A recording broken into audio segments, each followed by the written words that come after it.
Yeah, every day I do this, never fear losing. And when I get up in the game, y'all be improved. A real problem, but I solve them all facts proof. And if you think I'm gon' fold, then you talking fool. Yeah, y'all wanna win, let me spin, boy. All dunks aside, I'm super fly like I'm hanging off the rim, boy. I been winning for my kinfolk, and I put on for my city from the intro. Let's go. I put that time in, my pride is out the roof, I get that grind in. So I'ma tell the truth, I get my grind on.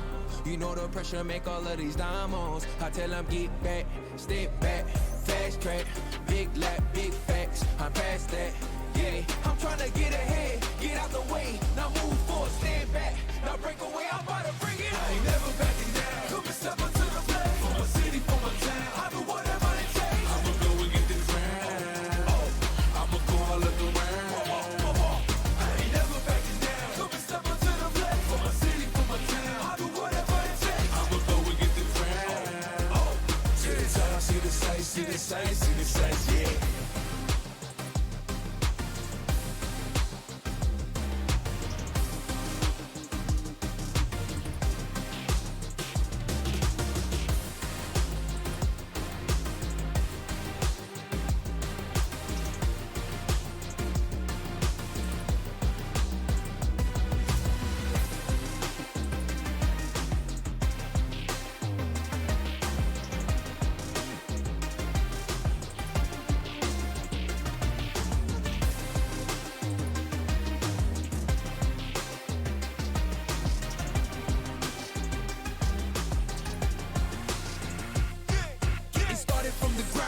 Training getting rounder, channeling your inner self and moving up these mountains. Crossing over, passing bound, for no time to count and keep score. Breaking barriers I never thought I'd cross before.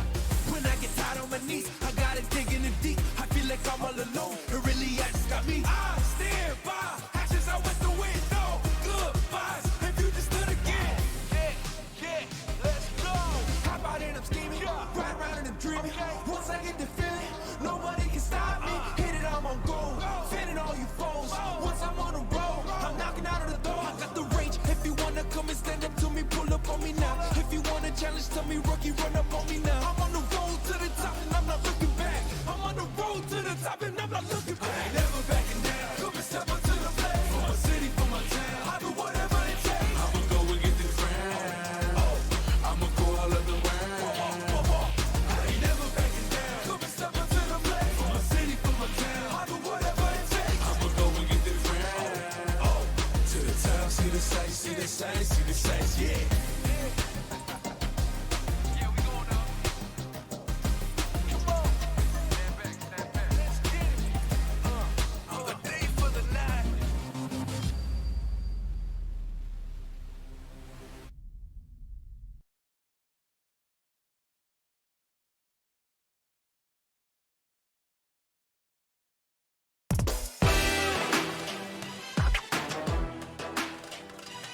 Down here, salt is a way of life.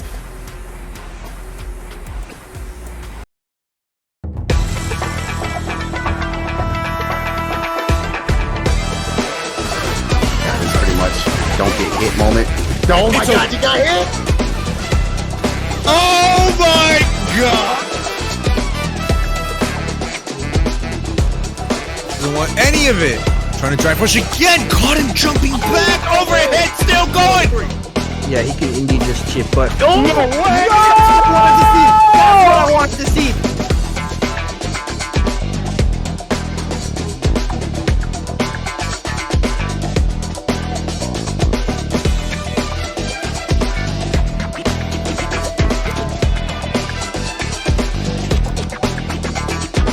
And there it is, the nice reaction to DI.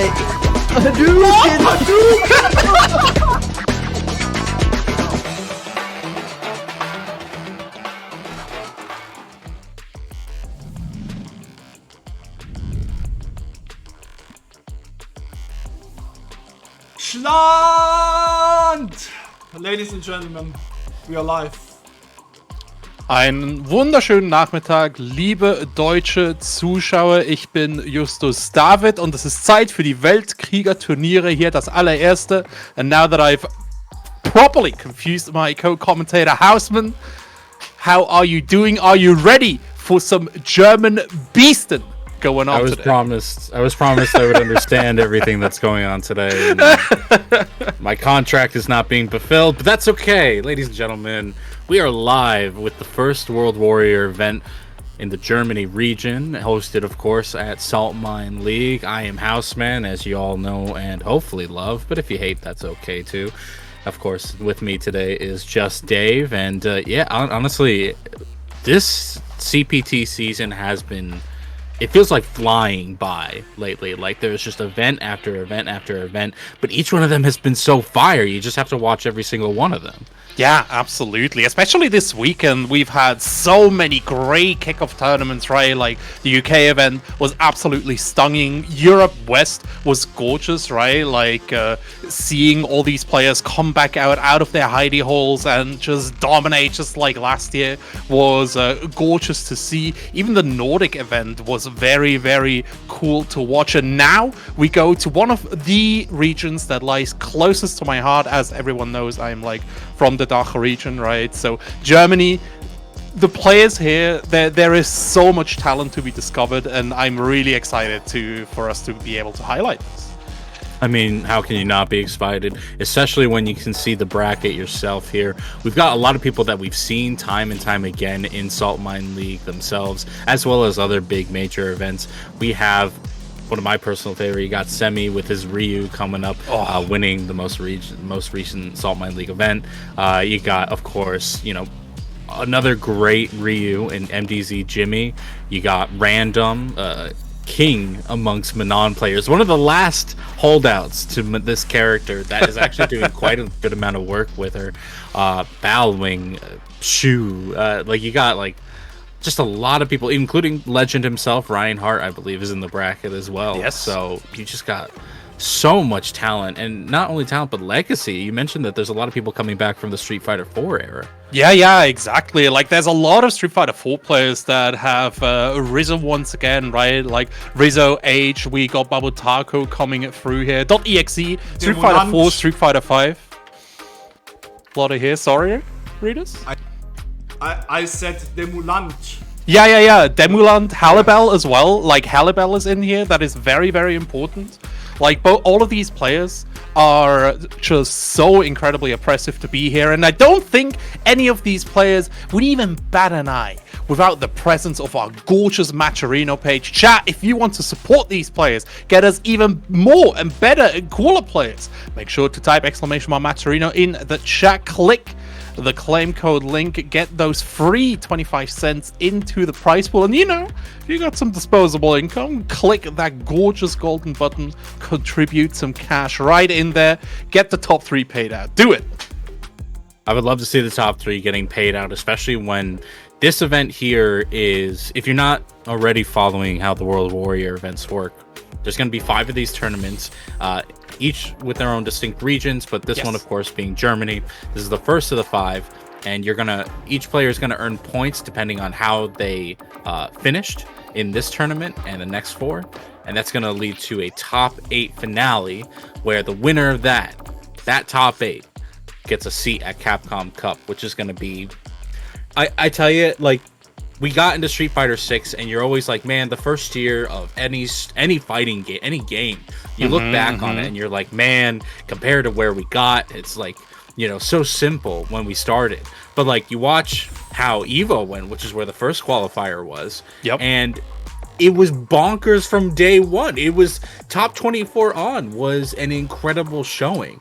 So you really have to get in early, and you have to get good fast for this seeding of Capcom Cup this year, and it's gonna be bananas, to say the least. 1,000%, right? And I think Capcom realizes too, and is putting out some nice little laws.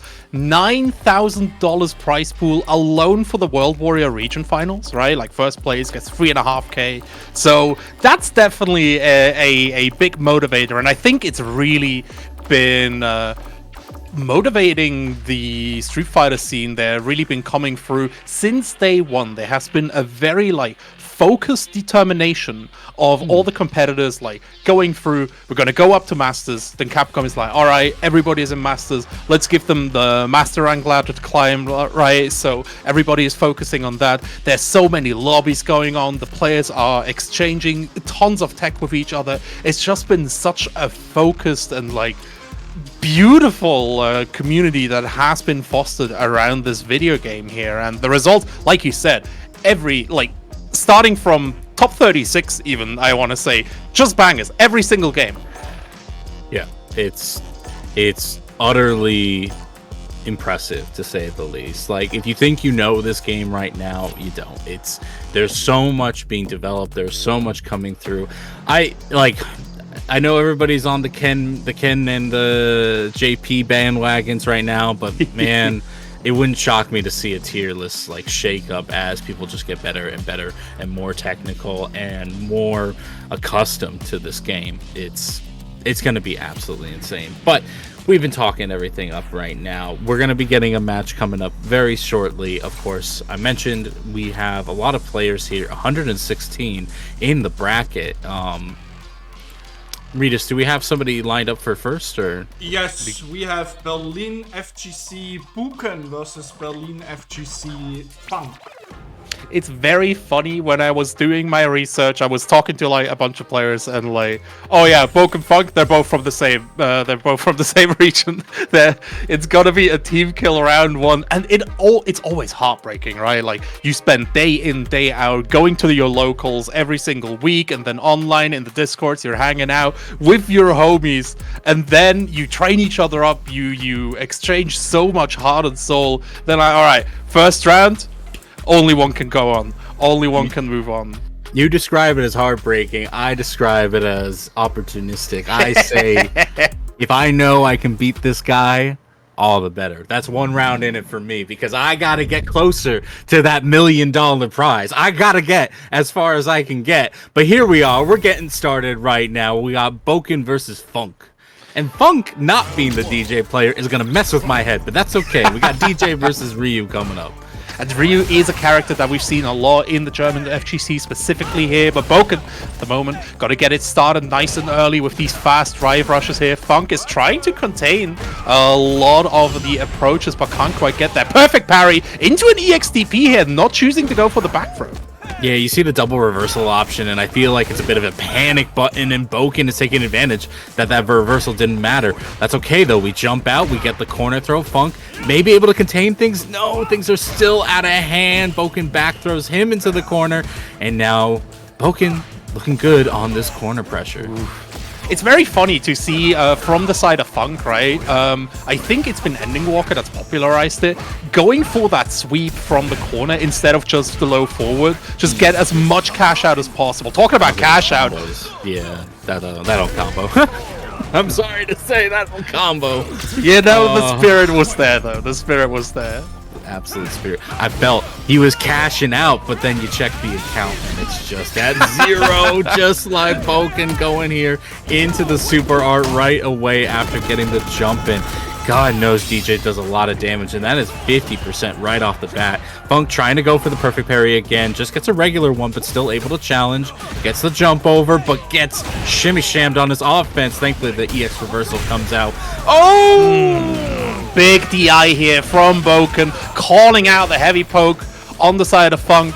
Goes straight for the level 1. One more low forward. Going to do it here, Boken. Going up 1-0 over his brother Funk. I love the little dance DJ does at the end of the overdrive machine gun punch. It's so good. He's feeling himself so much there. And right now, Boken looking like they're feeling themselves, but stopping short in a few places. Maybe not feeling this round a little bit despite getting the life lead. Okay, we're getting back into the groove. Another cross-up throw here. A very, very, favored option from the side of Funk, but the OD flash kick gets him right out of there. Final neutral coming through. Another jump and throw. Boken probably going to start looking to tech these. The reaction on the DI, last possible frame. Boken putting himself to set point. All right, Boken. Yeah, the rhythm's just entirely been in his favor right now, and Funk, unfortunately, despite trying to play on the more defensive side, it's really tough to play defensive in this game. Offense is just so strong, and the damage just isn't in your favor. But you really do have to feel the rhythm, and thankfully we felt the rhythm of that air slasher drive impacting right through. Should get the charge version of the Shin Hashogeki here. Nice. Gonna go in with a drive rush, get the pressure, but no anti-air. Boken just still flying around like a madman sometimes, and the Funk not catching it fully. Definitely, but Funk trying to make it work with these crouching light kicks here.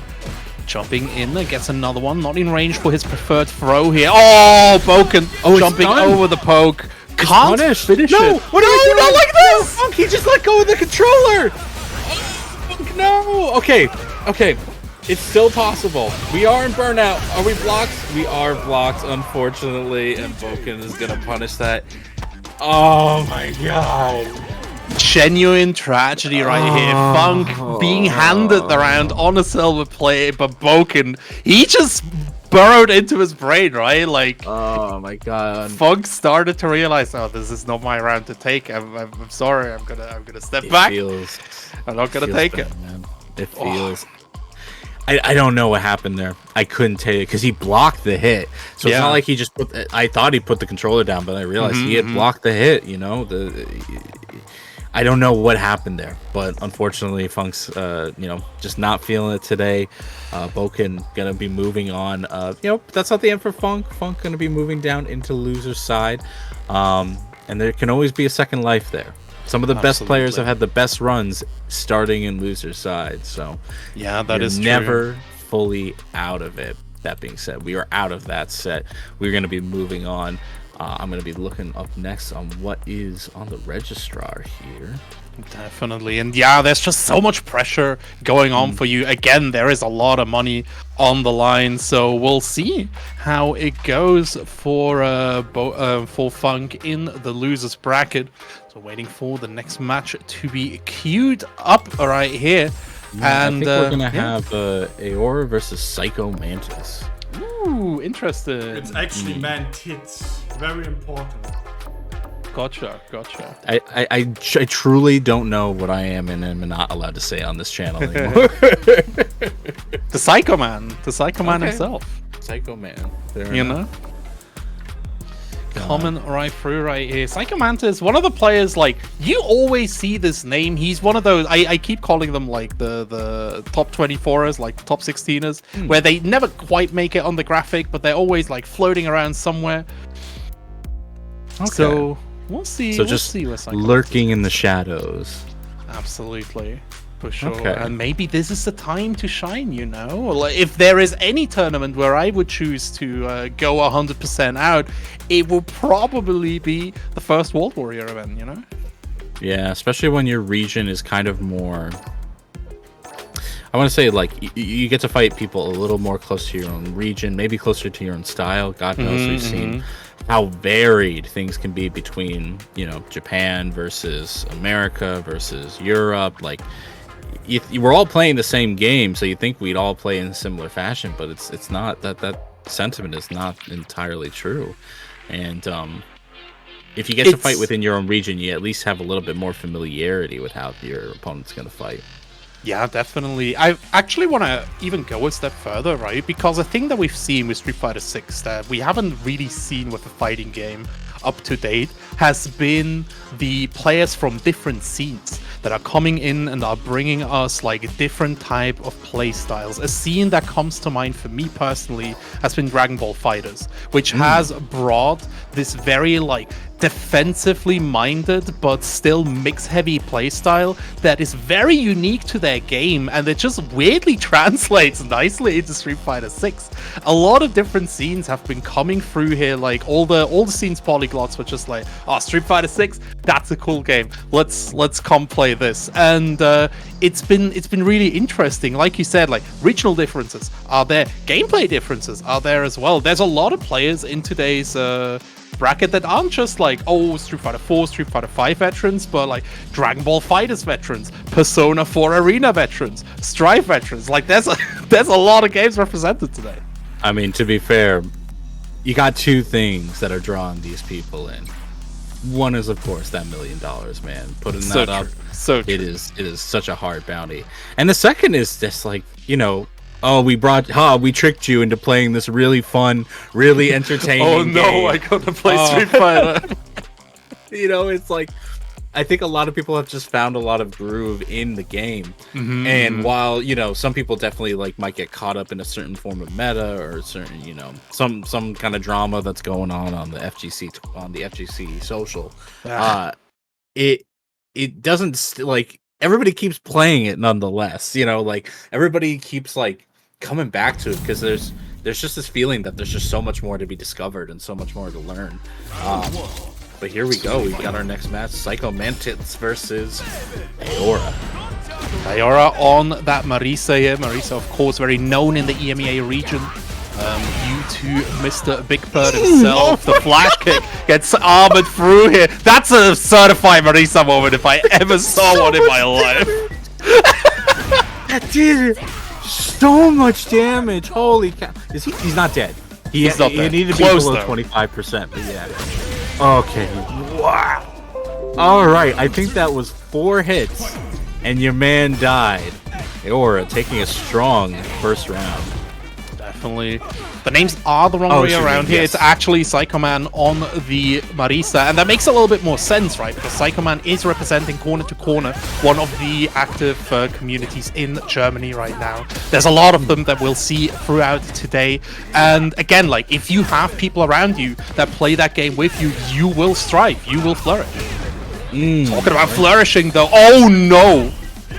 That is so many unfortunate instances all at once. But yeah, unfortunately, Psycho right now taking the brunt of the damage here in the corner. Gonna get one last greatest Sobot to end that combo. Calls out the delay tech.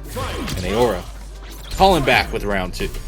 I love the idea from the side of Psycho Man, right? Like where Aora missed the wall splat. So Psycho Man was like, all right, did you notice it, or are you just autopiloting straight into your combo? With try to call it out with that level 1. But Aora very, very present, equalizing the round count here. Drive rush throw coming through here. Psycho Man needs to deal with this projectile. One of the things that can really contain her. Ooh, Phalanx coming through. Another throw being tech. Tries to drive rush under as well. Psycho Man just can't catch this man. It's looking tough right now. Now, granted, of course, Marisa, queen of burst damage. So, like, once Psycho gets in, it could have been so much, but the neutral jump actually gets called out by the overdrive jackknife from Aora. And right now, Aora in a decent position, but with the low drive gauge, this isn't dead, but you might as well be. You're in the corner, you get jumped on, and that be it. Psycho taking game number 1 with that, that ended Marisa burst damage. Absolutely, and you can never count Marisa out. Again, she's one of those characters that can so easily create comeback scenarios. But DJ, on the other hand, incredibly slippery, very tricky character. We're seeing Aora use this move kit very, very well up to date. Medium auto combo coming through here. These drive rush low forwards connecting, but not too much damage behind it. Big armor Gladius straight through Aora's post.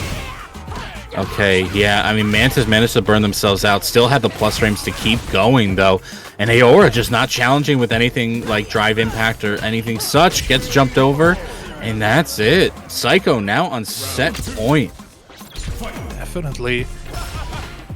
And yeah, in general, I feel Marisa is one of those characters that doesn't care too much about the drive gauge, right? Since she will be on the offensive anyways, most of the time, if she is in burnout. So, yeah, Psycho Man just really coming through. Double jackknife coming through, tries to just cool it out, but the back throw ensuring the corner position, and this is the scariest place to be in Street Fighter 6 for sure. Back throw, though, Aora reverting the situation. Very nice, very nice. Kept it cool despite messing up the safe jump option. And you know what? Got the corner back and just called the game. He baited it! Baited the critical art right away, hitting them right away with probably... I don't think this is the highest damaging option, but you know what? We'll take it. The machine gun upper into the critical art right away.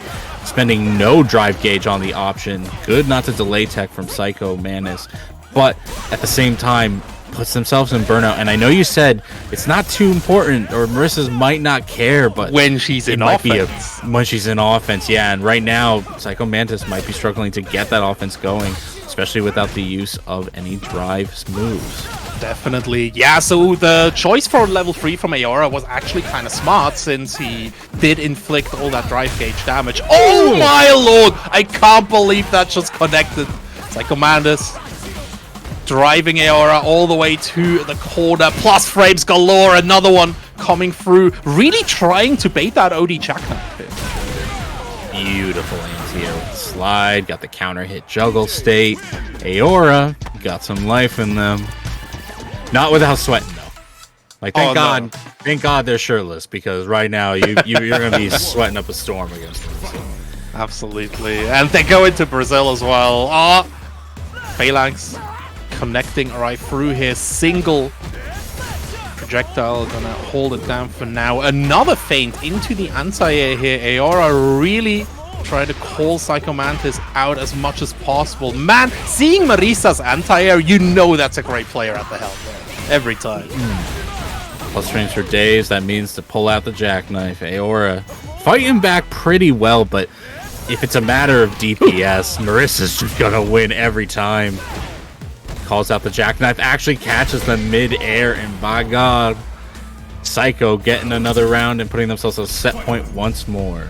It's very impressive to see, right? Because Psycho has been consistently trying to bait these jackknives in that last round, which was one of the reasons why Aora was able to revert the momentum right here. So Psycho Mantis just taking that first jackknife and be like, all right, you can reverse me, don't worry about it. I'll just put you in the corner and you die. Another screwed him into the command throw, putting Aora into one-hit situation. Psycho Mantis missing the meaty, and that was not a feint. Level 3 cutting through the OD fireball, and just like that, Aora getting thrown into that wall. Doesn't even get all the love. Oh, man. Well, you know what? We got one game. Aora, but unfortunately, Marissa is just one of those characters that can absolutely steamroll you if you don't keep them in full check, and unfortunately that's just what happened there. Psycho is going to move on in the bracket, going up against Master MT next. And you know what? We got a bracket moving in pretty solid fashion right now. Absolutely, we do have a highly skilled team of TOs and bracket runners, of course. Big shoutouts to Salt Mine League, and big shoutouts to the community who's been supporting the players with this Matcherino page right here. Make sure to join them. There's so many cool names on there, and I think Chada, you specifically, John, I think your name would look really nice on this list right here. Right? Like, we have Leo Echo, we have League FGC. Bro, okay, shoutouts to League. Swiss, the non-player, he was like, all right, when is German World Warriors? I need to see Random. I need to see him right now. And he's here. He's claiming the codes. He's doing it for the community, lads. Yeah, let's see how these players are doing right now, actually. Looking into the bracket. Looking at Pool 1, we got some folks, like we expect, Ryan Hart moving out into Round 2. Got Murshid doing pretty well himself, moving himself into winner's quarterfinal of his pool. Let's see who else. That is Semi is actually put himself into round 2 as well, doing well so far. Pool 2, Random actually looking to go up against Marjora soon enough. Not a big yeah, surprise. everybody who you expect to be doing well is doing pretty well so far. If you're not already following on start.gg, that's of course where you can not only find our brackets, but any of the World Warrior, any of the CPT event, you will find the brackets on start.gg.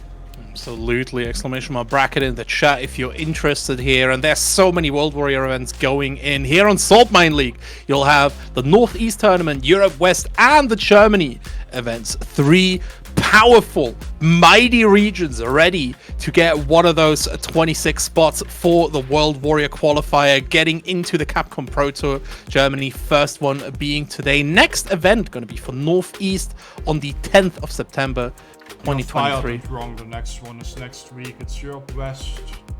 Gosh darn it. All right.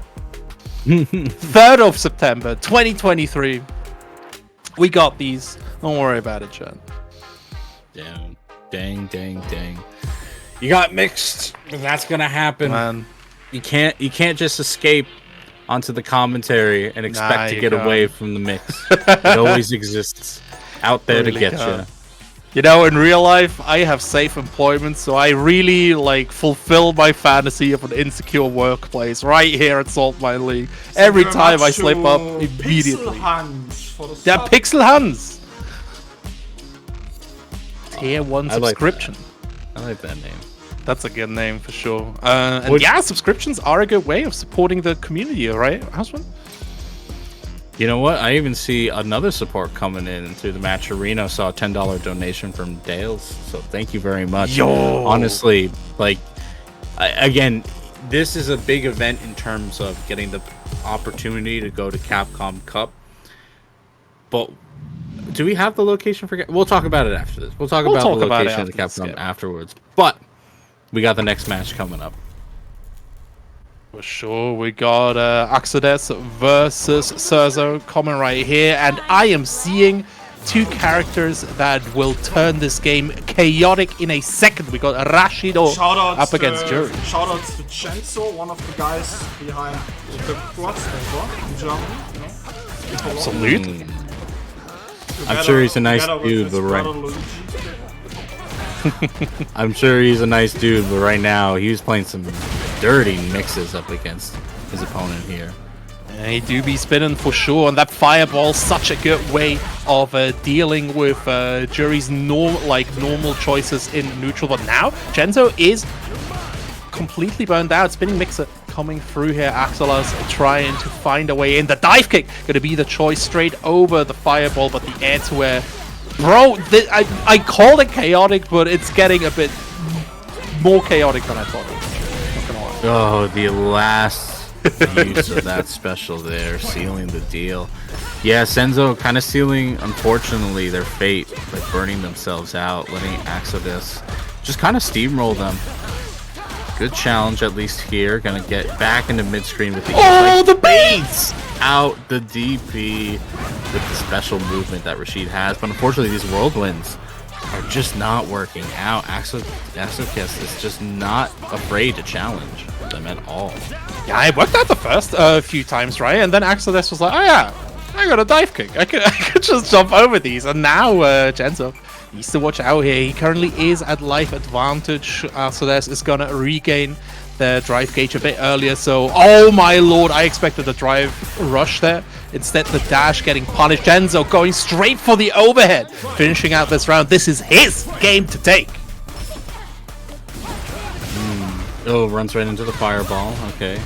Axodus right now sitting kind of precarious. They don't look fully comfortable against Senzo, but you know where's comfy is these That is gross, and you're dead. Oh no! Oh no! Tragedy strikes! Tried to go right there. The dive kick coming right through. One more hit going to do it. Air to air for Genzo though. Putting him straight in there. Calling in the storm. Emir is spinning a mixer, getting through as well here, and due to the burnout, Axodus just needs to hold all of this pressure. Genzo gets a jab anti-air, the tech is there, and the DI, actually the death sentence here, didn't have enough health to armor through it. Yeah, that was the big problem for Senso there. You know, obviously fighting against a burnout opponent. Oh! Bigger problems coming up now, though. Drops the DP ender there, but Axodus still fighting really well as Senso has some misinput errors and is kind of, unfortunately, giving them a big life deficit. It's one of those. Chenso. The H is silent. Except it's not. The H is It's invisible. It's hidden. The H is invisible. Nice Eagle Spikes right over the fireball. Gets that side switch as well. Drive reversal. Giving Axodus some time to breathe. Chenzo looking for another way in. Look at him. He's just waiting. Drive rush is going to be the approach of choice from Axodus right here. Axodus finally burned out. Now Chenzo should be able to take some good advantage right there. That mix is filthy, bro. Yeah, but no mix can go against an invisible attack like that. Axodus right now, yeah, just putting pedal to the metal. And on set point already, like, Chenzo is trying to get some momentum going, but they're never able to keep Axodus in the corner when they finally get them there. And it leads to the situation where we're going back to neutral. And Jury just has a bit of an upper hand in terms of the neutral. Nice air to air. Getting the overhead, we can get good damage here. Overhead drive rush, so nice here, especially for Rashid. I have some news from the bracket. Jimmy just lost his first game. Oh no! Against Seihan. Yeah, there it is. I talked about the Dragon Ball Fighter team, man. We can talk about this right after, because this game is going to come to a big conclusion soon as Chenzo gets another round here. Will Axodus get bested and this will get taken to a game 3, or will Chenzo lose out once more? Because I think Chenzo is really starting to get the hit off on Axodus's rhythm here. Even got that meaty overhead. Nice reversal there. Axodus trying to stem the bleeding before things get too bad. Chenzo getting hit, but not for too much damage. Takes that throw, smart move. But this hit is going to hurt a lot. We're not going to go into level 3. We're going to risk the burnout? Because that's what you got now. That's back to him for trying to shimmy. Too much Street Fighter 5. Another drive rush overhead here. Axodus actually blocking it out. Chenzo going straight into the storm here. But Axodus not pressing at all. And goes for a very simple combo here. Don't make it too complicated, you know. Just take the round with the level 3. You look cute. Die. Oh, boy. Oh, well. I was enjoying the rhythm that Chenzo was kind of feeling, and then things just got out of control. That critical art could not have been either intended or a mishit confirm of some sort, but that'll be it. That'll be the game for today. Yeah, we keep talking about the nerves that go into playing a big event like this, and again, like, there's a lot of frustrations going on as well, and then you have a player like Axo, who just asks you a lot of questions at once, and sometimes your brain just kind of fries. Like, I want some space to breathe now, so you just level 1 and then you die. What can you do? What can you do? Yeah, I see some people just catching up to the news. Jimmy is in loser's side right now. You said getting knocked out by Seihan. Of all people. Seihan is one of the legendary DBFC players right here. They just recently got a patch here, and I mean, the French, like, most of the DBFC players were from France, right? We got we have Wayne, we have Wawa, we had a lot of people, Yasha as well, coming through here, and Seihan kind of following in their footsteps right here, just playing incredibly solid, and again, just showing everyone DBFC breeds the strongest player. I don't play DBFC, but that game is so crazy. If you survive DBFC, Street Fighter 6 feels like slow motion. No, you're not wrong. You're not wrong, especially with the way the new patch has come out. But, like, you know what? Showing that you can take on MDZ Jimmy, who was a Capcom Cup, actually, like, part of the 48 last year for Street Fighter 5, is a big statement. It's a big statement, but we'll see how that continues on in that pool in just a little bit. Meanwhile, we're gonna have our next stream match coming up soon. We're gonna have Fitison versus Zeo. There's a Cheo. How am I supposed to pronounce that one? With X? Zeo. Zeo. Like, good. I'm looking forward to seeing this a lot. Fitison, of course, as he's known in the Granblue community as Mr. Evo champ. This man plays like capital F footsies. It's gonna be incredible. Dials for the $10 into the Matcherino, you know? Says let's go, guys. 10 buckaroos. There's 14 codes remaining, guys. There's 14 codes remaining.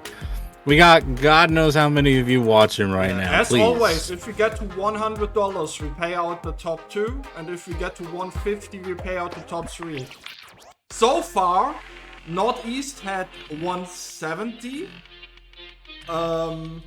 Europe West has had 200 and something. So, which region will be the best? You know, I think Germany will be the best. So we get the I think we get the 250 plus. You know, I believe in Germany, but you need to prove me right, okay? You know, maybe the best. If you have some money, you know, put it in there. You know? Do it. Do it. Do it for Schland. Do it for the Schland. Pashut just saying that Honda's Horrible Hootenanny had like 550. So there's maybe so much excitement for this game right now. It's no surprise. But like, I love seeing how the support even goes to these World Warrior events where I know everybody gets excited for the premieres, and because it's like one tournament, one winner, that's it, you know, done and done. But like, what's nice about these World Warrior events is that you get to see a bit more of how the consistency plays out.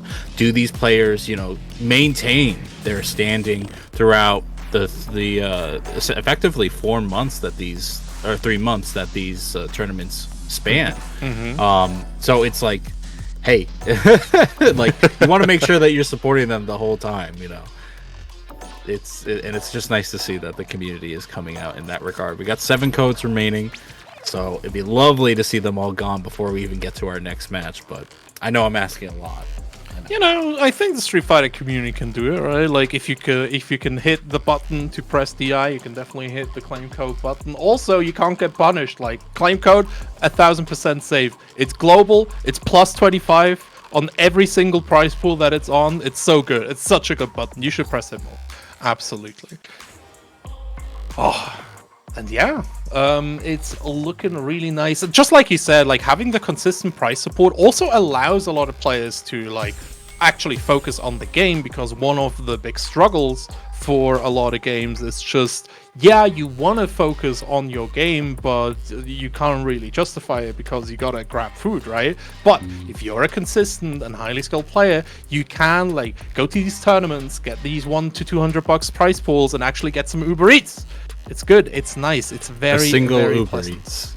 $200? I don't know if that's enough for an Uber Eats. Maybe not. Maybe not. But it's a sign of support, and not only that, but I think seeing the community bring these prize pools together, like, God knows Capcom doing the $1 million prize pool for this whole Pro Tour brings so many eyes, brings so much attention, and so, like, you know, a lot of people want to say, like, oh, we want to see people, you know, noticing our region more and more, and part of it is just going to be, hey, we got to show that how much we value these events, these tournaments, and these players. And right now, oh dear God, it's a cami mirror. Oh, yeah. Okay. But we'll see how it goes right now, right? Like, Zeo is from Berlin, and if you're active in the German Street Fighter community, you will know Zeo as, like, the philosophy student that loves to discuss. Fitison, on the other hand, he's a, like, Street Fighter veteran for sure. Again, Granblue versus his big community, so he really, really likes footsies. He started out on the jury, but is now on the cami. We'll see how it goes at the moment. Currently, Zeo is really putting on the hurt on Fitty. Honestly, it's been their combo routing that's been the most impressive. They've been back and forth in terms of their footsies, but honestly, Zeo just having a little more optimization, gets the corner carry, gets the burnout, and then the crush at the end. Fitison gonna have to have an answer to that. Like that same medium punch on the counter hit, you can get a crouch medium kick there, but Fidison just doesn't look ready to work with that comboing. Instead, Zio taking full advantage. Good challenge, no confirm there. Goes into the drive rush. And honestly, I like keeping it at 2 bars. As long as you have 2 bars of drive, you can survive most situations or at least get an escape option. That is not untrue. Yeah, like bar management is very important here. Cannon Spike coming through a big wall stick with that DI, and Fidison just slowly building up that mental stack at the moment. Zio, though, tries to keep the momentum going. The tech comes in, the whiff punish with the level 3 here on the Cannon Spike. Unfortunate for Zio. This doesn't kill, but Fidison is very close to taking this round. You might as well be dead. Because, you go straight into the chip. All right, 1 round apiece. But that being said, Zio did bait the bar. That is 3 bars Fidison had to spend to take that round, and now Zio is sitting with a round and 3 bars at his back and the life lead there. That is not untrue, yeah, but in the end, you know, Fidison is... He's one of the students of Grand Blue. Spend your bar, baiting the Cannon Spike. Zio taking another big punish right here. Throw coming right in after the shimmy. Fidison trading on the medium. He's lucky he didn't get a trade combo there, but you know what? We get this hit. Are we going to cash out here? Yes, we are. It is going to be so close. I think this kills. I think this straight up kills for the Killer card. You got to be kidding me. You got to be kidding me. One more hit. The low forward. Got to do it for Zio. Fidison, you know, Fidison has main character syndrome. You can't kill him with 1 super. It's impossible. Cannot believe it. But yeah, Zio able to at least seal the deal there with that last light. Okay, challenges with a crouch medium kick. Fidison, honestly, looking solid throughout the rounds, but this is so evenly matched that it really just takes a little bit of momentum to get things spiraling. Man, sometimes when I watch Fidison play Cammy, it almost looks like he's playing Street Fighter 5, just like sticking out the medium buttons and getting plus frames. Tries to bait. Which is funny because he didn't like 5. No, he didn't like 5 at all, but you know what I mean, right, Rita? Kind of looks like it. Talking about 5, bunch of damage coming right through, jumping out, no crosscut on the side of Zio. The pick throw gonna finish it off. Fidison gets another round. Okay. Ooh, runs right into the crouch medium punch. Good hit confirmed from Fidison there. Gonna block the DP, optimize the damage without any use of meter. Baits the second DP as well. Are we gonna spend any? No. We're just gonna keep all of our meter for some reason. Nice whip punish. Fidison dominating. Footsies, bro. Dominating. Oh my god. Throw fighter 6. You got if they don't tech, you keep going. This is how it goes. This is for so much money. I will throw everyone in the corner. Crouching medium punch into works, drive rush. I would. So true, bestie. So true. Man, Fidison just whiling it home. Zio's ODDP's been blocked every single time. Fidison does one, gets out of the corner, gets the perfect positioning right here. Trying to bait another one, but Zio not biting this time. This is so advantageous. Alright, Fidison. Set point now. Running a little wild now, throwing out those empty hooligans. Oh no. There comes the raw dive kick, getting that punish counter hit. Unfortunately, the momentum stopped. Fidison able to get that overdrive DP again. Straight for another spin knuckle here. Parry, defensive choice from the side of Fidison. Doesn't want to lose the drive gauge. War Zio. Kinda low. Fidison though. Instead, just cashing out, baiting another ODDP. Oh my days! Yeah, didn't realize they were so plus because of the burnout state on Fidison's side. Gonna try to challenge the quote-unquote infinite, but... Nah, let's go. We got these. They don't call him Lord Evo Champ for nothing. The level 3 buffer from Fidison gonna finish out. Zio gonna go to loser's bracket. Alright. Well, Fidison takes it 2-1 over Zio, but it's funny how the adaptations kind of happened there. It really came down to getting that corner, making sure you kept on top of it, and really like some rounds decided by whether or not you reversaled.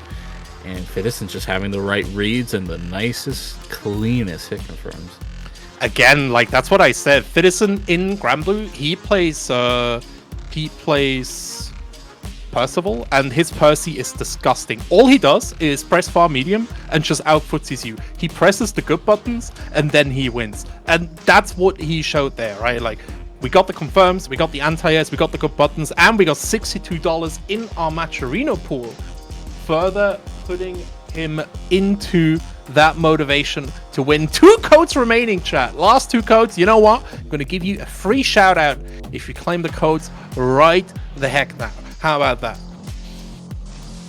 You get the chance. Get the chance right now. You want to see your name on screen? Claim that code. Hey, there you go. J2C getting a coupon claimed. Last potential. Get a big shout out on the stream right here. Make sure to sign up as fast as you can. Don't even need to sign up. All you need to do is click the link and then sign in with Twitch or anything else. You can even use Lime. There is no excuses to not claim this final code right here. Random! The legend, look at him. Even clutch when claiming Matcherino codes. I still gotta give big props to Random. Maybe he donates to the prize pool a lot, but the one time he donated to the prize pool that I saw and then taking that same tournament, I was like, man, that is confidence. That is self-investment to a new degree. If you don't believe in yourself, who do you believe in, right? And Random, he's a person who believes in himself. 1,000%. I believe as well in our next match. Senka versus Pshu, one of the early monsters of the European region. Very, very strong Marisa. Hasn't been able to like put up consistent results recently, has been struggling just a little bit, but is still a real big threat, especially in the German region, I feel. Looking forward to see what Pshu can show us. Okay. We'll be seeing what they can do, but like honestly, you're seeing a lot of players like suddenly come up against somebody who maybe we don't recognize the name, they don't come out to the more weekly events, and then they just are like, no, I've been grinding on that rank. And I'll tell you, I know a lot of people are like, how do I get started with Street Fighter? I'm like, just pick a character, learn something, and go in ranked, because that rank will teach you. Rank will teach you. The thing is as well, right, with Street Fighter 6 being such a great game, the learning resources are all in the game. The character tutorials are so incredibly strong. The last tutorial that was this good, I think, was the Under Night tutorial. And that's like lauded as one of the best ones. But for now, we got Senka up against Pshu, coming right through. 2 characters we don't see too often. First medal already in the bag. Second one coming through as well. Pshu needs to deal with this, bro. You saw them getting a little cheeky there with the empty jump, trying to get something going. But the shoot calls them out, and now, things are not looking good for Zenkar in the corner against Marisa. The shoot backs off a little bit, trying to maintain control, but beautiful counter poke with the stand light kick into the drive rush, into the command grab. Zenkar with the life lead gets caught with the risky low from Pshu. Has the plus frames, has the drive gauge, has the air-to-air TC. Goes for the jump in, and that gets parried, but Zenkar right now is such low life, they have to make a miracle happen, and unfortunately it's just not coming. It's the boot, it's the big boots, and Pshu just dominating neutral with these muscular feet. Overhead being blocked right now. Senka trying to stop any potential approaches right after with that standing light. There's the first command grab though. We are at 5. Oh my god, the timing on that. Sakar! Tries to get the meaty back heavy punch, but unfortunately Pshu calls it out, puts them in the corner. We're gonna go into... No, we're not gonna go into anything. Maybe a drop to confirm there. Oh no. Spaghetti everywhere. Pshu trying to get a neutral jump to get things going, and then... Jesus, gets caught for no rough. It's rough. It's really rough here, because again, like, the second you start looking out... Oh my god, Pshu! Just cashing out. Doesn't get the drive gain, but got to deal a lot of drive damage. Already down to half the bar, and the life bar down to half as well. You're looking at the wrong bar right now. Nah, I'm looking at all the good bars, man. Okay, speaking of a lot of damage, though, we are at level 5. Oh, yeah, no. got greedy with it. Tried to get the command grab again. Isn't dead for it just yet. Actually calls out the air-to-air from Pishu. No drive reversal, though, means we get plus frames for days. One more drive rush attempt. Backs off, but no punish. Right now, Zakar. Zakar needs a good jump in or 2 command grabs. Meanwhile, Pishu just needs 1 light. It's dead. It's really close, but it's not dead. There is level 3 available right here. Pishu was in burnout as well, so no DI on wake up. Plus, he had to basically start committing to a lot of jumps because CA could have burned through that help as well. Zakar creating a gorgeous checkmate situation. Okay, would have had to use the level 2, but you know what?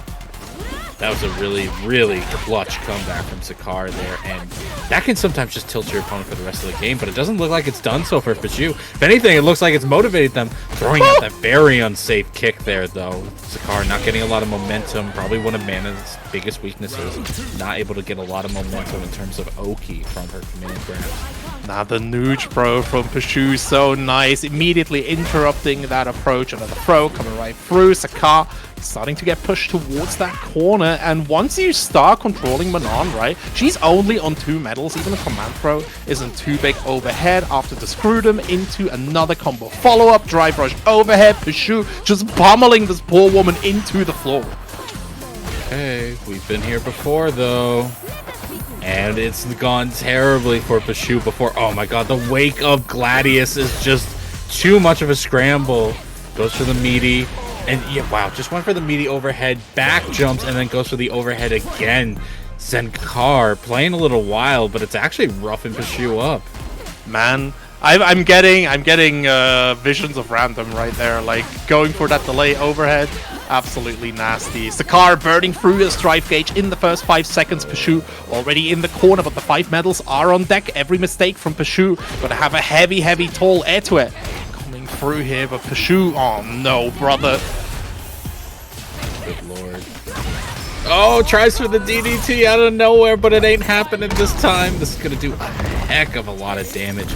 Keeping Zakar in a burnout state and putting them in the corner as well. Can Pishu get the drive impact to crumble them? No, and that means Zakar has their drive gauge back. Perfect parries, but doesn't go for the throw. Doesn't want to risk it. Goes for the overhead, which burns them out, but it's still not plus enough to actually give them advantage. Pishu surviving and managing to get a game. Whew. Really, really good performance here from Pishu, keeping like calm under these kind of situations. Zakar already in the corner, backdash evading the wake up throw attempt, and Pishu just, oh my god, it's, you hear that? That's the pain train. Yeah, that's a perfect right there. Pishu not letting go, not taking their foot off the gas pedal at all. And Zenkar right now on the back burner gets a nice punish counter on the risky low from Pishu. Zenkar right now, can they keep up the momentum? Goes for the jump in, gets anti-aired by the Gladius. Pishu right now taking some cheeky measures with that screwdriver. Yeah, another command grab right here. Zakar quite ready to deal with these drive gauges looking relatively low here. Zakar not keeping it tight. Pishu getting a back throw drive rush, spending the last drive gauge, and now Zakar has a big opportunity right here. Getting these super medium punches, but another Armor Gladius just plucking Zakar out of the skies. The burnout is so dangerous for both sides in this situation. Okay, we do a little bit of chip, but Zenkar, the only one burned out right now. If they take, I think if they take even a light of damage, never mind. Forget the analysis. You got stunned. Pishu is gonna take it 2-1 in a tight set against Zakar. What many players don't know is that Pishu is the sound that you make when he slams you into the corner. You just go like, Pishu! It's just all the air escaping your lungs. All at once. Pishu showing off his neutral mastery on that Marisa. But insanely close game, I'm not gonna lie. Yeah, things got very tense. Things got very, very, very spaghetti there at the end. But you know what? It's it'll be what it be. Random. It's gonna have to carry the man-on mental. You know what else gets carried? The Matcherino prize pool by Babu Taku, putting $5 in the prize pool. The legend himself, what's good? I have like- the privilege of talking to Father Taku. He came to the reset in Switzerland, and he's such a nice bro. Like, it's just so nice seeing him compete everywhere. And especially, like, having legacy players like this do really well. I'm looking forward to seeing him bracket. He's still in. That means we are only $32.50 away from our first donation goal. If we get to $100, we pay out the top 2 today. And at $150, we pay out the top 3. Come on, Germany. Support your Germany. community. I said that Germany can at least do 200. Don't fail me, okay? Never. Please. Never. Don't fail readers. He will get mad. He will fire you. He will find a way. Just get So, that money in there. Next match In the long will run, be you'll win. the next match will be a real classic. Maybe that brings some people into donating. Yosh versus the legend Reinhardt.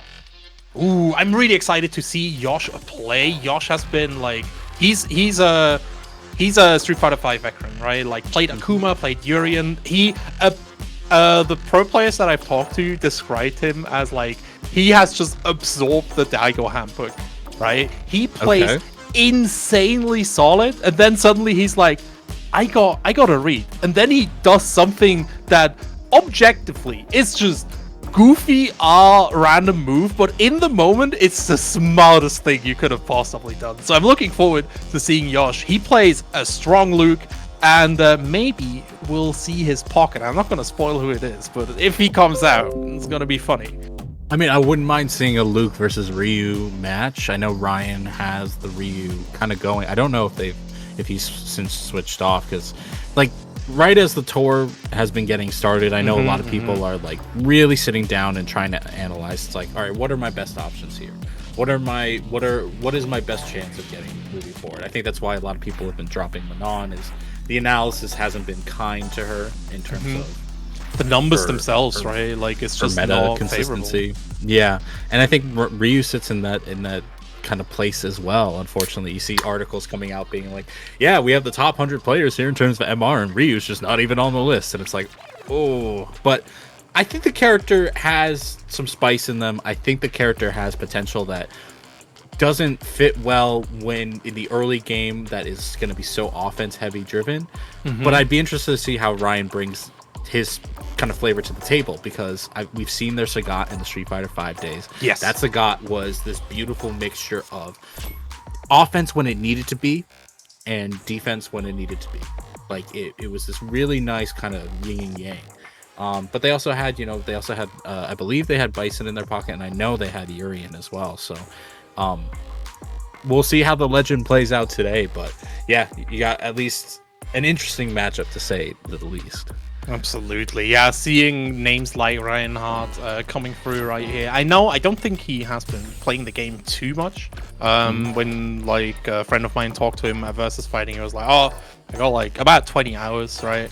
But the thing with these old heads is that they have so many transfer skills. They will just be able to beat you on pure fundies alone. And Ryu, I think specifically, is a character that really rewards this, right? Because Ryu will always be Ryu. Yes, he has a heck of a lot of sauce in this video game, but in the end, he still is Ryu.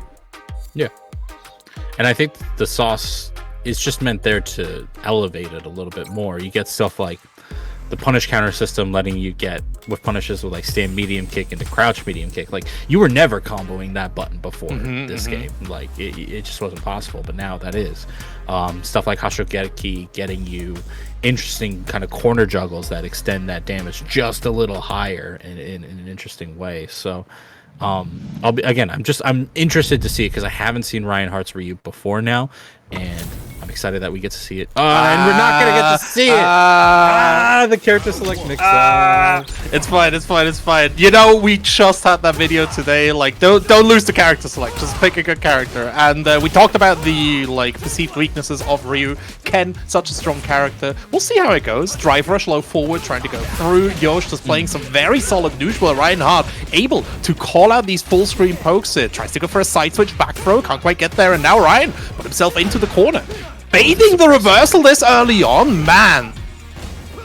I am amazed that Yosh has been able to get this kind of potentially great situation. Unfortunately, the air reset kind of puts things a little bit sideways, but Ryan's still in the corner, trying to jump away from drive impact options. Oh, the cross cuts!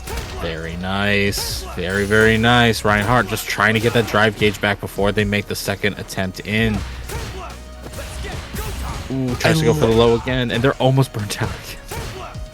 Yeah, Reinhardt, I love Reinhardt, right? Like, because he seems to be of the same school that the Japanese early on were, where it's just like, drive gauge is there to be spent, just get that meter out. It's so good, like, just because if you burn out, right, you just get a second drive bar. They just give you more bar for free.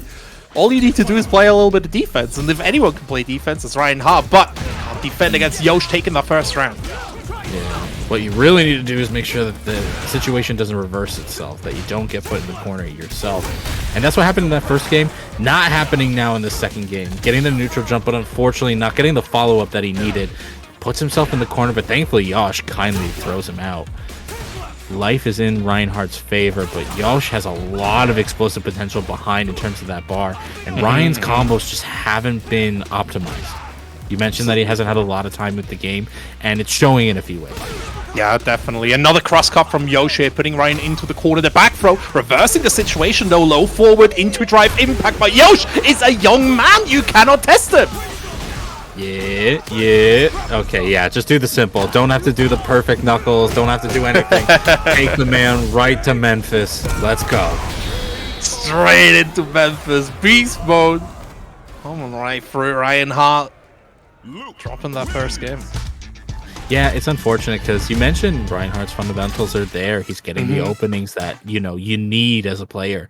But it's the lack of optimization that's not leading to clean rounds. And Yosh is on the inverse side. They're getting those really good hits in and they're making them count. Yeah, Yosh is a big grinder as well, so yeah, you basically see the difference between like fundamentals and just like a raw game experience here, like game specific experience. Yosh trying to keep Reinhardt on the wraps right now, but Ryan, the second Ryan gets to mid range, he gets to play the game that he wants. The throw loop at max range coming through, another one as well. Ryan got these for sure, tries to go for a strike. Yosh not biting and jumps out. Nice. Ooh, nice little punish. Unfortunately, burns himself out with that option, though. Yeah, good time to reversal because now we're in a mid-range where we can just throw fireballs and let Yosh try to get his drive gauge back. Oh! Yosh taken a page out of Reinhardt's book here. Reinhardt has been doing very, very awkward jump-ins at mid-screen the whole time, so Yosh trying to copy that as well. Able to get a little baity bait off, but in the end, Reinhardt still sealing that deal. Talking about sealing, Yosh sealing Ryan straight into the corner, baiting the DP, and the combos are common, lads. Combos could have been a little bit more, but I think Yosh was just a little worried about how close to the corner they were. This one going to be a little closer to optimal. Not quite yet, though. Yosh still has the corner, though. Ryan only has one round to their name. He's playing really greedy right now, Yosh, because he wants to keep those free bars to basically finish the third round. Dash up throw into another drive impact, and Reinhardt just holding down back right now. What he does best. Oh my days. Gave up that down back one for the jump, and that kind of put him into a checkmate situation there. Yosh now on set point goes through the fireball with the level 3, showing what you saved all that money for. And this is tough. This is tough right now. Ryan at least has his drive gauge, gonna spend some of it on this challenge into the drive rush combo, going to the level 1 so that we pretty much stay at mid range, and the damage almost evens out. Yeah, pretty nice here, and suddenly Reinhardt add like super bar advantage, drive gauge about parity. Yosh, of course, making sure to eliminate that as much as possible. Man, Yosh is really trying to go for the fancy stuff right now, and it's not working out anymore. Yeah, they're releasing the knuckle just a little too early, which better a little early than too late, but at the same time, it's just not the damage you want. Ryan can't kill on this combo, unfortunately. Didn't have the level 3 just yet, but he is in a good position. Throw the fireball, get hit by the sandblast. We're almost out of drive gauge. Ooh, the Sandblast coming through as well, crouching heavy punch. Anti-airing Reinhardt needs to deal with this. Gets hit with the DI at the throw. Gonna be the simple choice from Yosh here. Very, very tight situation here. Look at all these cameras that got planted by the government agency of your choice here. Oh, so unfortunate. But I thought Reinhardt was British. Reinhardt lives in Germany for almost 8 years, or even 8 years by now, and has a German ID. So he's actually German. He is German. He is a resident of Germany. He is a world traveler. I was about to say, Reinhardt is a world warrior. Like that is the title. That's the title of this tournament series. He just currently blesses Germany with his presence. Very, very nice right here. So Reinhardt getting slammed into the losers bracket by Yosh. And again, like, I'm really happy to see Yosh doing this well here. Has been played in Brussels. Has played very well in Brussels as well. In general, like, the offline tournaments have been showing us a lot of players who have been putting in that time and really gotten the experience. What's up? We got a big donation in. Thank you very much to Quifty for the $28. Let's go Semi. We have a Semi fan here. So why wouldn't you be, right? Yeah, why wouldn't you be? I mean, now we are $4.50 away from the first donation goal. Thank you very much, you know. Absolutely. If you have disposable income, chat, like that golden button, the more money we get, the more money the players get. I always say the more money we get, but it's the more money the players get, right? So the second we hit the $100 mark, we get a top 2 payout. The more, the better. So make sure to at least reach that 150 so that whole top 3 gets a little cut here, you know, get that Uber Eats, get some cash money. Shout out to being old. So true. So true, bestie. I was talking about CPT events the other day. You saw oh my god. You saw a lot of the players yesterday at the West Coast United States and Canada premiere. And I swear the age was ranging from like 28 to 42, and I'm like, whew, like, that is the age range right now, man, and it's cool to see. It's cool to see. We are starting top 32 winners with .exe versus GG Hallibell. I am really happy for .exe. I talked to him before the tournament. He was so scared of fighting against Fat Cat. Fat Cat as a player that just like based on history, he tends to lose against because Fat Cat plays very, very solid fundamentals, has a good fireball game, and that's something that .exe struggles with a lot. So I'm happy that .exe gets this opportunity to fight against the legend Hallibell himself. Yeah, you know what I'm happy about? That Hallibell is actually back. He didn't like 5, you know, was a great... Like, he was really good at 5 at the beginning, but didn't like the game. I'm super happy he's back. Hallibell is my personal pick for this tournament because back in Street Fighter 4, Hallibell was one of the people that was actually able to take wins off of Semi. So we'll see how it goes. He is on that Ken.exe already getting he was able to take off games of everyone. Yeah, I know. He played incredibly strong. So Hallibell, sorry, I'm... Yeah, no. You're starting to confuse me right here. You know who isn't confused? Hallibell with this corner pressure. You wanted to say that, but Commentator's Curse comes in. EX actually making a good push out of it. Playing slow and steady, really trying to wait for Hallibell to make the first move, but unfortunately, the move is jumping. Oh, calls out the delay tech. I will say, if anything tilts this matchup in Ken's favor, it's that jump fierce. That, like, Jury's attempt to throw out that fireball just doesn't work against jump fierce because it hits from the heavens. It's like a satellite cannon. It just hits so high up. It genuinely just blocks out the sun with the size that it has. Tech Pro from .exe putting Hallibell into the corner. .exe trying to take back priority here, but Hallibell just not allowing .exe to play. to coming right through here, trying to burn through that gauge. Another back throw, giving EXE an opportunity to deal with this. Standing heavy through as well. Oh my god. Okay, thankfully at least got the kind of hit, a strange hit on the Tatsu. Has the anti-air there. You see .exe just trying to play slow, trying to keep things in their favor before Halibel comes in with a Dragon Lash or a jump in. Or the crouch medium kick from down under.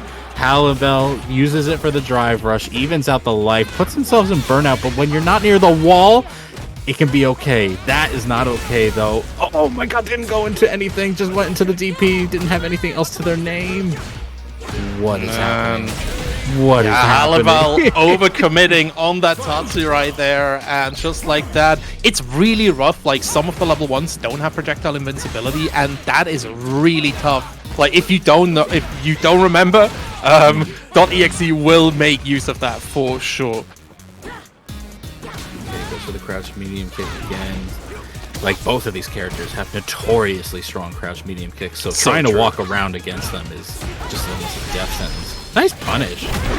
For .exe, crouch medium kick is, like, that's really good, right? Because he was so good in Street Fighter 5, like, he's just so used to hitting standing medium kick a bunch. That DI was very nicely timed. Halibel not ready with any of the responses, and .exe taking the first game. We were talking about being old earlier. Lord knows Drive Impact is the old man check. Can you react to this? No, I can't. I just straight up lose to that mechanic. Like, that is the mechanic that boxes me out of this game. I had the other day somebody go, "Wait, how old are you? You reacted to my Drive Impact." Like, I don't want to answer this question. I don't want to answer this question. Halibel in general, like, as an older player, is somebody that was told to not use Drive Impact too much here, but he's using it. When he's using it, it's very deliberate and to great success. Oh no, gets Shim-Sham, EXE, gets him back into the corner, baiting out the super, and that is it. .exe is in Halibel's brain right now. Alright, set point for .exe. Ooh, beautiful bait, using that minus situation to throw out the drive parry, get the perfect parry, and push Halibel into the corner. Can we maintain this positioning? It's a really good question right here. Halibel gets the neutral jump over the drive rush, not escaping the death wheel. Gonna give him the corner position on his own, though. EXE just walking forward with the heavy punch. Very cheeky Fuhasto. DP cutting through the drive rush, but now Halibel is in burnout. Okay, backs up just a little bit. Yeah, Halibel is in a tight situation. The drive rush being gone is rough, but .exe has to take advantage of it. Nice backdash for the anti-air. Baits it out. This is not gonna, yeah, unfortunately that combos, so they're not gonna get the wall splat. Gets the crosscut though. .exe was in a controlling situation, and at least has the life low enough that Drive Impact will lead to their death. And in fact, the Fireball will catch the startup frames of the Dragon Lash, and .exe takes out Halibel 2-0. Man, I talked to .exe today. He was not too confident in himself. He's not eliminated. Yeah, we're not in losers. He's won against Fat Cat. He's won against Halibel, right? Like, both of them players that I had in my top 8 locked in, and .exe moving comfortably into winner side top 16. I'm so excited. I literally wrote him and I was like, hey, I'm talking to like the top players. I want to get their impressions, and he's like, I don't know the top player, but okay, I'm fine. I knew it. I knew it. You had it in you, .exe. Yeah, no, he's doing well for himself. That sits him into top 16. Good stuff so far. Let's look at the rest of the bracket going on. Rizzo making it out as well. I think it was recorded that Jimmy's actually knocked out. It's recorded 1-0, but I'm seeing the rumors saying that they're knocked out. He is currently noted against Calipro. We'll have to get the news. Jimmy is out. All right, he is streaming right now. So Jimmy being out against Caleb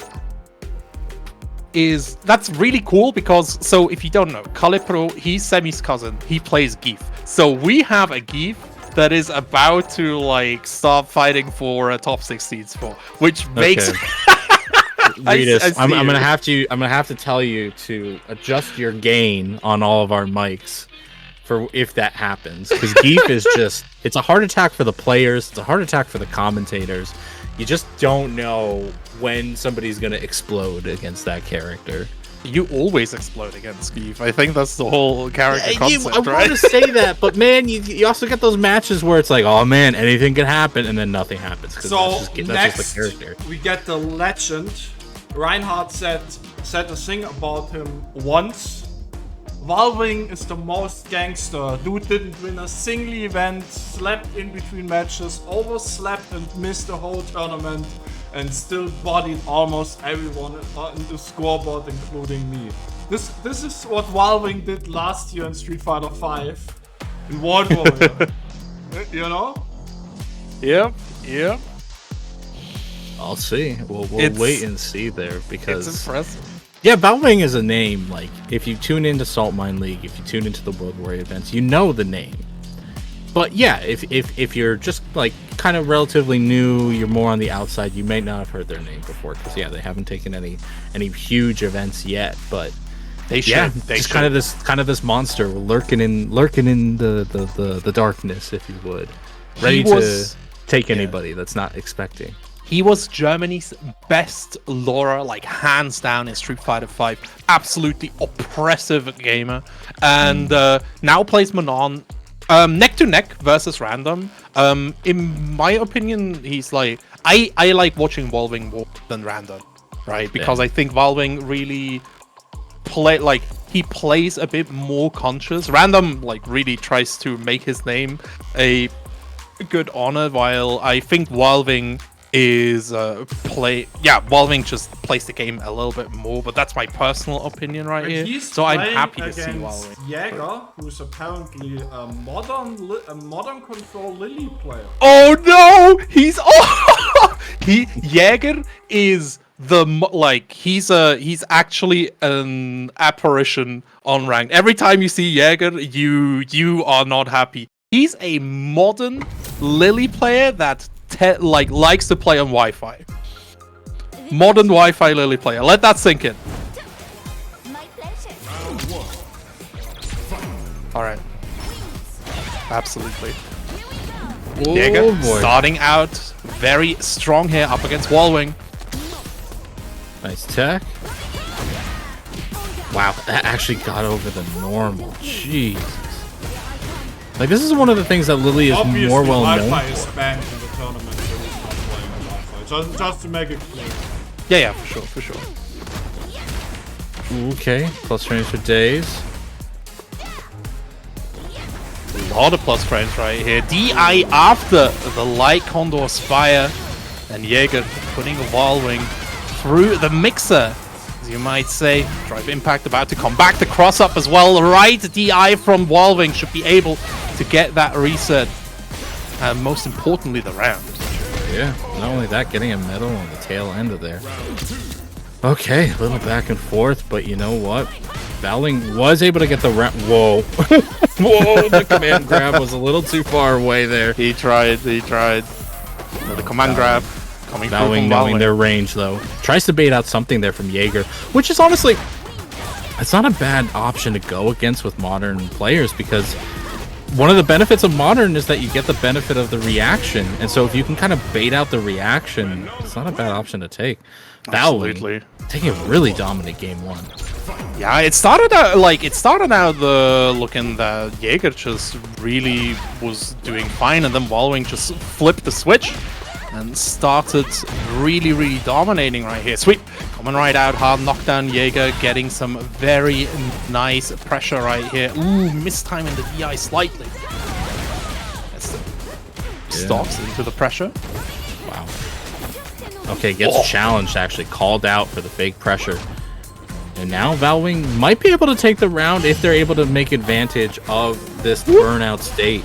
The Jäger, yeah, there it is, baited out the reversal super. Can we kill from this? There's No, no we're gonna level take 3 the metal. available, but the metal definitely coming through here. The overhead going to be the choice for Valwing, putting him already at set point. I wonder if this is actually just a good matchup for Manon, because God knows Lily, her normals can be really insufferable for a lot of characters. This is dead. This is just a dead. straight up That dead. was Wow. the fastest round I have ever seen in this game.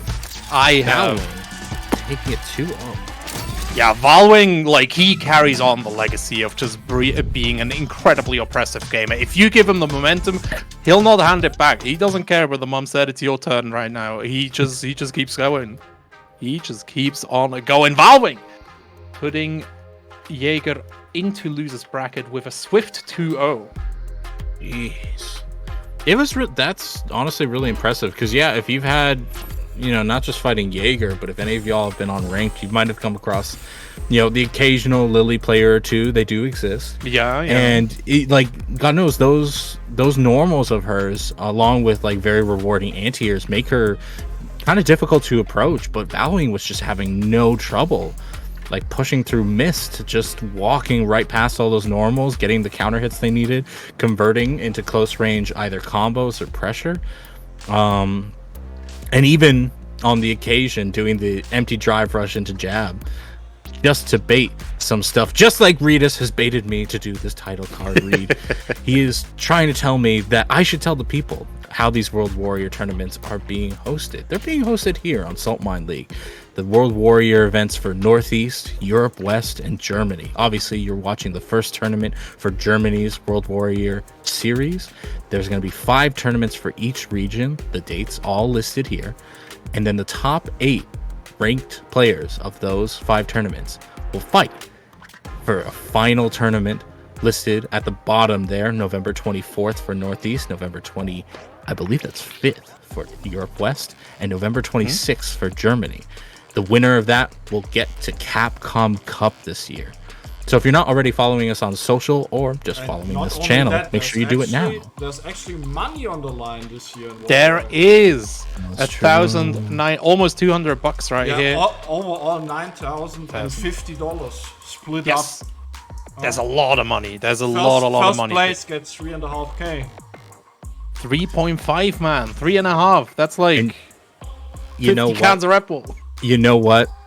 You're gonna need it for wherever you're going. Like, I know the players get treated well and like they get their amenities, but like whatever city Capcom Cup is going to, Ritas, you know, you remember how much we spent in our time out there? Not even on like room and board, just on like food. Like, it was crazy. Without insane. community help, there would have been no way I would be able to go. Like, the community helped me with pretty much everything. Otherwise, there would have been no way. Having that cash is definitely well appreciated. Absolutely, and you know the players like, deserve even it if as you well. Only pay for food, you know. Like, Yeah. So, but now last match of top 32 winners: Random versus Demulant. Demulant, It's of time course, for some Demolierung. he's going to demolish for sure. Demulant, a legendary Sagat in Street Fighter 4. I am Also a looking legendary forward to it. Mega Man speedrunner. That's true. That's actually Which true. Mega Man? I Which don't know, Mega Man? I don't know. I'll save my judgment for later. But he's like, he was like, or is still, I don't know. He's like a really good speedrunner. Well, hopefully we can speedrun the Matcherino. I'll mention once more, as Cosmico mentioned in the chat, only $35 before the top 3 get paid out, guys. So check out that Matcherino in the few seconds we have before the next matchup is coming up. But I'm excited. I honestly, Random's run in not the most recent Salt Mine, but the one before it, won my heart. Like, I had not seen players call out their opponent's offense as well as Random. What he did against Lord Venom's GP, actually dashing through the shadows. It's filthy. It's filthy.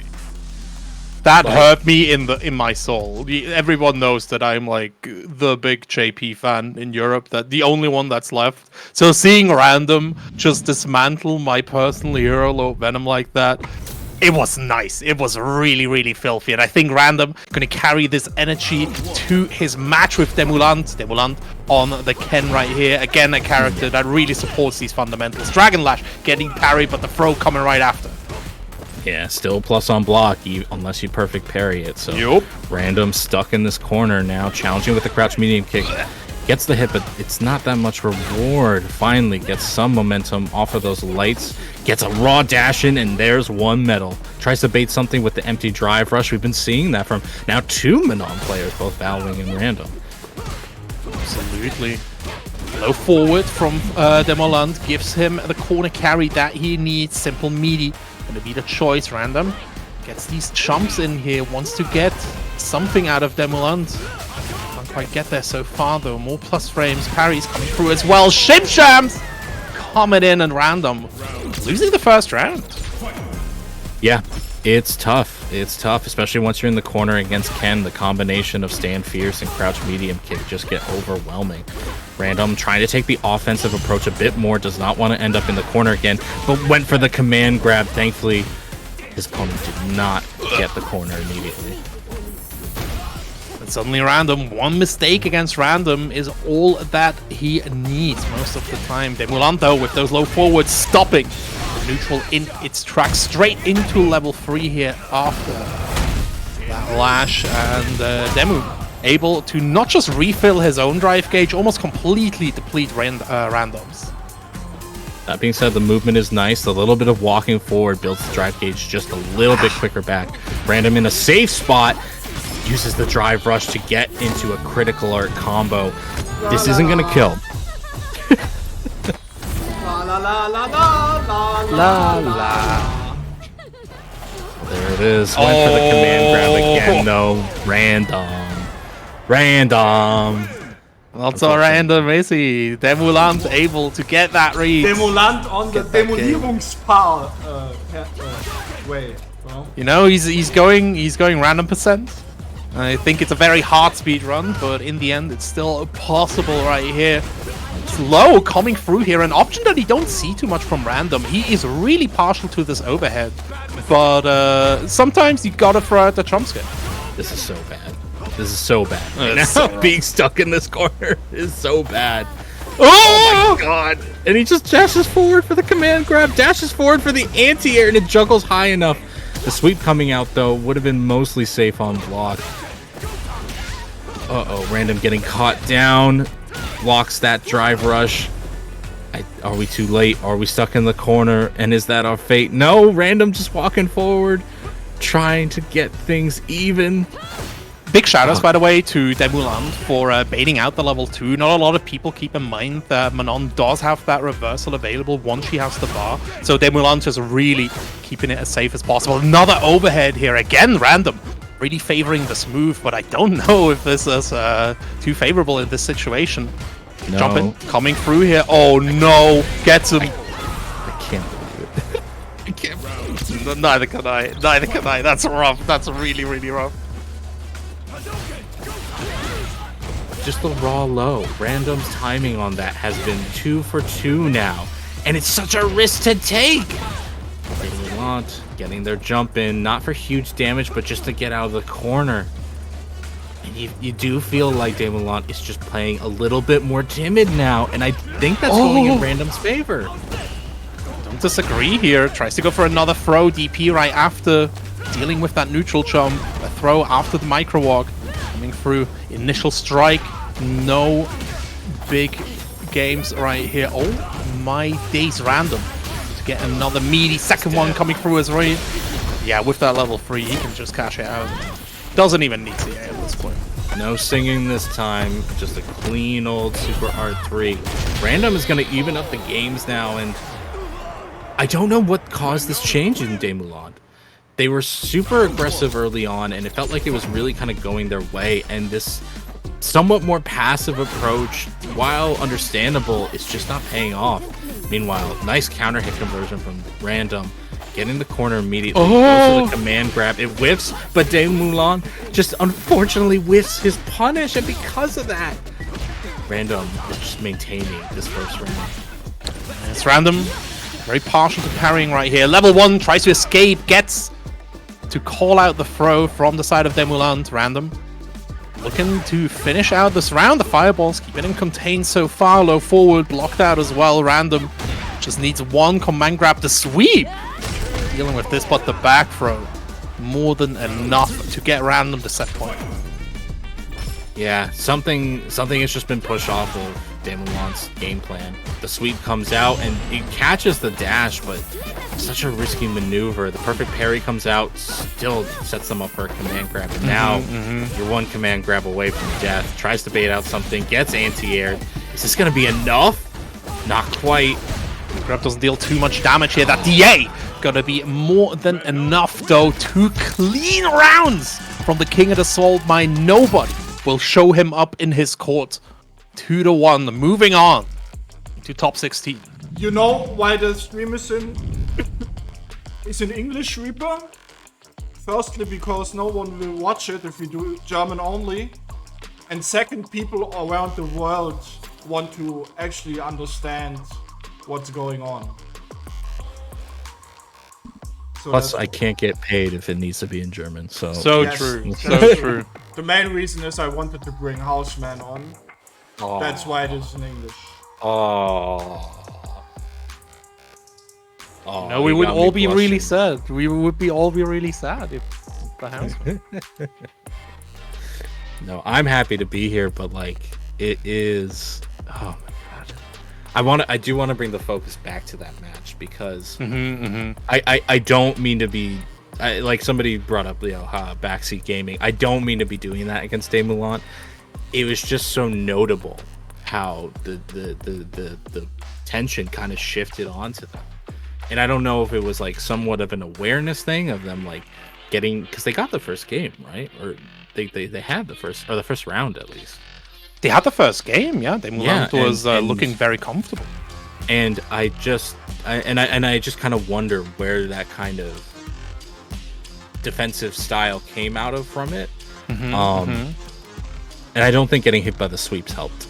I think that kind of triggered something where it's just like, okay, I really want to block that sweep, and then it only came out maybe once after again, and I don't know. You feel almost bad for them, and I hope that they are able to make it through the loser side because that's not the end of their tournament run. But we need to talk about top 16 winners, which is almost completely filled up right here.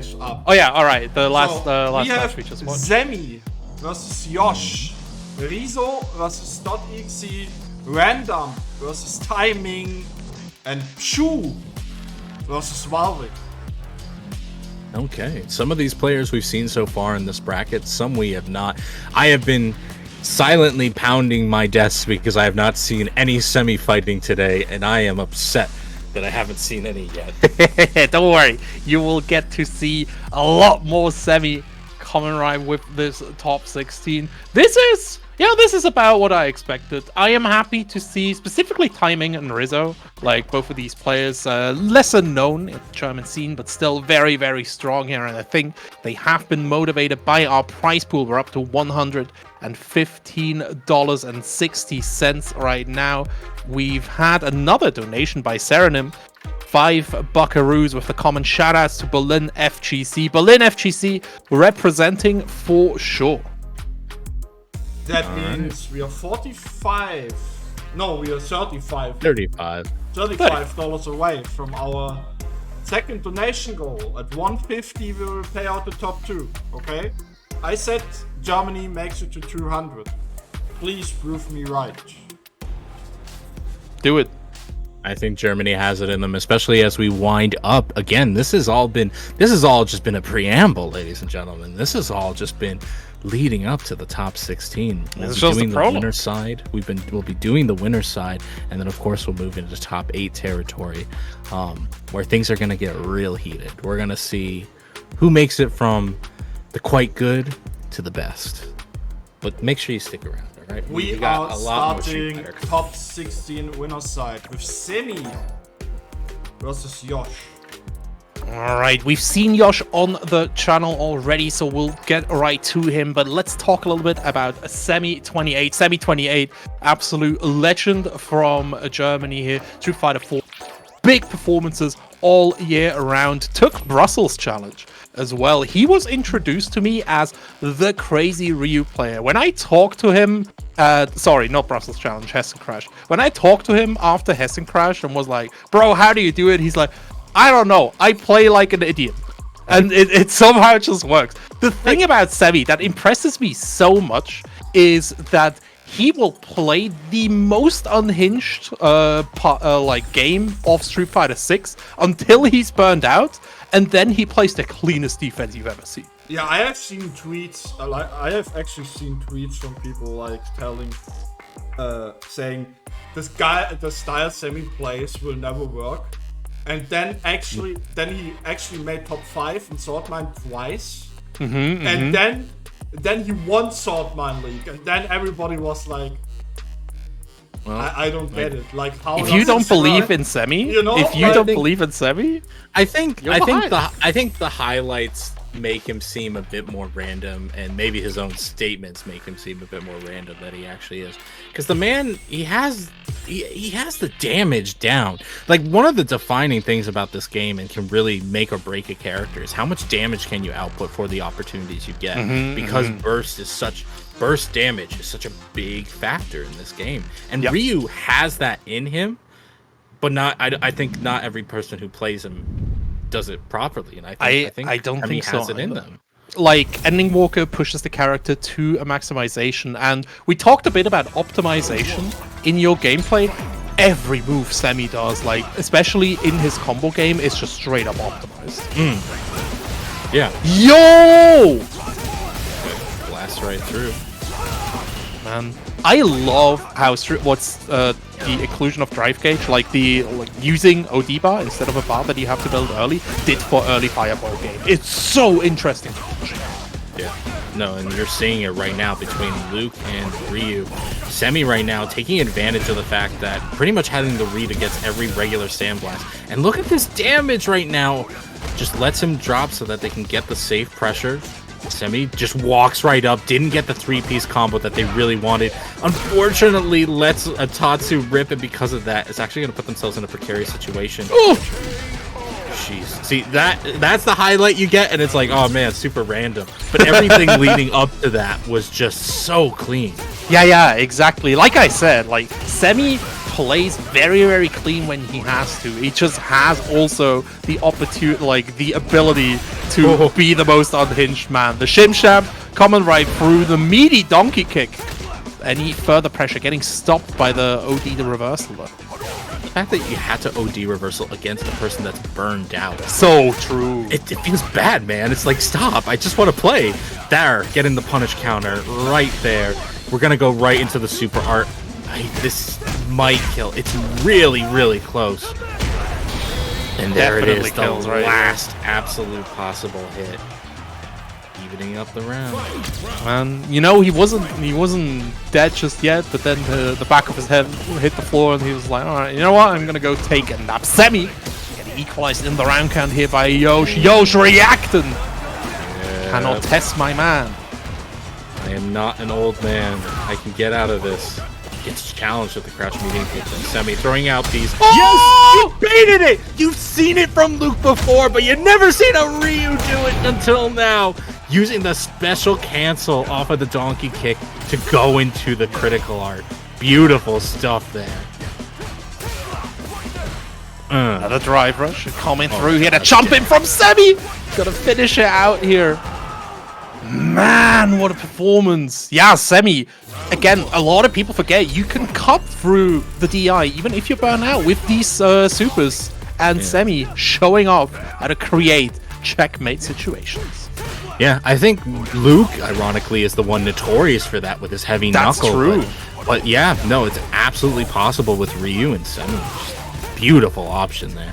Absolutely. All right, but you know what? Yosh is definitely not out of it. He has gotten the last round. Been so close to taking that one. The DI was not a bad idea. Running into that stand heavy punch was, though. Speaking of these optimal combos, good amount of damage for just 2 bar. And just shimmy. Man, Semi going for a reset there. Can't quite extend due to a lack of drive bar. The cross up, filthy Yosh. Just getting hit right in the gullet. And Semi not even burned out yet. He didn't burn out. How did he do that? How did he do that? Yosh right now, though, getting that side switch combo, which is very important. Getting that corner could be the make or break. But Semi fighting their way out, going straight into the level 3. This will not kill Yosh, obviously, but it puts Semi back about halfway through his burnout gauge. And Yosh right now has so little life, they can maybe only eat 1 DP, and that's it. Yeah, absolutely. And Yosh very close to burnout as well here. The donkey kick gonna take care of that. And now Semi about to get his meter back, and this should be just cleanup for the German Ryu right here. But Yosh keeping him under control with his Sandblast so far. Knuckle coming through here, but the standing light kick drive rush from Semi gonna finish it out. Yosh gets thrown into losers here, 2-0. Nobody can stop Semi, it seems. Telling you, man. And like, I'm telling you, man, there's something about his Ryu that obviously the player is making this character work. Yeah. But like, I think Semi just, I don't know. I don't know if I want to call him a genius or just like accidentally gifted in this way, because like, you know, the way he talked to you about how he plays makes it kind of downplays the actual decisions being made, the actual optimizations being shown, and like, what it's nice is that it shows the character in a different way that nobody seems to believe in, besides Semi at least. Yeah, definitely. And Semi showing why he is on so many lists for top 8. We will move on. Next match going to be Rizzo H against .exe. .exe on the run of his life, defeating his arch nemesis earlier on, and now has to deal with Rizzo H after besting GG Hannibal, one of the favorites to take this tournament. And doing so pretty well. Absolutely. Again, like, he was the best jury in Street Fighter V, right? Like, and you can see it because he does a lot of the Street Fighter V things that jury did very, very consistent even in this game, like standing medium kick, crosscut DPs. It's very good. .exe, a regular contestant on the Salt Mine League weeklies, of course, every Saturday. We got King of the Salt Mine every Sunday. We have the EMEA Open bracket as well. Some of them are being supplanted, of course, by the World Warrior events. But if you want the top level Street Fighter 6 events in Europe, Salt Mine League is your place to go. The World Warrior events, of course, are the exception, but they'll be right here. So all you need to do is follow and subscribe to one channel. It's very, very easy. We made it as simple as possible for the channel. All right, and make sure you're following the channel and also the social listed below, just so that you can know when these tournaments are happening. I know CPT is just going right now, and it's great to see, but it can be a little confusing to follow. So as long as you're following folks like Salt Mine League, like Capcom Pro Fighters, you'll know when things are happening. So be sure to stay tuned, because this is just the first tournament in the Germany series, and it's only been the first couple tournaments for the rest of the Salt Mine League World Warrior tournaments. So we got 3 months of this going on, and it is not going to slow down in the slightest. Definitely. Everyone wants to get into that top 8 to compete for the 3,500 euros for the first place in these World Warrior events. And yeah, people really, really excited. Talking about money, Match Arena, you got some disposable income, get that top 3 payout. True. We are super close to $150, 115 already. Big shout outs again to our top contributors, which are Crifty, Pixel Hans, as well as Serenin. With all of these contributions, we really, really appreciate it. Okay, Let's go. we got our match going on right now. Rizzo, who we have not seen so far, going up against .exe. Dot having a good round in his earlier set that got him to top 16, but right now being cornered, and Rizzo, God knows, Luke has such good corner pressure. Like, absolutely. I could insert that with Luke has such good blank and it would fit, but like his corner pressure is astounding. And right now Rizzo is showing it off, getting perfect parried on the safe jump, but that of course means it's only -2, not a guaranteed back throw. Thankfully .exe still able to escape the corner nonetheless on the scramble, and gonna make this corner work for them. Nice, another crosscut DP here, the .exe special, stopping the drive rush, trying to bait the DP, but Rizzo instead just making use of that, walking up for the throw. Bro, he did that in neutral? Nah. I mean, I can respect it. I can respect it. You're talking about the Fuha release, right? Yeah. Fuha. I honestly, I think Clever Juries use that as a way to kind of get in, especially with some of the tools that she's lacking. Jesus, you're about to be lacking a lot of life, though. that combo hurts so much. Oh, and with the drive gauge regain, Rizzo isn't even hurting for resources to continue the pressure using that drive gauge to rush further. EXE needs to get out of here, low forward. Oh, drive rush finally catching him out right here. Level 3 reversal, and now .exe able to more or less get on life parity. More importantly, look at that drive gauge difference. That's guaranteed. That's guaranteed stun in the corner. No reversal. Unfortunately, the back throw kind of resets the situation. Thankfully, we got the drive rush combo. Can we push him into the corner soon enough? No, we can't.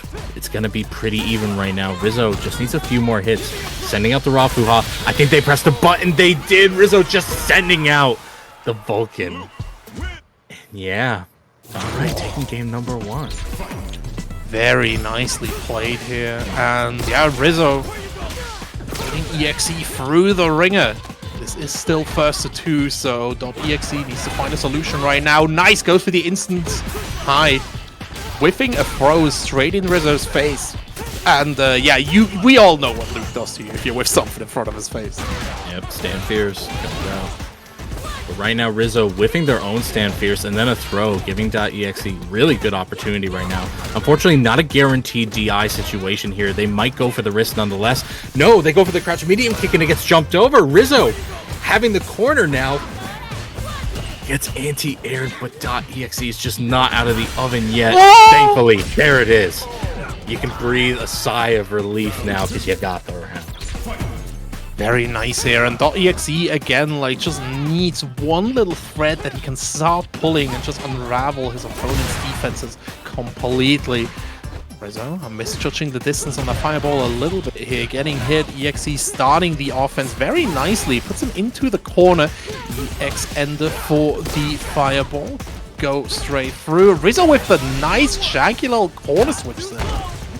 Yeah, gets a little bit of a light starter into this into the super, which means that it's not going to do a massive amount of damage, but a healthy chunk. Gets the hit confirm on the crouch medium kick. Doesn't spend any other drive gauge, because now we can spend it on the OD flash knuckle. Unfortunately, you died before the DDG could come out, but you knew it was going to happen.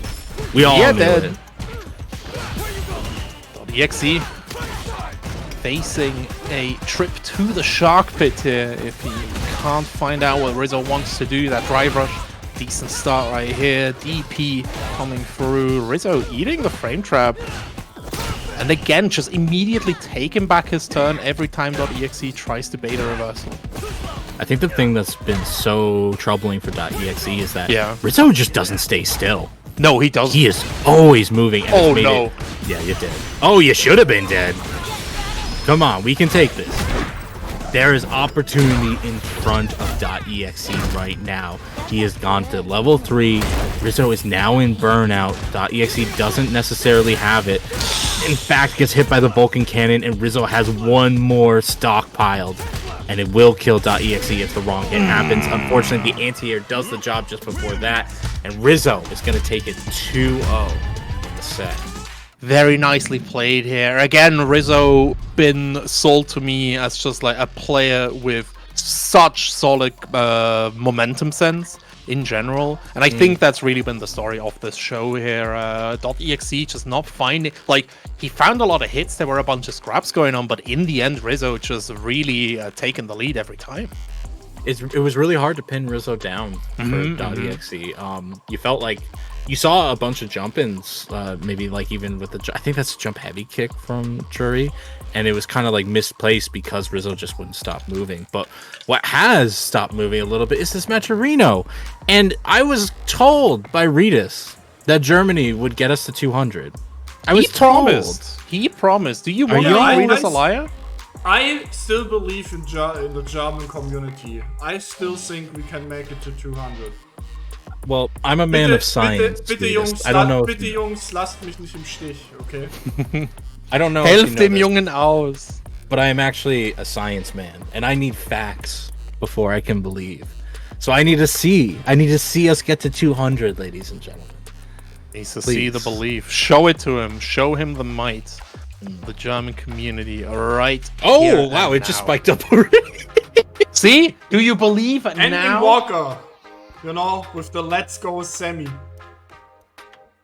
Understandable. Understandable. And 15 Walker, obviously buckaroos. part of the German community, as everybody I knows. love German ending Walker isn't real. Stop lying. He is a German at heart. Absolutely. Shout out to Andy Walker, man. He's been so smitten am- with Semi's gameplay. You seen that Twitter exchange? Oh, I haven't. I haven't been seeing the Twitter Alright. exchange. I'll have to catch up on my soap operas later. But I'm glad to see Andy. Like, this is a side tangent, but it was great seeing Andy Walker kind of come into his own at the end of Street Fighter V. And you always worry that like the next game is about to come out, and you worry who you're gonna lose. You worry what players just aren't gonna feel the game. And I'm happy to see Andy Walker is still keeping to it and still doing really well, even though he's like in between characters right now. Ending Walker is Glad to see him still. yeah, he's like an incredibly talented individual, and a lot of people were like, "Oh, it's just Ed," and no, it's not just Ed. His Ryu is absolutely cooking. This person understands so much of the fundamentals of the game, and the most important part that I think nobody can take from him is his work ethic and his conviction to like treat this as serious as possible. What else should we treat as serious as possible is our next match, Timing versus Random. I think Timing is the only remaining Jonathan Peter He's here. the only remaining Berlin FGC point. That is true. Let's see how it goes. Timing, of course, on the JP. If you know, you definitely know, but he has to deal with Random right now. And from personal experience, this matchup can feel kind of bad until you bust out that OD amnesia and you just make them cry. All right, well, life is now in Timing's favor. It was a beautiful start from Random. who's now my in. lord! Like, what is a matchup if I can just get in? There So goes true. The amnesia again actually baits out the delay tech after the amnesia was set up. And honestly, Timing has been a man of reversals right now. He has been living off of that. But how long? How many reversals can you get? Oh, a lot of them. Level 2 coming right out here. Got to force the burnout on Random. Gorgeous jump right here. Overhead coming through as well. OD. Amnesia baited and Random takes a very hard-fought first game. And I think you can be happy as Random. 4 medals. 2 bars ahead. Like, man is chill. The fact that the combo dropped and it baited out the OD amnesia. Random just has to be thinking to themselves, calculated. As intended. But right now, what's beautifully intended is that we have 5 medals. He went for the command grab, Timing jumping out of that situation. And honestly, we've been here before. We have been here before where Timing manages to reverse their way out of a bad situation and Random just always gets the in. All right, thankfully, the super art doesn't get buffed by the 5. Could you imagine? Could you imagine I don't if that's wanna. like the buff that this character got? I do not want to imagine that for sure. Tries to go for the standing heavy kicks. Target combo into level 2. And yeah, that's safe. Can't quite deal with that. Should be able to get him out of through the burnout right here. I like the use of light departure right here from Timing, right? Because the most dangerous place Random can be is close to him. And making him go away from there by just placing the spike, that's just good gameplay. That's just how it goes. Timing agrees with me with those OD. Tries to go for another embrace, but the ghosts be the choice instead that actually connects. Yeah. Good for Timing, able to get that last round. Oh boy, here we go. Spin to Malu, gets the counter hit. Thankfully can't convert too far away for that. But yeah, Timing is close to burn now. Random is burned out, but I don't even think they mind. As long as they're getting their ins, as long as they're getting the RKOs, that is a dead JP. And Random is keeping to his name as the JP killer. Going 1-0 in the set so far. Yeah, and again, like once you've started beating players like Lord Venom, Timing might have to pull out some big chews to deal with a player like Random. The moment spikes coming right through. You're just not keeping him out. Like that's you can't. That's I'm not. That's not a diss against Timing. No, you're just not able to. No, this is like a big benefit of Random's offense, right? Like you cannot keep him out of it. We at least get the back throw and the punish. Goes to the command grab. Thankfully, doesn't get punished at all for it, but does lose a bit of pressure. All right, there goes the clap. Oh my God, he just grabbed him through it. He grabbed him through the SA2. I don't know what's happening anymore. Random right now is in full command of the situation.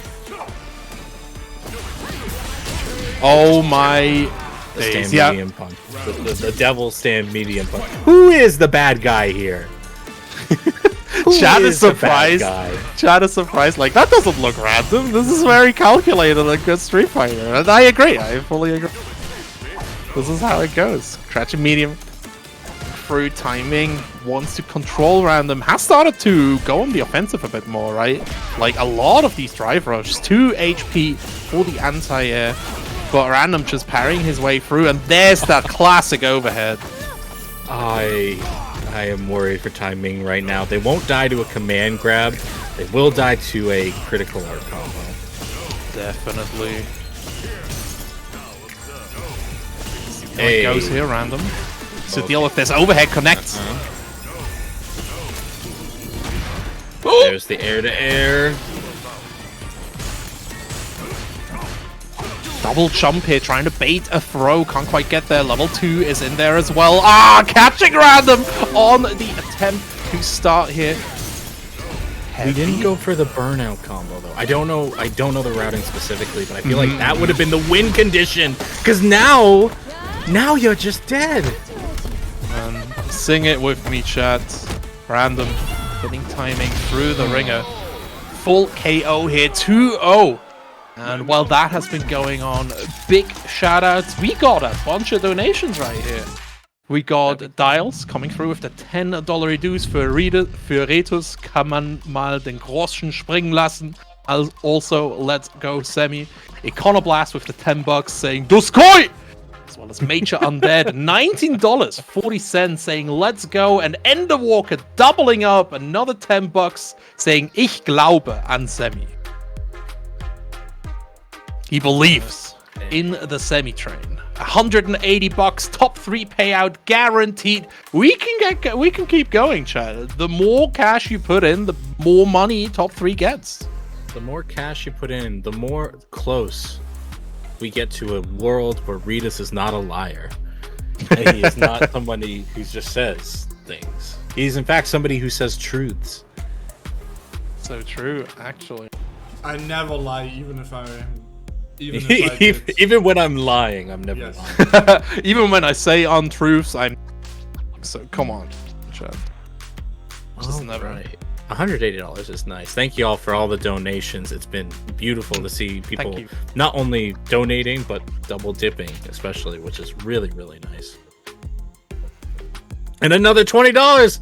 Hey, Random, coming in after the victory. I have 20 option selects for when I lose. There you go. There you go. So smart now play. we get Shu versus Valving. Last match of top 16 winner's side, yeah? Peshu has been kinda walking the Manon gauntlet. Yeah. Y'all have I thought Manon was dead as a character. I thought there were only 2 folks that she's well alive in Germany. In Dach, in general, I can tell. Like, Switzerland has a really good Manon called Leek as well. People just go with that character. He's really cool. From Manon to Manon, but Pishu not up against anyone. He's up against Wildwing, and we've seen Wildwing in his last match, right? He grabbed the momentum and never let go of it. So it's really up to Pishu to try and go for, like, stop Wildwing from doing this. But it's always the big issue, like getting these hybrid grapplers up against an armor character. Traditionally, right, like traditional wisdom tells us that the hybrid grappler is definitely in an advantage there. I wish my bracket was full of Manon. Shout out to Ships. What's good, bro? I can see where that idea comes, right? That theory fighting comes. Yes. From. But I will say Marisa has much more to her character than just the armor. I think her spacing traps are particularly good, albeit how well they deal with against Manon's extended buttons is tough. I think, you know, her damage output can certainly overcome those issues. But, it definitely, another big issue is, like, Manon has one of the best jump-ins in the game. She has that jump-heavy kick. Yeah. And Marisa, in neutral, has to contend with the fact that at any moment, she could put out a button, and the Manon could have jumped as she puts out that button, and the jump heavy kick would likely hit her. And that just starts the momentum. Yeah, and Marisa just does not want to be on the back burner. Yeah, and anti-airs are one of the issues of Marisa's kit, right? Like, she does have options, but they have very specific angles, so we'll see how Pishu deals with Wildwing right here. This round start is going to be so important. Tries to throw out that same medium punch of whiffs, and thankfully Wildwing is not able to punish it too much, but still able to get the momentum from round start, and that's what you said is probably one of the most important things here. Yeah, definitely. Double Gladius from Pishu here, but Wildwing slowly pushing Pishu into the corner. I say that as Pishu gets a gorgeous back throw. Another throw right here. He's in with the step kick. Gladius keeping everything at a gorgeous distance here. Pishu getting closer to the burnout right now. Wildwing, at least, even if he doesn't win this round, he got a medal. That's all that matters sometimes to these Manon. I mean, he actually might take it. Doing these That's step true. kicks has been doing a lot of damage. That being said, they're now on the back burner. That stand medium punch takes the command grab. Oh my guys! He let that rip. He let that rip.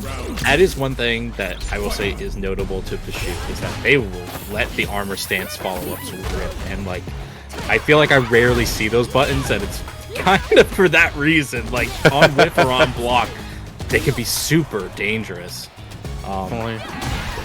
But at the same time, you know what? Pishu is able to get that hit. Unfortunately, not able to get the juggle that they needed. And Wildwing is going to take advantage and take the momentum into their own hands. Reversal level 3. Here we go. If you feel yourself a bit too much against Marisa, you will not just get put into the corner, but eat a bunch of damage as well. Pishu, though, able to revert through. Armor good. Armor good. Yes, armor is Me Marisa, armor good. safe jump. There you go. There's a lot of damage. There's the reversal level 2, though. A really smart choice for Wildwing, who still wants to have a reversal in their pocket if they need it. We talked a little bit about this reversal earlier on, right? Like, it's something that a lot of people forget. Oh my, there's Wildwing! Just straight up kills Pishu with the DR command grab. What a jump scare! Yeah, don't even talk about Marisa damage. Don't even mention about Marisa damage when that's the opposite side of the table. Oh man. There's the damage now coming from Wildwing. Healthy amount to start off with. Makes them scared enough to block. And Pishu now trying to fight forward, but unfortunately getting tossed for days. As a Street Fighter 5 player, it is mind-boggling to me how many dash-ups these Manons are getting away with. Like, you're seeing this too. They just dash up and get command grab. I mean, here's the thing. Like, you're looking for the jump in, you're looking for the long range normals, you're looking for the low. Apparently, you're looking for the command grab with that OD phalanx. Pishu now making the hard reads. Unfortunately, not able to maintain the corner pressure. And Wildwing actually gets caught with the neutral jump. Pishu is now kind of playing out of their mind a little bit. Yeah, no, this is looking kind of weird here. Pishu in burnout right now. As much as this looks like Pursue's game. Valwing does have the 5 medals on deck and the burnout as well. Has to go for a whiff punish, can't quite get there. Counter hit Gladius. Oh, the step kick gets interrupted! And this is a bad situation. One more hit is going to do it. There is level 3 on deck for both of these players. As soon as, I don't know what there's this feeling that you get sometimes as both a player and an observer, where it's like once the momentum leaves somebody, you're like, that's just not coming back. That's it. We're done here. Yeah. And unfortunately, that just seemed the way for Pshu, where they would get clean hits, but they wouldn't be able to maintain the corner. They wouldn't be able to, there were a lot of options going on. And unfortunately, it just got to be a little too much for Pshu. Valwing going to take it 2-0 in the set.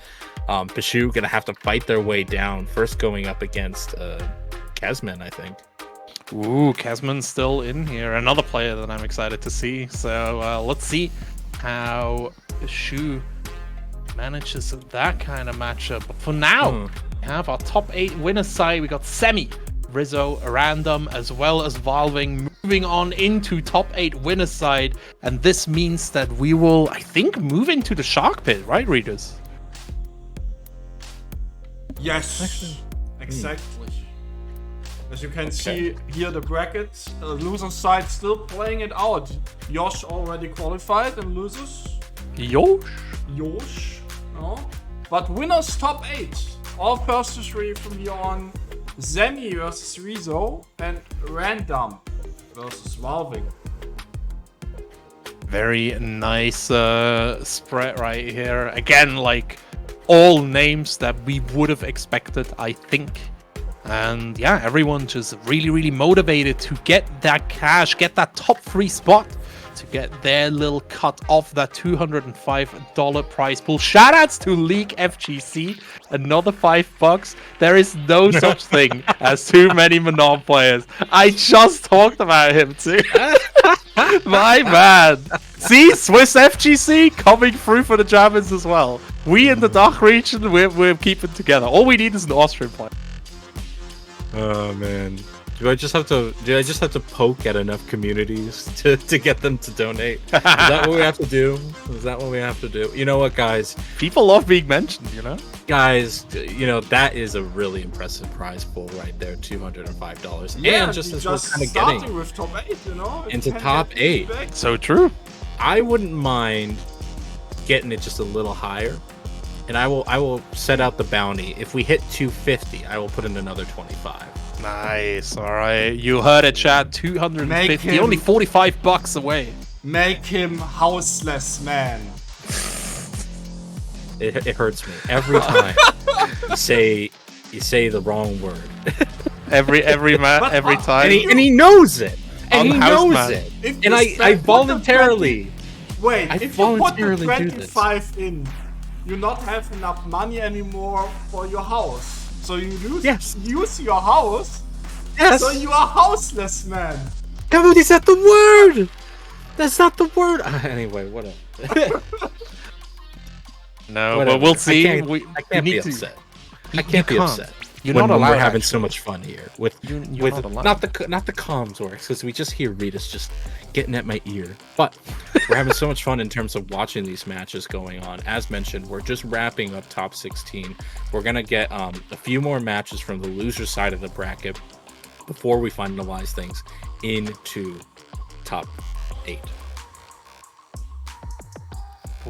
Sure. Which one are we going to take first? That's a good question, right? Because all of these are kind of bangers. We are going from top to bottom, obviously. So. Ooh. Oh. Okay. Means that's the first one going to be... Wait, does that mean Pshu has to fight again right away? Poor Pshu. Poor Pshu. Okay. I'll wait. Not even... Huh? You're fired, bro. What are you I thought we were doing the loser side of top 16. No, we're not doing that. We're doing top 8. It's top 8 time, lads. It's over. Fired, top 16. Who cares about that? I care about Semi versus Rizzo in our top 8. First to 3 region as well, which is big because it will give you more time to get the download on your opponent, and having a player like Rizzo who plays so methodical who play so analytical, might be able to deal with Semi. Who knows? Maybe first to 3 is like the Semi killer. It could be. The little extra time can allow you to make some small adjustments, pick up on some play styles. God knows, even if you play a person, a week ago, you come in to a set after a week's time, they might have something different. They might be, having a different kind of mindset going into things. The adaptations are only really possible within the set that you're currently playing, or within like 24 hours. So maybe that can happen, but I don't know. We'll see. Definitely will. The players finding their way into the lobbies. By the way, Street Fighter 6 lobbies are such a balm to my soul. I am so happy. We have shared trading mode, it's so easy to invite people. It's just been such a good product overall. I'm so incredibly happy, almost as happy as I am to see Semi versus Rizzo. Don't let the nameplates fool y'all. This is winner's topic. Nice anti-air, the overdrive fireball allowing Ryu to recover in time. Semi just burning out on the drive rush pressure. Kind of comfortable because they have that corner. Unfortunately, that leaves them vulnerable to that drive impact, and Rizzo is going to side switch with it. Yeah, I wanted to build that bar maybe to get another call out on the drive impact, but Rizzo, very good awareness right here, able to get the corner, tries to air stall with the Tatsu, but Semi defending through the burnout. Again, Semi will just burn through this drive gauge and then immediately go into the best defensive player you've ever seen. Low forward fireball, the classic for a reason. Semi gets the first round. Yeah, I'm amazed that they were able to get that first round. It was such a dire situation in the corner, but it worked out. Overdrive Sandblast goes through the fireball, but Semi's own overdrive fireball goes through Sandblast. Getting the back and forth here. Definitely getting that parry straight behind his fireball, but like you said, Rizzo with a nice punish there. I do like Rizzo, waiting to use the super art until they could probably get back that drive gauge. You do want to hold on to that super art in case you need it for defensive purposes. Can Semi side switch the situation? Yeah, and now let's see if Rizzo watched the stream, right? Because Wait, Semi my does. God. Oh no! He knew it was a counter hit. He knew it was a counter hit, and Dustin was going to get the roll. He's going to do the reversal level 2, and that might kill. No, it's going to empty him out, and he has the setup. That is a safe fireball. You get the anti-air off of it, and Semi going 1-0 in the set. That was checkmate. I think he had to back jump to get out of there. That was just straight up capital S Street Fighter. Semi able to get Rizzo out there, gets the ODDP punished here, and it just feels wrong seeing Rizzo go into burnout before Semi, I've got to say it. Oh wow, good escape option there. I think Rizzo just barely got out with the skin of his teeth. But even then, your teeth might not save you now. That chunk of cheese. Semi, right now, taking another round. This is first to 3, so Rizzo is, not on death's door yet, but he's not. Go! Oh no. That was the cheekiest shot I've seen in my life here. Rizzo? Do we give him that credit? Did we give him that? That's what it was intended. I don't know if it was intended. It would have been cool if it worked out here. Talked about cool that the DI hitting, even though Semi was already in the air. Pretty cool for Rizzo for sure. There is a drive impact waiting here, but Semi ready with the level 2. You can't, he is just straight up ready. Too far away, not going to be able to punish. It's a little too far to punish the Vulcan King, but yeah, that's a good tough combo. Move to but it's not a great ender. We at least get the throw. What a tech from Semi. Gets blasted away by the Sandblast, and Rizzo gets their first round on the board. Somebody in chat just said he plays like a modern Ryu. That's just OG reactions. It's just OG reactions. Oh no! That's side switches. I like that. Just get that one step closer to the corner. These is the optimizations that will make you win. Rizzo having to deal with this drive impact here. Couldn't quite get the cancel. Talking about cancel, Semi canceling into level 3. Rizzo is, as they say in German, on board. All right. The Super R3 is there for Rizzo. Oh, he did. Oh, he hella did. I mean, it wasn't the worst situation to be in. You had the Super Art, but yeah, getting clocked right in the face there.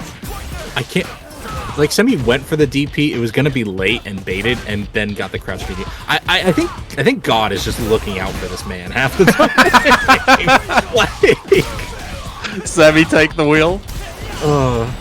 Oh my The god. perfect parry on the VDDI. Semi has the answer every single time. Another side switch combo right here. Low forward donkey kick. Another meaty donkey kick. So much burnout. Nah, that's gonna hit. That's not That's invincible. checkmate.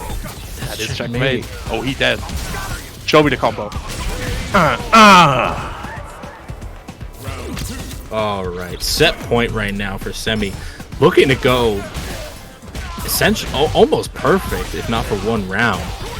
Semi, please. He still has level 3 here, burning through the entire drive gauge for now. Rizzo gets him in the corner. Has to fake another throw loop right here. Can't quite get there. Semi just holding down back the perfect defense. Heavy donkey kick as well. No! Okay. All right, Semi, you got your drive gauge back.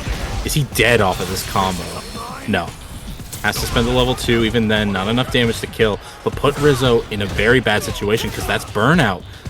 And now he can chip him with, I think, 3 fireballs. The Tatsu gonna do it instead. Oh, you want a fireball? Well, don't worry about it. Just whoop! So skip that neutral, skip past the fireballs, get yourself into winners finals. He's so good. He's genuinely so good. You can't stop the sand train. Cannot stop the sand train. By the way, chat, make sure to spread the word of this top 8 on social media. The tweet is in chat. Tell everyone what you're watching right now, because these matches kind of nice. Like, I said this at Capcom Cup when we were all. I was with Redis and we were with a bunch of other like TO and players, and we were all sitting down and we were all like, "Who's gonna win Capcom Cup for Street Fighter 5?" And I was like, you look at how he's playing at this time, and you could see that dog in Mena. You could just see it. Yeah. And he was going to take the whole thing. I want to say I see that in Semi right now. It is utterly insane how good his calls are, how consistent his comboing is.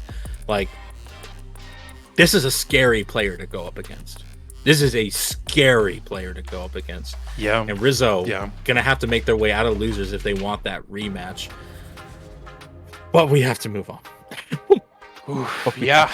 And moving on, it's got to be Random versus Wolving right here, and you know, it's gonna be interesting for sure. I said some things about Random and Wolving. Who is the better Manon? We're about to find out here, and these are the top level matches that you can expect from the Capcom Pro Tour World Warrior Tournaments 2023 here. We have 3 regions on the Salt Mine League every week. Northeast, Europe, West, Germany. This weekend is the big kickoff event. Next tournament going to be on the 3rd of September for Europe West, so make sure to be there as well. Watch that.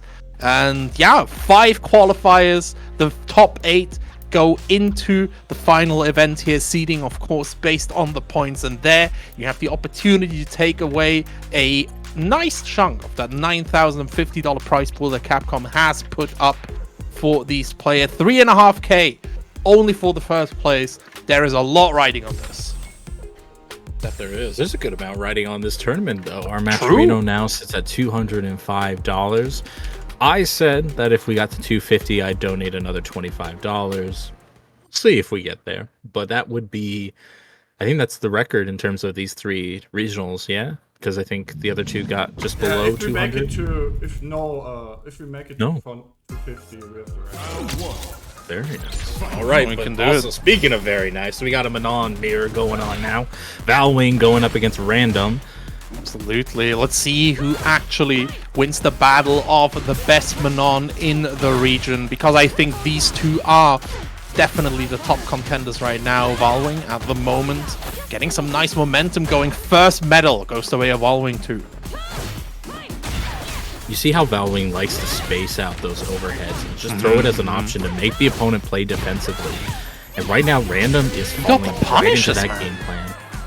Absolutely, yeah. And again, like we talked a little bit about Random's preferences. He loves parrying, he loves going for these delayed overheads here, but Valwing seems to be wise to it, goes for these punishes every single time. Random's starting to space it out right now at least. But yeah, he needs to mix up the approach, doing so as well here. These meaties, really nice. I can't believe he just did that. I mean, that's kind of the separator between these two. I don't think Valwing is as liberal with the dash-ins, you know, cheeky with their options, but Random certainly shows how it can shine. That being said, Valwing giving Random a little bit of a shiner there with the command grab. Drive impacts out. Random still has a little bit of drive gauge left to play with, but they are in the corner. But it lands. But it lands. Oh, he's not dead. He is not dead. Yeah, but yeah, you have that that is a special here. There's no DI to call it out as well. I think level 2 could have maybe dealt with it, but that would have been the hardest read. Like Semi would have been like, "Yo, insane! That's a bit much." Yeah. That's a bit much. But yeah, you know what? Valwing right now, even it's Valwing's running with this, going into the level 3. Gonna push Random into about 1.5 bars of drive gauge left while he has half of his burnout taken care of. Can Random make a comeback from this? We've seen this before. Definitely, but for now, Valwing needs to deal with Random's approaches right here. Another meaty one right through. Stash up low straight into the CA, and this would kill even without CA, but gosh darn, Random taking game 1. You have to wonder how much of that could be attributed to Valwing burning themselves out so quickly. It didn't seem like it, and I have to go over the replay, but like, you know, having the option of the parry, maybe having the option of the drive reversal. Not that I don't think I've seen anybody use that option in these sets. Drive reversal has not been as present as it is. Like, for example, Japan really loves their drive reversals. Germany hasn't been utilizing it too often here. Gorgeous jump from the side of Random, just getting a hard read on Valwing's approach, and Valwing stuck in that corner. Yeah, Random managing to maintain their drive. And that should kill. Wow. All right, Random right now getting a 3rd round in a row. Oh, the neutral jump here, trying to call out with the approach options. Valwing still in the end getting the benefit. Whipping a big command grab though. Random able gets an equalization. Perfect parry. Giving Valwing that 3rd medal, but the level 2. He tried it out. I can't believe he tried to bait it. He tried to do the drive rush jab just to bait out the super, but the super goes so far. It does. It's a very frustrating super to deal with. He goes for the low that time. Nah, brother.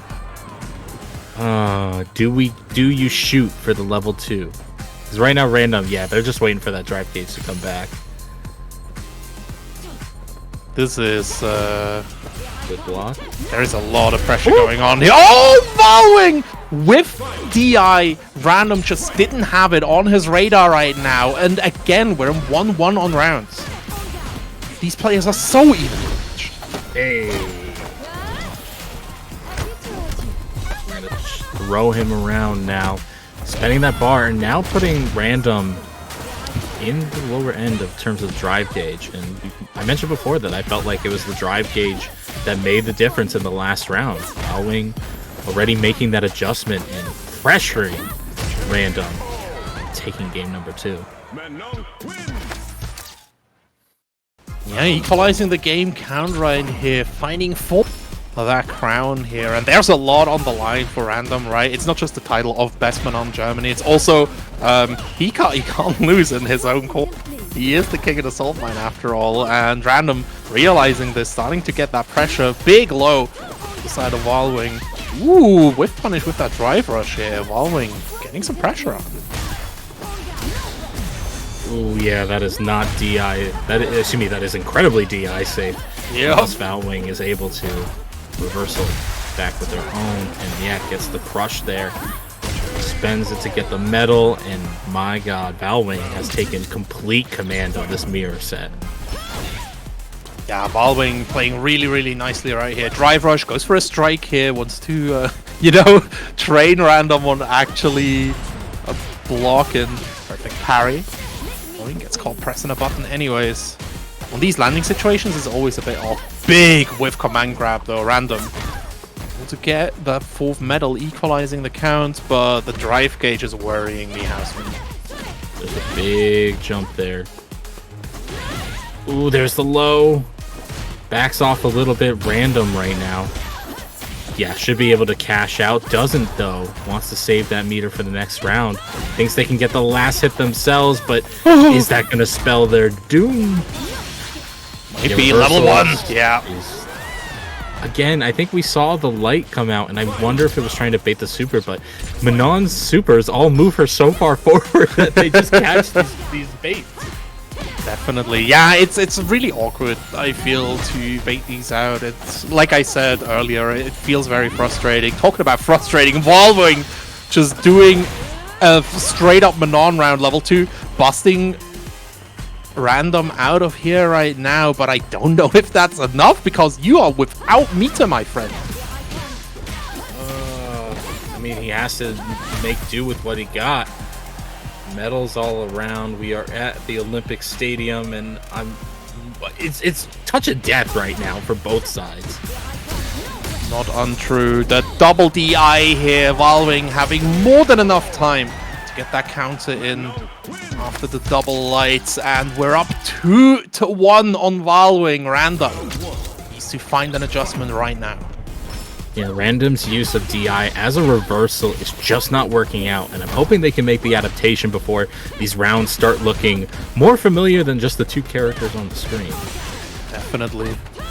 We do know, like, Random's game plan is so incredibly strong, but he has shown that he is not the best at adapting, especially in some longer sets where other players are a bit quicker, so we'll see how it goes. For now, though, DI going to be his doom, as that wall stick gonna give Valwing the damage that he needs to put himself to set point. Okay. Valwing sitting with 3 bars. Okay, parries away. Thankfully, doesn't get grabbed out of it, but Valwing is just kind of happy to let their drive gauge come back if Random doesn't want to make the approach. Absolutely. Tries to get a whiff punish here. The parry from Random is good though. Drive rush, command grab, goes straight for the Oki with this overhead here. Can't commit to that too much, right? Like, it is DIable. Gotta be careful. Valwing getting vacuumed back right here, but he already has the hit on the reverse. Oh no. Okay, reversal level 2. Big damage. I do notice that Random is not going for the command grab nearly as much now. They're always going for the low, they're always going for the relatively safe option, and I think Valwing has caught on to that like a little bit. Thankfully gets the one last hit that they need for that round. I wonder how this is going to play out. Valwing right now with 4 medals could do so much damage in a heartbeat. Thankfully Random able to get that punish because of the great lights that Manon has. Absolutely. Able to get a jump in, gets the knockdown, goes to the neutral jump to call out the level 3, and it doesn't work out. Valwing going for their own command grab. Next one is guess for game here. Yeah, baits out this one. No! I keep forgetting! Again! I keep forgetting! It don't work. But you talked about the damage, right? And Valwing does have level 3 on deck. It doesn't matter though! Random able to find the hit here, equalizing, taking us to a game 5. Yo. You know what? That is pretty even. We are pretty even. In terms of character, in terms of skill level, it's anybody's guess who's going to move on here. We're seeing a little break here from the players. I respect it, right? Like, Valwing probably a little bit shook from that last game. Wants to take a second to just recenter his mental. Like, really get his mind in the game here. Because there is a lot on the line here. You want that winner's final spot.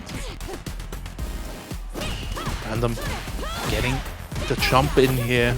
He's high in the block strings. Really rough to block. First medal going his way as well. Valwing is just getting smothered by pressure at the moment. Yeah, I think these jump-ins are taking their toll. Did Valwing just jump into Random's arms there? He just dashed forward.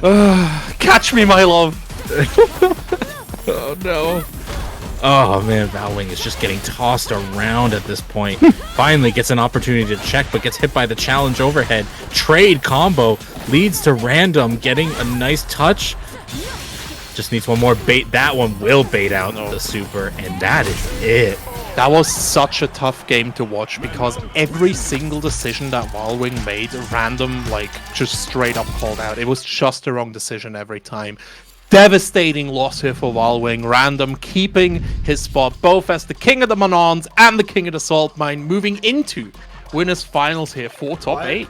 By the way, some information from another stream. Congratulations to Mr. Crimson winning World Warrior France number Monsieur 1. Crimson. I need Crimson to keep winning because if he doesn't, the Sims will just downplay their character endlessly. Crimson, you're doing God's work. Keep at it, man.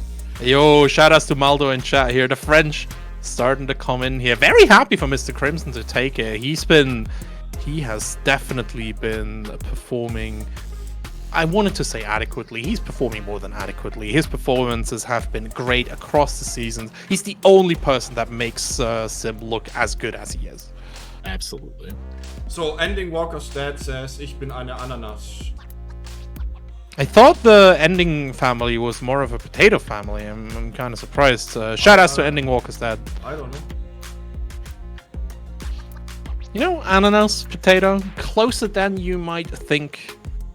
Shout out to Ken Bogart with the rate of 2,000 people and Reversal GG with the rate of 750. What's up, friendo? Damn!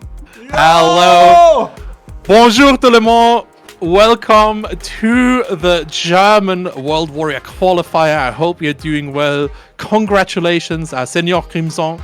I'm really happy. I'm just Dave. The houseman is here as well. Let's check out the Matcherino. If you've got some disposable income, want to pump that prize pool, now is the time. Very happy to see my French frère, sir, right here, supporting one of my favorite regions right here. But you know, France, kind of nice as well. I'm not going to lie. They are kind of nice. They are kind of nice indeed. Yeah, we mentioned that the prize pool, if we hit 250, I'll donate another 50. Another 25.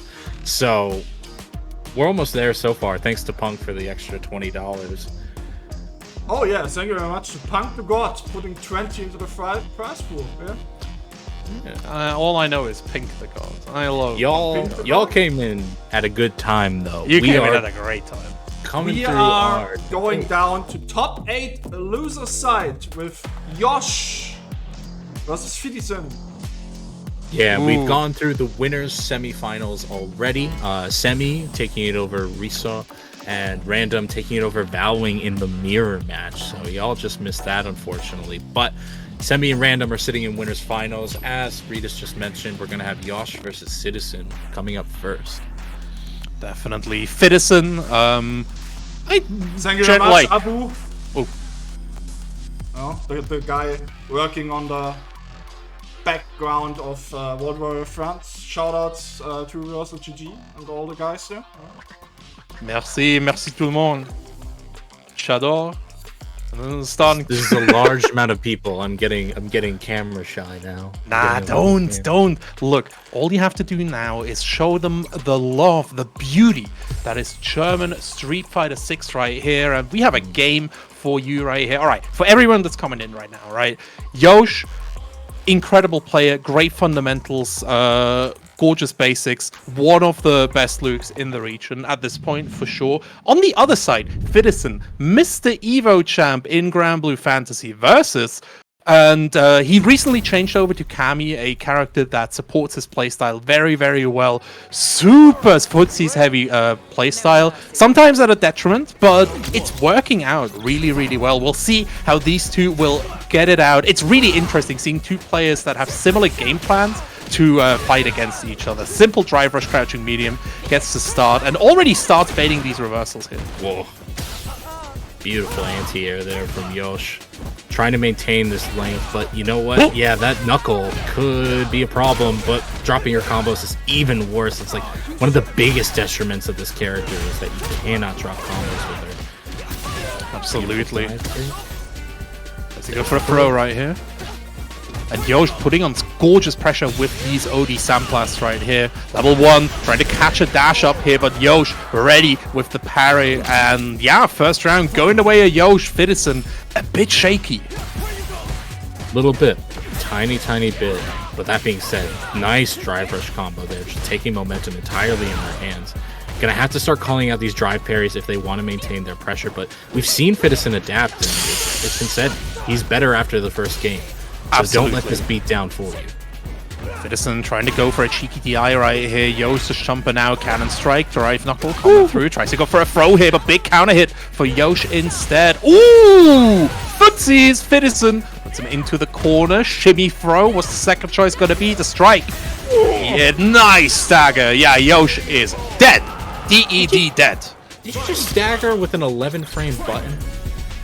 Fidison. Fidison, please. He knows. You know, again, he plays the slower games. He plays Granblue. He can stagger whatever the heck he wants. Did you just call Blaze Blue a slower game? No, Granblue, not Blaze Blue. Oh, okay. Blaze Blue is blazing fast. I was like, what?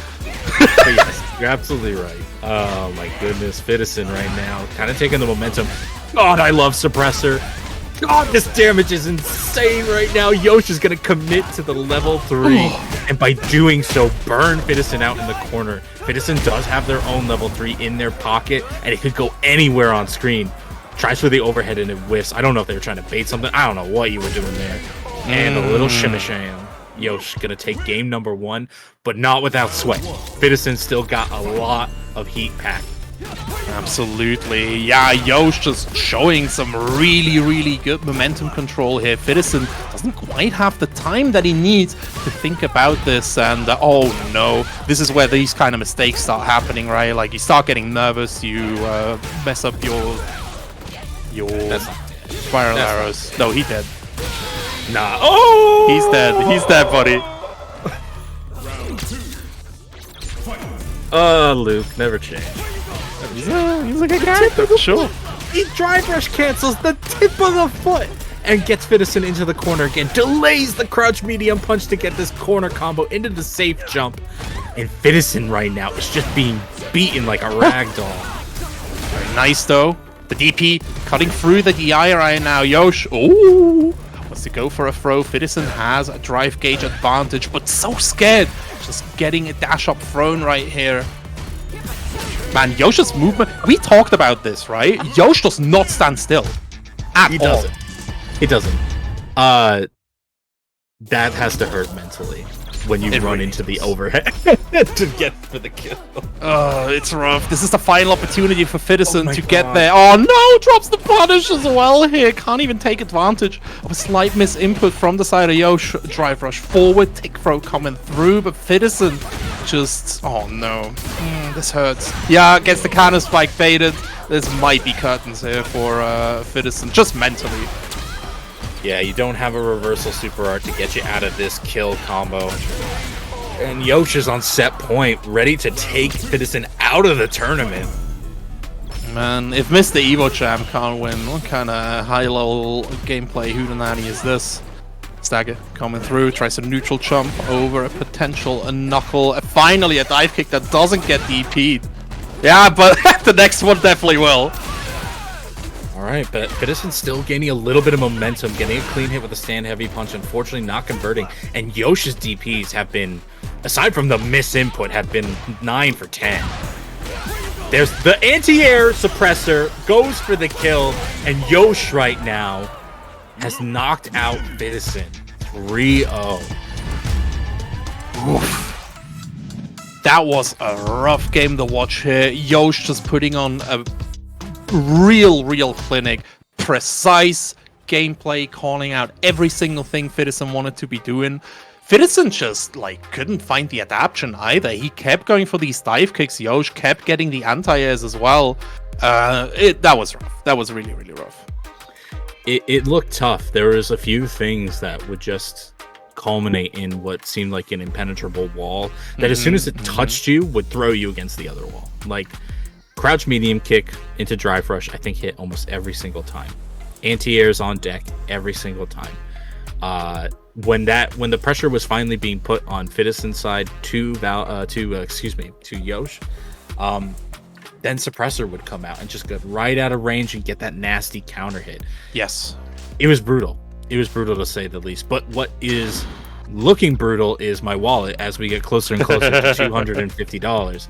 If we hit $250 of the Matcherino, I will donate 25 of my own and bring us to $275. So we're getting closer and closer, especially after a nice little $5 donation from K4LLR Pro, or however you want to pronounce your name. Kale Pro. Thank you. Fight money for my cousin, the best Ryu ever. Semi 28. Aw. Got some family love going on here. I love it. Definitely. Kale Pro, I think, if I remember correctly, the person that booted MDZ Shimmy out of the tournament here. So wow. Kale giving us some love for the community. 230, $20 left to turn Houseman into Unhouseman. See how it goes here as we move on to our next match, as we have the final losers bracket. GG Halibel, the Street Fighter 4 legend, up against Kezman, the most traveled German player, I want to say. He has been to every single Street Fighter 6 offline, like to every single major, Brussels Challenge, like all of them, just going through all of them. Versus fight, and he's traveling a lot. We were like close friends, and he said like, I'm so tired of traveling. Please, I don't want it anymore. You get it all out in the first year. I understand. Absolutely, for sure. But yeah, he has been grinding this game left and right. Really, yeah. Yeah. And I mean, we saw Halibel earlier in the sets. I don't think we got a chance to see Kezman. Damascus, don't talk about YouTube slacking. I didn't upload anything in 4 weeks. Bro, Salty has a backlog of like 3 months, I think, because we just can't find the time to put the proper timestamps and stuff. YouTube is a tough business. Actually have a backlog of 2 seasons. Let's go! Alright, let's see if we can add this one to our backlogs. Kezman versus Halibel. Kezman was very, very confident when I interviewed him earlier on. He was like, yeah, I could take Halibel. I could deal with this. And at the moment, looking like he definitely can. Tries to go for the 3rd throw in a row, but Halibel finally gets that tech right in. But this is just set up for a future strike for a mix-up. I think this is where Jury wants to be. Her brother. Control is beautiful. And Kezman showing it off in ways that... I don't know. I feel like Jury has been a little bit on the back burner since the beta days, since the early days. And people forgot. People forgot how... No, Mudo, my backlog is so big it goes back into Street Fighter 5. It's true. Tries to DI the Dragon Lash right here, but Halibel able to get the counter DI here. Timing not quite right. The tech at least is there. Kezman jumping out, testing on these crosscuts here. Halibel, the crosscut super for sure. Taking the round with the level 2 here, but now Kezman looking comfortable in the super bar department. And Halibel needs to take an entire round here. Oh, just goes for the sweep. A little dangerous for Halibel not to punish. Is ready with the anti-airs, and then that I tell you, man, crouch medium kick, if you got it, I don't care if it does 20% scaling. It is just so darn good. They knew. It's really good. They knew going in. But now you know that Super R3 is coming out. Kezman getting this corner, restoring their drive gauge, and getting a nice life lead at it. Definitely. Shimmy coming right through here. Kezman setting up that mental stack with all these throws just for this moment. Projectile coming in as well. Drive rush. More strikes. Halibel just not biting at the moment. Micro walk throw. Dash up. Tick throw. Kezman takes the first game over QQ Halibel. Kezman looking real strong right now. How is Halibel going to answer? Oh no! Not like that. Another drive rush, tries to go for the throw. Halibel is ready. The OD Fireball keeps him locked down for now. Fireballs are one of the best tools versus Jury, right? Because once she's in, she will not let you go. Another tick throw, putting Halibel closer to that corner towards his demise. The low forward, busting him out though. The tough thing, you mentioned that they might be one of the stronger things against Jury, is that Ken's fireballs are to help him get in. So you kind of take that risk of like, if I'm in now, but can I maintain this? Right now, Halibel is hoping to maintain it off of that overdrive. Dragon punch. Back throw at least gives him some space again. Runs into that forward heavy kick. And Kesman is not deterred by the life deficit. Gonna walk behind his fireball nice and cool. Has the anti-air on deck. There should be the kill combo there, especially with 2 drive rushes in deck. Yeah. Easy stuff. Yeah, Kesman still actually able to save the bar as well. So Kesman moving into the second round very comfortably. Another low forward drive rush straight into level 2 right here. Time to play some Mugen, baby. Will custom make combos right here. Overhead goes for a low hit. A lot of juries go for the double overheads here. So Halibel really keeping it patient now. Oh no, the DP ender going wide, and this might be the opportunity Halibel needed. Big jump. Gets over with that jump heavy kick. Oh, unfortunately, the second one whiffs, but you know what? You'd almost think that Kesman wanted it to. As long as he got to the other side, gets this buffer into the drive rush. And now Kesman going 2-0 in the set. I saw some people going, "Oh, don't worry, game 1 is just data." My guy, you got 1 game left at this point. I think Halibel has it in him. Certainly has the character to back it up, but we don't see it yet coming to play. Kesman again has just been throwing rapid fire questions at Halibel. I think Kesman's offense is so unique in that he really rotates through options in a way where you just cannot understand what he's gonna do next. It feels so erratic. Play against him, we play from time to time. Perfect parry. That's the thing, right? The defensive options are always there as well. The overhead after drive rush gets stopped by the ODDP, but again, Halibel low on that drive gauge. Yeah, had to spend it to try to get in, and it's just not paying off. Thankfully, they at least have a life lead, and Halibel could convert off of this. It is Ken. Ken does sneak in damage in just the worst places, but Kesman is still fighting back. It doesn't feel like he's ever out of control. It just feels like he's taking hits here and there. Gets the stun. This won't lead to a kill combo, and I doubt Kesman's going to spend the bar. No, I don't think so either. Goes for the meaty fireball right here. Low forward. Stopping the drive rush approach right here. And Halibel gets himself some corner position. The Shimshams actually catching Kesman out here. Halibel starting to construct that comeback. Maybe you need 2 games for data, you know? It might be. Slow and steady sometimes does win the race, which is a weird sentiment to have with Ken, but you know what? We'll take it. It's these Street Fighter 4 players, man. There we go. Finally able to call out the Dragon Lash. Yeah, didn't go for the SA3 despite the fact that it would have put Halibel into burnout, which I kind of respect. Having a little bit of restraint. Just keep yourself low, you know. Oh my days. Gets that crouching light punch. Throw is immediately there. Jump out from Halibel. Really get the anti-air, but Kesman, that should kill, right? With the level 3 on deck as well. And I respect the use there. It might not be worth burning out the opponent, but it's certainly worth using to take the round. Kesman putting himself on set point. Finish your plate, kids. Kesman showing us that finishing your food definitely is much more fun than playing with it. Halibel needs to contain the power of Kez. The perfect parry straight into taking the initiative. And Halibel already in that corner. I thought Ken had the corner carry. I mean, he does, but he's just not able to get anything started. Parries the drive impact. That was a huge opportunity that I feel like Halibel just didn't take. Gets the drive rush into the throw at least. I think that was an empty drive rush off the light too, so it kind of cost 3 bars instead of just 1. Reversal level 3 will hit and put Kesman into burnout. This is really good and might just be the swing that Halibel needs to not only take this game, but possibly take the set if he can keep it up. Right. Okay. Yeah, the throw gonna finish it out here. Halibel played this so incredibly well because a lot of people just go straight for the drive impact there. I think Kesman was genuinely looking out for that, waiting to buffer that level 2, and that's why he got hit. That level 1. I think that's the first Stand Fierce I've seen in a hot minute. Halibel's like, oh yeah, this is the button I need. I got a good button right here. A big Stand Fierce. 3 stocks coming through here. Oh no, counter hit Dragon Lash. It's gonna be a lot of carry right here. Oh my god! these instant jump, these jump buttons are so good. It just reeks of anime to me. It's so cool. The whip punish, man! From anime to Street Fighter in a second. The shimmy comes through, can't quite get the punish. DP's out.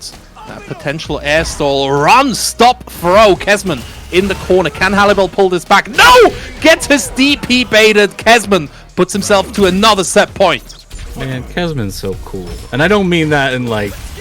I mean, he might be a cool guy. But He is a cool guy. He plays so calmly. No one's going to be calm after getting hit by that, though. Thankfully, the juggle kind of ends there for Halibel, but that was a nice BD low. Oh my god. We're playing Street Fighter 6 now. We're just jumping over each other. We do not want to be in the corner anymore. Put on the rubber soul, besties. The throw. Getting a jump right here. More jumps as well. Halibel able to meet him with a level 3. This was a goofy round, sure. A little bit silly. But you know what? It is Kesman's set point right now. Halibel does have the life lead, but just one hit into critical art will give Kesman the round. Burnout is a serious factor. It could be the decision maker here. Oh, no! He should be dead, and that is it! Kesman is going to take it 3-1 over Halibel. He put up a good effort. He tried his best, but after a whiff of this, that's it. Oh. That is it, ladies and gentlemen. That is so I think impressive. that's the last Ken in this bracket, yeah? Yep, very nicely done by Kesman here. Recognizing that Halibel didn't have the mental bandwidth to keep going for these crosscuts, right? Because he kept anti-airing with the fierces, not with the crosscuts anymore. So Kesman just kept on, like, taking the air at these awkward moments. We had Ken winning on Friday with Phenom, and we had Ken winning with on Saturday. So yesterday Takamura, yeah. with Takamura. Not another Ken today. No more Kens. No more Kens left. No more $25 in my pocket either. Guys, we hit $250 in the Matcherino.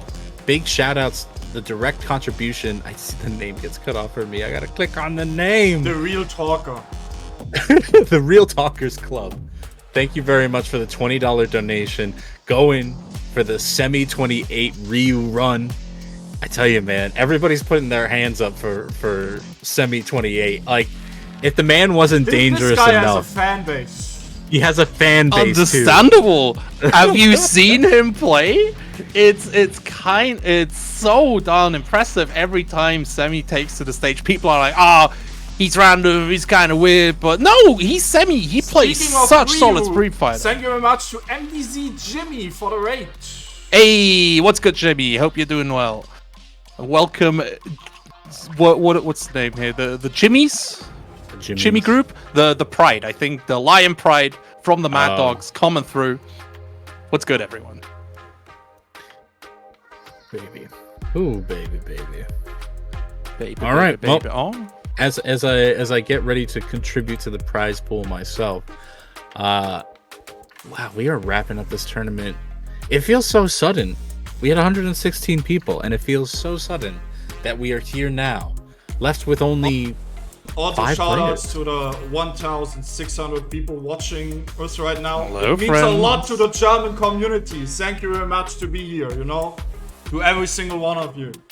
Danke vielmals. Dankeschön. Wir haben euch lieb. Wir haben euch lieb. You I know almost who donated 25,000. You know, if you got 25k lying around, I really want to go to Evo this year. I do Please, not. please Hasbro sponsor me. Let's just stop that right there. God knows, commentators, they wear a nice jacket and everybody starts talking about how rich they all must be. Man, I hate it when these commentators are siphoning all the money away from the scene. It's goofy. Losers Quarters, Valving versus Yosh. The Frogmaster himself up against Valving. Valving losing very closely. Losing the mirror here up against Random. So let's see what Yosh can do against Valving. Random is not Weaver. Random is random. There is no other name. But yeah, no. Random is random.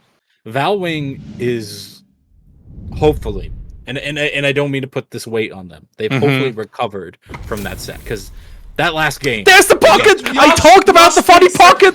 Josh picks the pocket Dalsim, yes. What? There we go. I talked about the.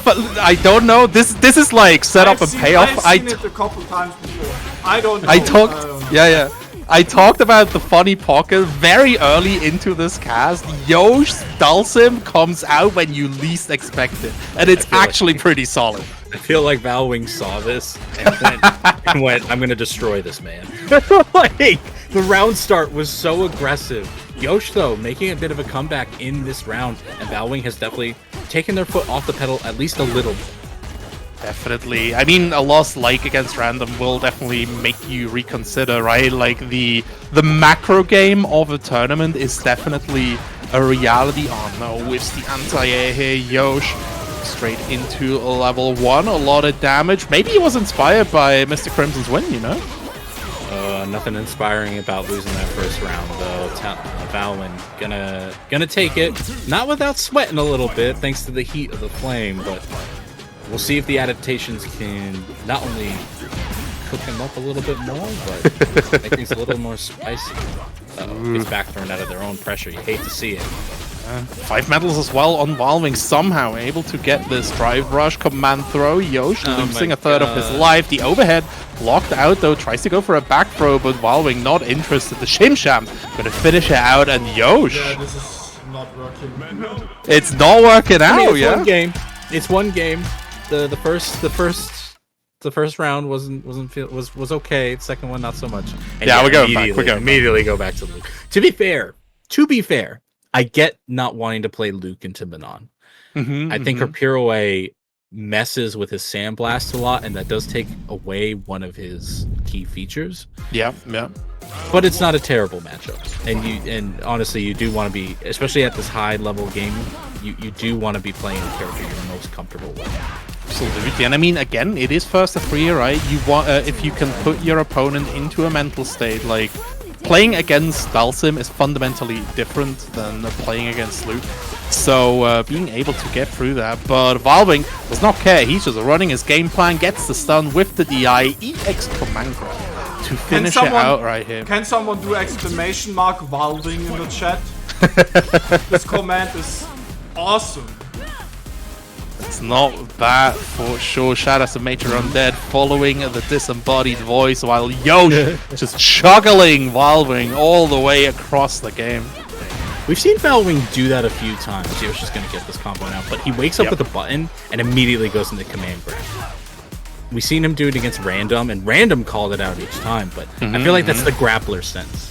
Like when you play a grappler against a grappler, you're like, I can never get a command grab off because they know when I want to do it. Absolutely. Talking about what grapplers want to do, command grab. That's what they do want to do. Another DI here. Yosh's mental stack just too full to deal with these impacts. And Valwing already up 2-0. Maybe Yosh's run has come to an end. He still has the opportunity to deal with this. Yeah, I mean, there's a better fight going on with the Luke. The suppressor comes out. Not a fantastic combo, but you know what? It's a good amount of damage nonetheless. Can't be complaining about that kind of damage. Nah, you really can't. DP. Right. And from Yosh right here, Valwing actually going to lose this round to a throw, and the PKO to Yosh. Is the download complete? I mean, I think it's one of those things that... Can he do the Yosh? Can he do the Yosh? Wow, he punished the stand heavy kick by just being outside of it and dashing right in. Oh that no. Almaster, take it. No, not like this.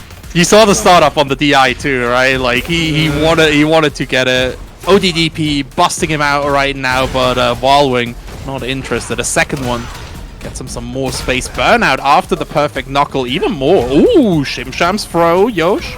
Only needs one more hit, but the cross up here, not fast enough. That cross cut. This is really so scary. He walked right into the normal, gets hit by the overhead again, and yeah, like when you're staring down the barrel of stand medium punch and you're burned out, just take a swig because it's time for the next round. Yeah, very, very unfortunate here Only 3 medals though for Valwing. Yosh still has a chance here, almost burning himself out, but able Yeah, to you combo straight into level 3. Yeah, you have to. He needs that drive gauge so bad. Here it goes here, Valwing already down to 1/3 health, but a misguided throw attempt from Yosh gives Valwing the opportunity to get started. 4 is coming through right now. Yeah, straight into level 3. Alright, it's not gonna burn out Yosh. This isn't a checkmate situation, but it's kind of gets her game in terms of the command grab. Wakes up with buttons. That is punishable, but Yosh just lets it rock. DP blocks him out of the air. Immediate throw on Wake Up right here. Yosh going through the meaty strike. Going to get it, and Yosh takes his first game in this set here. He is going to do the Yosh. The comeback is real, House. Wow, just goes with a walk-up throw. Who's the grappler? Valwing's trying to show him, like, listen, that's my job. That's my job. Come on. Stop trying to steal my job. Pirouette coming right through here. Yosh wants to find a way on Valwing. More DP. The anti-airs have really been on set the last 2 rounds, which I think has been giving Yosh so much more space, not just to think, but also to formulate his pressure.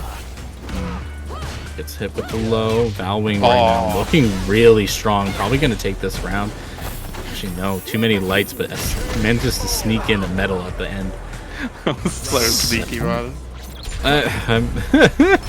What's the worst that'll happen? He jumps. Honestly, Yosh hasn't been jumping all that much. That is not untrue. Yosh not too afraid here. Stagger. Oh, knee straight to the face. Calling out the throw as well. Valwing 1 hit away here. Finds a nice juicy counter hit though. Man grab finish. 5 medals on the board. Time for the comeback. Okay, thankfully the drive reversal was just too far away for Valwing to actually punish. Oh, the check on the drive rush! These lights are saving Yosh's life and doing some good work. We've seen it at Evo as well, right? Like, getting these buffers on the lights have been just so important. Valwing, though! Structuring his pressure around that ODDP here. Level 3 coming straight out. Burnout and half bar for Valwing. This is looking very, very comfortable from Nancy. Oh boy, I don't know what we do. Yep. I have no words. My words have failed me. Valwing takes it 3-1 over Yosh. Yosh almost pulling it back there, almost feeling like he was getting some sort of rhythm going, but yeah, Valwing, you can't count out the Manon player. She is a truly terrifying force, and Valwing is taking the reins with her. All right, but we have to move on. It's the Casino players, man. It's the Casino players. Again, Valwing terrifying on Laura, now terrifying on Manon. You can't stop. If you're not random, I don't think you can stop Valwing right now. Let's see who gets to face Valwing here, as we have Rizzo versus Kesman coming right up. Chat, if you're enjoying yourself, there's so many more World Warrior tournaments coming up, right, Houseman? Absolutely. If you don't already know, this is Germany 1, basically the first World Warrior event for the Germany region. 3 of these regions are going to be hosted at Salt Mine League. That's Northeast Europe, Europe West, and Germany. You can see the schedule here before you, and if you don't already follow us on social, at least follow the channel so that you know when these are going on. I know it's a little hard to follow, but you can see that each of these tournaments is packed with the best players in Europe. So please, make sure to follow. Absolutely. We've already had the first wave going through here. Is Europe West on Sunday. Think Takamura gonna take a second one? It could happen. That being said, again, the benefit of the World Warrior Series is that it's not just one tournament. It is about consistency, and it's about adaptation even in the long run. So you could see a big upset later down the run. But right now, we're going to be seeing who goes home next, Rizzo or Kesman. And Rizzo is one of the players where the Kesman expressed concerns about facing in the bracket right here, and Rizzo is getting a strong start right here. Hey, you can kind of see why they were worried about him. But you know, That's Kesman for you, even though he is worried. He still needs to beat him. He himself says you gotta beat everyone to be the best, which is, like, it sounds super simple, but it's a very important mindset to have, especially in a game like Street Fighter 6. Goes for the neutral jump. Rizzo was blocking, but just not ready with the anti-air. Kesman is actually going to be able to make a turnaround in that round and take it for themselves. Kesman stealing back that momentum in the end. The perfect parry on the Sandblast coming through. And Rizzo getting some good pressure going here. Already burning through that drive gauge. The meaty connects as well. Kesman getting thrown one more time. Shimshams connecting. Oh, Kesman. This is how it started last round. You see Kesman varying up the defense in terms of neutral jumps, in terms of parries, just to try to find an opportunity, because Rizzo has been getting these round starts. Oh my days. Man, Kesman is able to eke out everything else. They can put them into burnout on this. He can finish him off with CA here. Yeah. He goes for the full long combo. And Kesman taking that first game. All he needs is one hit. You look nice. That I can't believe he's dead. Like, I was like, oh, okay, Rizzo's just put in the corner, maybe gonna get burned out. No, that's the game. We're done. Today I will get hit by low forwards. Clueless. Double Fuha stock here. Very nice full screen tool, able to adapt to anything that is not OD. Kesman stuck back in the corner. ODDP busts him out here. Kesman is done blocking. I love the use of the heavy use for the Fuha because you have the fireball to follow to make it safe. It has so much range. It's the longest effective poke in the game. Gets a perfect parry into sweep here. It's an option we don't see too often here, but it's very, very valuable. Another PP back throw. Kesman wants that corner position. Immediate jump from the side of Rizzo. Brother, is that Kesmenkaru here? Kesman is only going for the perfect parries here. He's not even trying for the drive impact, which is like Rizzo, despite losing, is also getting away with bloody murder in that case. But it's good instinct from them. Rizzo has the corner once again, but we've been here before.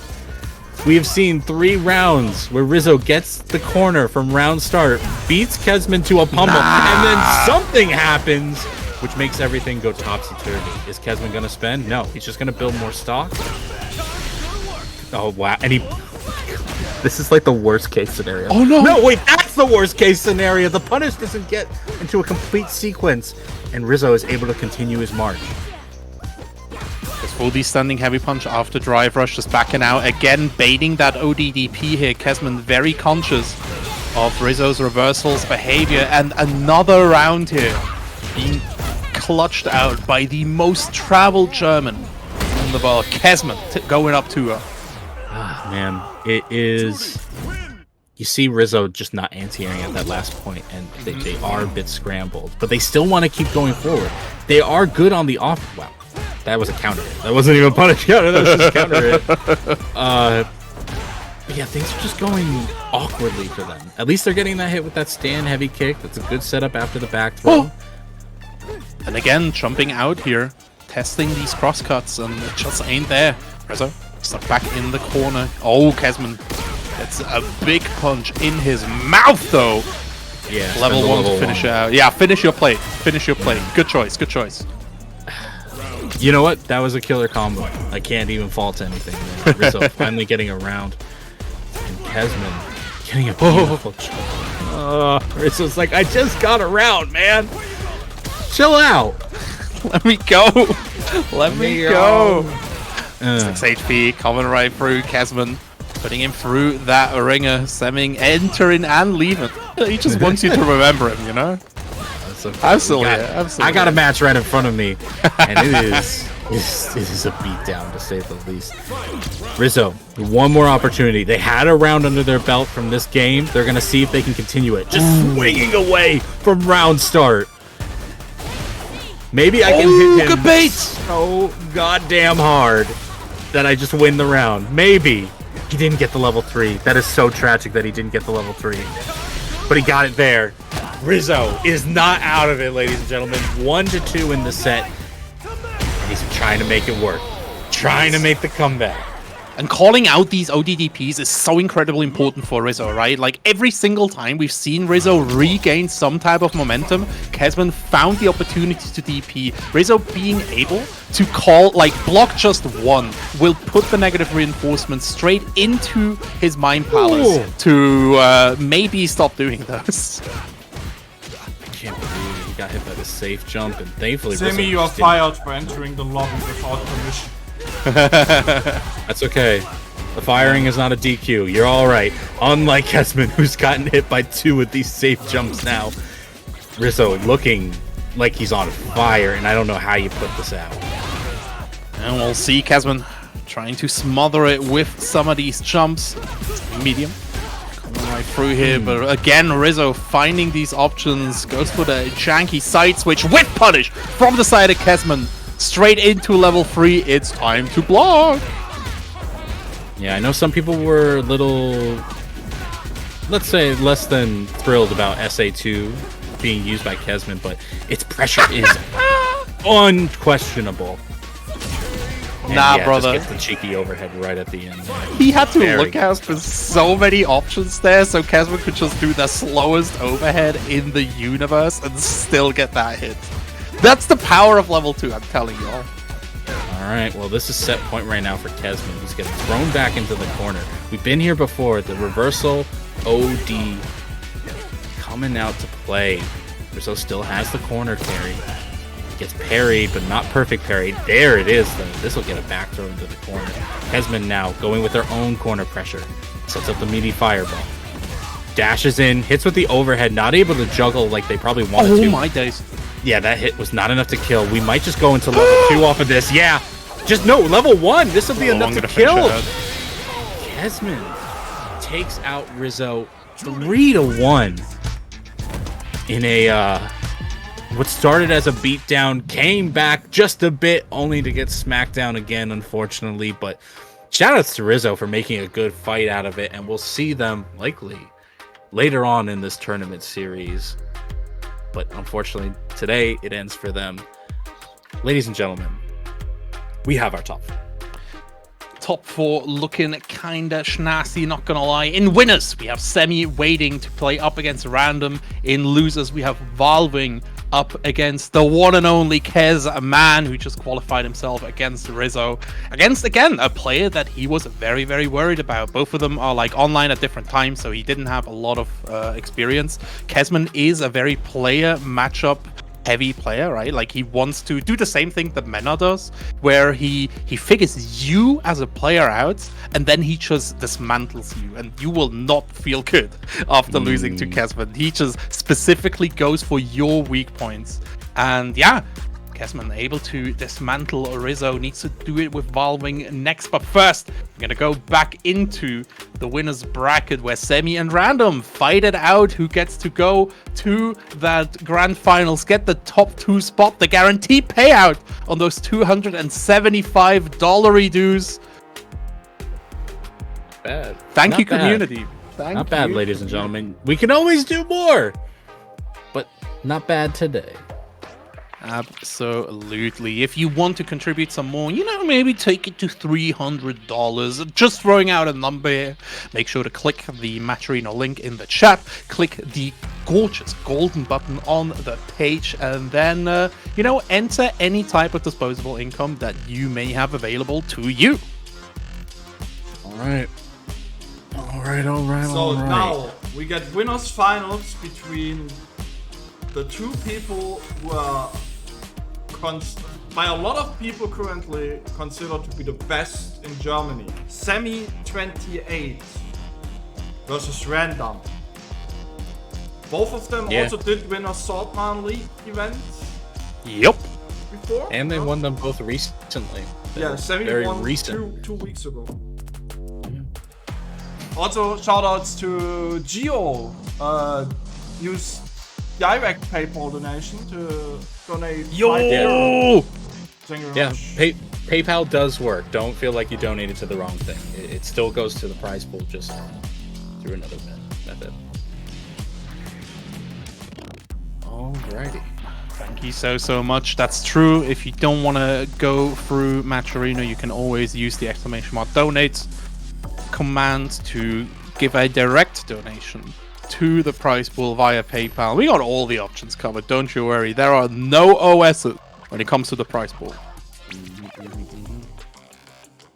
Man, you're saying like, yeah, these are likely the best two in Germany, and you ain't wrong. But like the two in loser semifinals are like hot contestants to them as well. Like you got Valwing, who went 3-2 against Random, and Kesman, who right now is looking like they're on a tear since they've been on the loser side. Yeah, so true. The thing is, right? I just had a really I can't believe Semi is so popular that they renamed the Semi the semis after him. That's really cool. Semi is such an important Semi is such an important player that they called semifinals right after him. Shoutouts to the Summer League as we go with this. This one was so bad, they are fired, bro. Nah, brother. I'm sorry I made him repeat it. I'm so sorry. I had the Demons Baby. The Demons Baby. Semi 28 versus Random. Don't be mistaken. There we go. Fixed it. Okay, wow, this is a big punish opportunity, but we're just gonna use it to side switch. Still a good amount of damage coming from Semi there. Jesus, this beat down in the corner just occurred so quickly. Random had the life lead and had the positioning in the round start, but now they're just stuck in the corner, forced into burnout. They do have the level 1, so Semi cannot just freely DI them.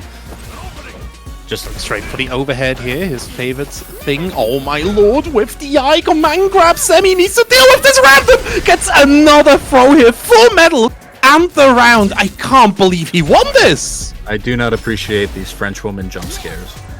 I do not appreciate these at all. I can't. I'm unable to deal with all of this. Semi though, you know, drive rush throw seems kind of strong. Let me do that too. Yeah, the lack of punish from Semi was a little bit concerning there. Random might just have the wind to their back there. Tries to bait something. Semi not biting. Another drive rush throw right here. Did it hit?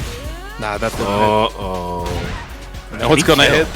Big kill combo from Semi. Yeah, that's dead. He's straight up at that. Semi falling back the round here. Has to cash out, but Random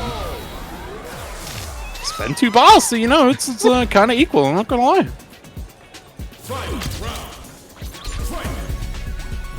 I can't look at chat anymore. You're making me laugh too much. Nah, chat is on some goofy juice tonight. It's real funny. Nah. It's a decent option, right? But you gotta basically preemptively DI. I think heavy donkey kick is such a weird option. Going straight through the fireball. This is what you were talking about, right? Like with fireball characters. Yes, it's decent against Manon, but she can just straight up go through. I mean, the timing, it's not... Even though everybody's jump arc is much more similar than previous games, the jump ins determine how high from the sky they can hit you from. And look how... Hey, that's a screen jump in! Easily! I don't think we can get much higher, but that was so high. So incredibly high. Semi losing the first game here up against Random. It's a nice little combo straight to the corner. Oh my gosh. A little excessive, but I'll take it. Burns himself out with the overdrive Shoryuken, but you know what? He never cares about burnout. If he's not burned out in the first 15 seconds, it's not Semi. It's genuinely not. This is how you spot the body snatches. Like, it's... Oh wow, what a neutral jump there. Calls out the command grab. And Semi, yeah, showing why he don't care about burnout. He is an independent Street Fighter and doesn't need no drive gauge telling him what to do. So true. There comes the punish counter throw. The toe tap. And there another. Can we see a fourth one? Overhead first. There's a drive rush low forward. Another jumping going over. The big button. Cross up. Getting blocked out though. Random. Starting to take some damage, but there's a lot of health he can still spend. Semi doesn't have that much damage. Right? Right? Oh, wow. Oh! This is so bad. This is so bad. Burnout Calls out the command coming through as well. Oh my god. Wait, is he dead? I think he's dead. No. Alright, he couldn't build the level 3 right here. I thought he would build it. But Semi, now in defense mode right here. Tries to go for the heavy donkey kick. Random. Taking the opportunity. Combo extension. CA is available. But Semi... Oh, the DP! Plucks Random out of the air like an airborne type of flower. Beautiful. That feels like it did like 20% of it. It probably did closer to 18, but like insane amounts of damage. Yeah, sometimes these moves just feel kind of good, I'm not gonna lie. Semi, still at 2 bars here, slacking bud. Where's that burnout? What a neutral jump. He can kill off of this combo. I've lied to you all. I've absolutely lied to you all. He didn't use level 1. I thought he was going to use the level 1, okay? He saves it. He saves it like a greedy man and takes the round, okay? You know, greed... Some people say greed is good, and Semi showing how this works out on the... He baited him with the fake fireball. Semi, please. He's actually silly with it. With punish. Coming through from Random. Semi. This is the first medal Random is getting in this game. My gosh. Yeah. Semi really just dialed up the speed. Random is not keeping up. Yeah, able to punish that, but didn't know what the punish should have been. He was surprised at himself. These parries are super important, by the way, because heavy donkey kick deals so much damage on the drive gauge. Talking about a lot of damage, Semi cashing out that level 3. Not gonna kill, but putting Random into guess the game situation. See what it is. Okay, there's the in. Oh, try to go with the read because they were burned out, but nah, not today. Semi taking a 2-1 over the taking 2-1. Random right now, just looking lost. What do I do here? How do I approach this man? It's a big question, right? Because again, Semi he burned through the drive gauge and then he turns into the best defensive player you have ever seen. It's so frightening. Jumping, coming through for Random though. So the call is to get the jump in while he has drive gauge, because then I can get the opening. You know what? It's not a bad idea, and I think Random is agreeing with you. Up DDP, busting him straight out, and the defensive Semi has activated. You know? Yeah, that just straight through. That spacing is so good. I get what Random, and that jump in worked really well. I get what he's going for, and that works well against Luke, that works well against Ken, because they have slow recovery from the fireballs. But like Guile and Ryu, their recoveries are so good that they can just recover from the fireball and DI you back. So that pure way is just not playing out like Random wants it to. Crosscuts there, by the way. Semi paying attention to these jumps out from the corner. Drive rush tries to go for some more pressure, but Random just enjoying the burnout pressure. There's that standing medium. Oh my days. Okay, gets smacked around a little bit, but Random has seen the sets. They know that they can't. They know, or they should know, that they can't just DI this man when he's in the corner. No, you can't. You genuinely can't. Reset, command grab, coming through 4 bars. Tries to go for a second one. Now Random is in burnout. Drive rush, extension. Oh my god, it's gonna whiff. It's gonna whiff. Yeah. The meaty DP.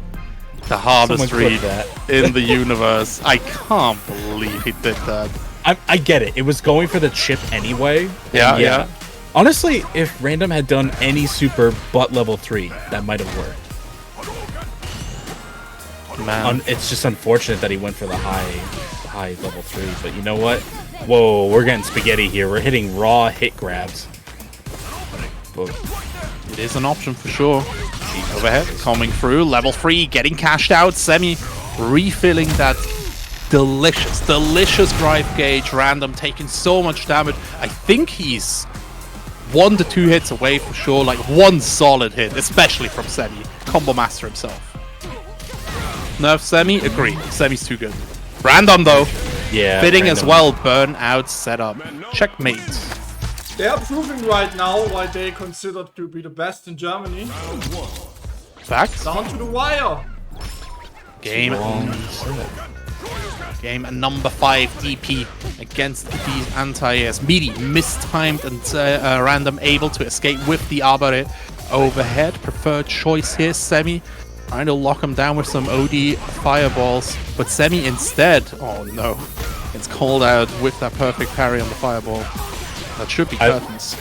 Yeah, I like that random is just giving up on the pirouette. Just saying, nah, I'm going to make the read on the jump in.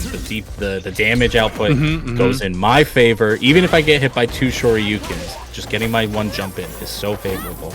And right now, it looks like they found their groove. That's going to hit. That's going to launch. They're going to go into the level 2, gaining back some of the drive gauge. And then take the throw. And that is, wow, random.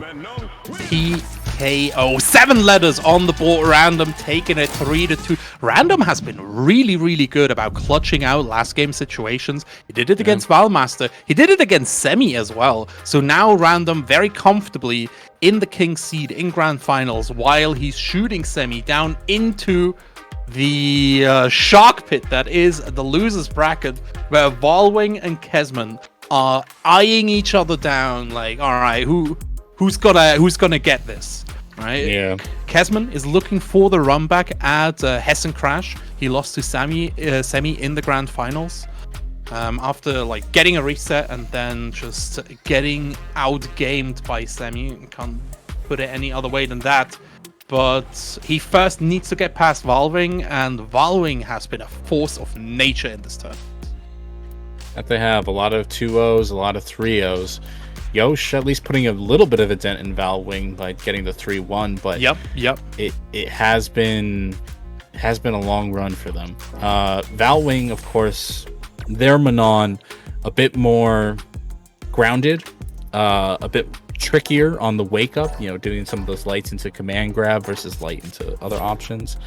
Kesman, though, their corner, like they've never been one to get cornered and just crumple immediately, but when they get their opponent in the corner, they just can't ever seem to escape. So it'll be interesting to see, because I feel like I haven't seen either player come up against a force of skill like each other. Absolutely. We'll see how this goes, right? Random is saying in the chat, Kez is insanely good against Manon. I can confirm this. Kez specifically allowed this matchup, especially against Random himself, right? He said to me with like full pride in his voice, I haven't lost to Random in 2 weeks. I figured him out. I could take this for sure.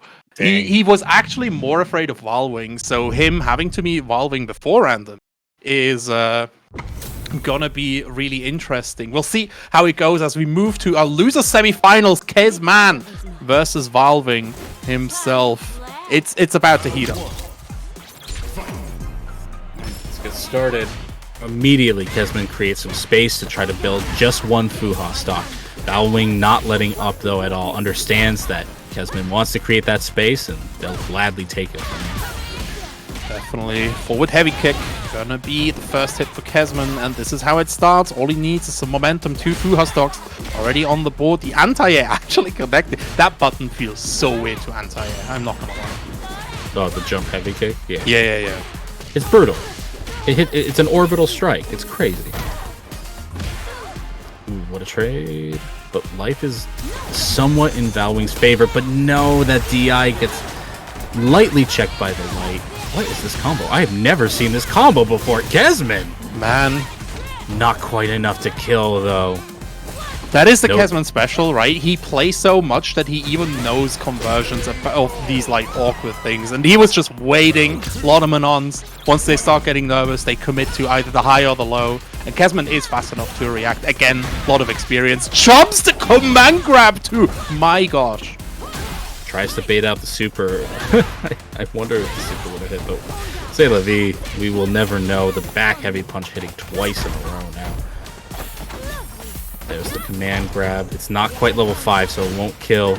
Blocks the overhead. Challenges afterwards.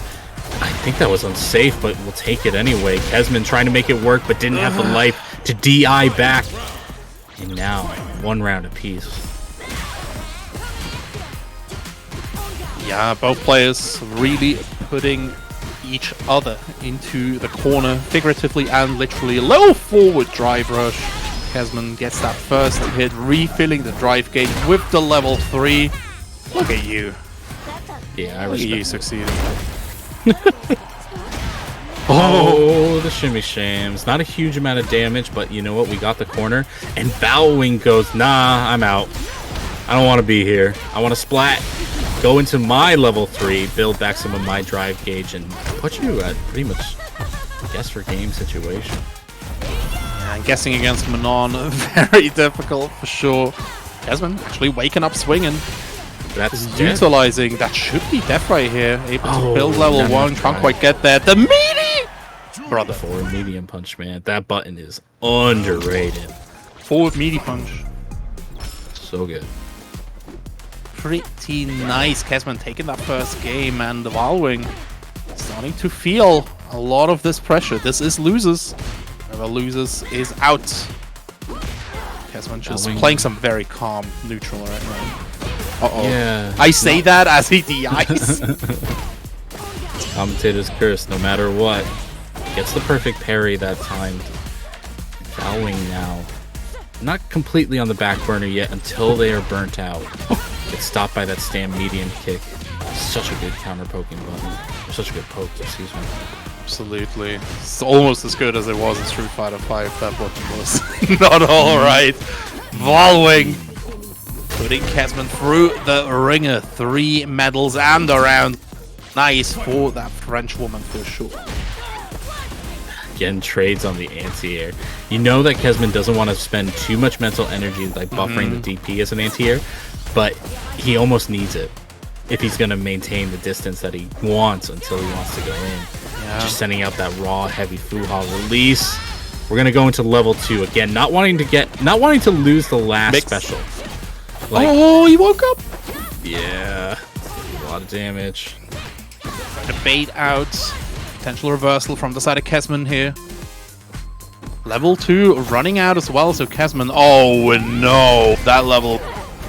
So sorry, that light goes so darn far. And Valwing equalizing the game count 1-1.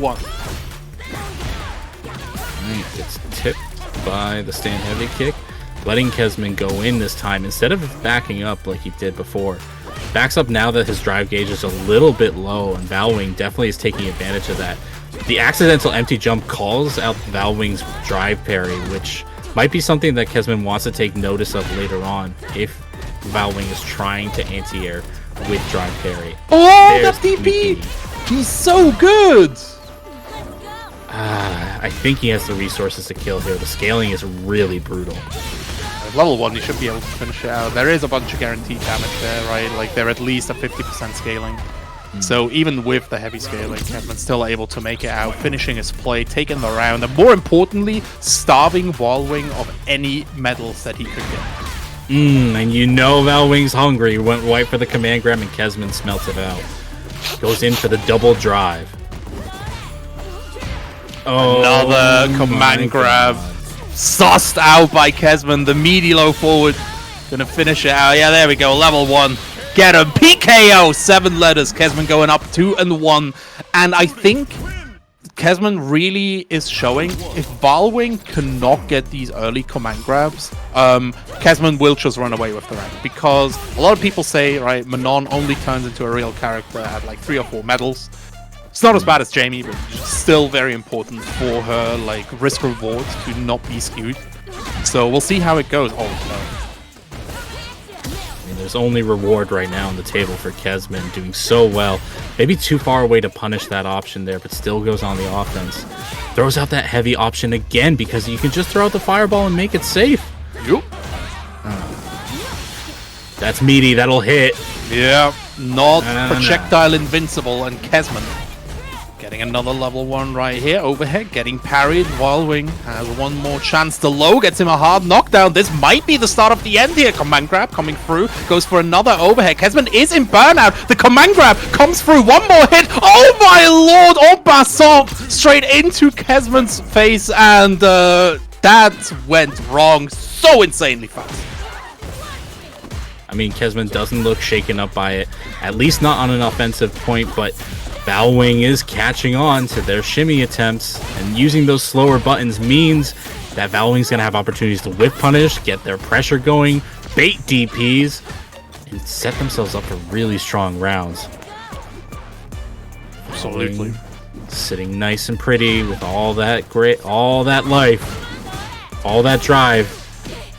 That's the hit. The level 3 came a little too late for the cancel.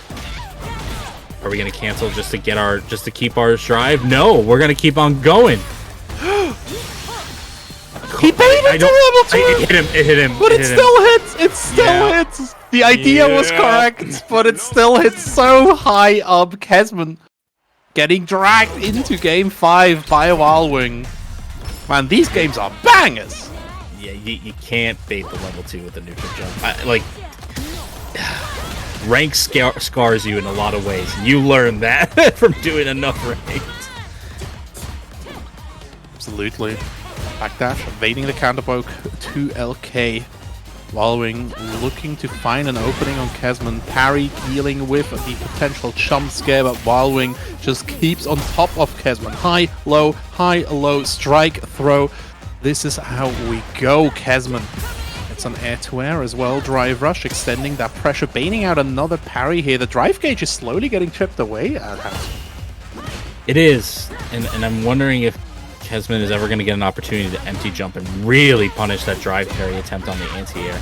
Especially with a character that has such good anti-airs, but Valwing right now is kind of getting away with it. Using the last bit of their drive gauge to go in with a drive rush, getting a hit because of the fear of the command grab, and then it comes all nonetheless. Kesman facing elimination in these losers.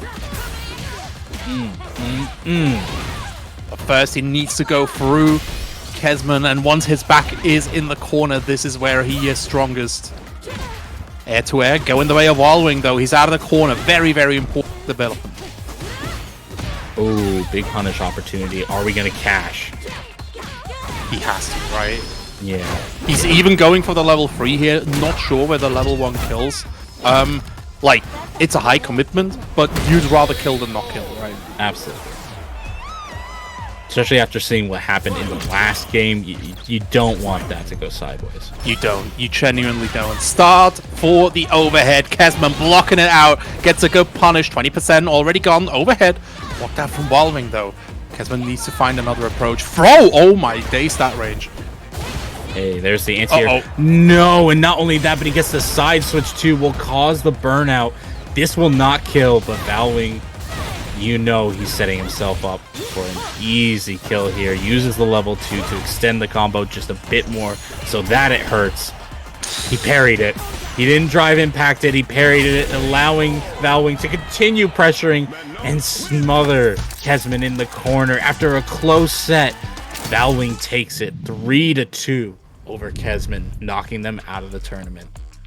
Man, on one side, I'm so excited for Valwing to get the opportunity to earn his run back against Random. On the other side, my heart is bleeding. Kesman's run has been so inspiring, and now it's over. It's straight up done.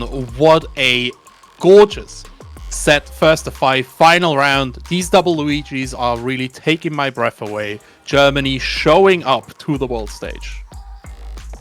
Okay. You know, I people still asking me a lot why Germany his own region. I mean, this is why. Look at this. We have 116 signups. That's more than a lot of the other regions have. You know, and look at these games. They're really good. Are you not entertained? Come on. If you're not entertained, I genuinely think you just don't like Street Fighter 6. This has been such great games, right? And everybody is just in there, like the whole community supporting the players, right? Even with the prize pools, the Matcherino up to $275. By the way, Chad, if you got some $25 lying around, why not contribute it till we can make it a nice around 300? Just a suggestion what to do with your disposable income, but people, it's Jimmy starting got to kicked get through. out in pools. He died in pools, yep. Yep. Not kicked out, but No, not kicked out. No, okay. Yeah. that's just in wrong. case. He lost in pools. Yeah, it's been a brutal tournament, guys. It has been. It has been. A lot of players like left by the wayside, right? Barely making it into top 16. There has been a lot of stack competition. And the thing is as well, right?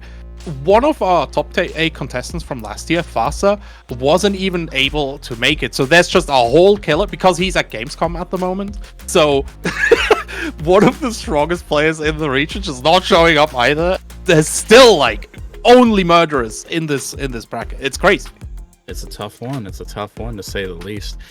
Yo, Casman, that also answered the question if Casman streams. Yes, he does. Thank you very much for the rate. Kesman streams. Not only does he play Street Fighter 6 very regularly, he also does variety streams, and he has a really interesting quiz show called The Knowledge Check, which you should check out. Kesman does excellent FGC content. Check out Kesman TV, twitch.tv/Kesman. Subscribe to the Kesman. Do it. Shout outs to Fasa, who just came back from Gamescom. How you doing, bud? Hope you're doing well. You missed everything, Fasa. You missed everything. Yeah. You should check back that WOD. That's, you know that's what a good you one right there. will miss is a losers finals. Valving versus Semi 28. Will Semi save us from the mirror match? Will he do so? We'll Right see now, how it goes. Random is sitting nice and pretty in winner in grand finals, excuse me. Having taken 3-2 over Semi after Semi was just merciless in two games in a row. We'll see if it's any different against Valwing. Is it a matchup thing or is it a player thing? It's always a player thing. It's always a player thing. You're actually right. 1,000%. Let's see how it goes. Semi versus Valwing. And Valwing has been a man possessed. The only person he has lost to so far has been Random, and I don't think he is planning on changing that. I gotta write that combo down because Semi does a double drive rush combo that doesn't burn him out. Obviously, he has a micro walk hidden somewhere, but I can't see it. But I will check the replays. You know, CFN will allow you to do that. But low forward from Semi. Oh my days, stopping the approach. That didn't combo, actually. It was a counter hit, but Semi made it work nonetheless. Gets the anti-air SA1. We'll take those. Unfortunately, drive rushes into the Pure away, which Valwing is very fortunate wasn't a drive impact. Absolutely. Perfect parry. Gives him the first medal in this set, if you can believe it. Counter hit from Semi. Goes right through. Even has a little bit of drive gauge remaining. Maybe it gets some cheeky drive impact going. For now, though, Valving goes for that full screen low. Oh! This might be it. Yep. Yeah. Whoa! Good lord. Again, you just forget how much damage we do. It's crazy. Absolutely. Denshin hits him with some cross frames right here. Valwing looking to get in, but Semi just putting up a solid wall of limbs. Still able to find that first command grab. And we talked a little bit about momentum in S versus Valwing match, right? Momentum is so important for Manon. It's not even funny. Well, there's a reason they didn't give this character much Oki for the command grabs. Yep. She needs it so desperately, but she really does. The damage makes she'd be too strong. She'd be too strong. Like, the potential damage with the medals is just too high to give a decent Oki. Level 1 comes in. Semi. Very rare, like, moment of Semi actually being too twitchy on defense. And Valwing takes the opportunity. 4 medals, gets around. This is exactly what Semi does not want to happen.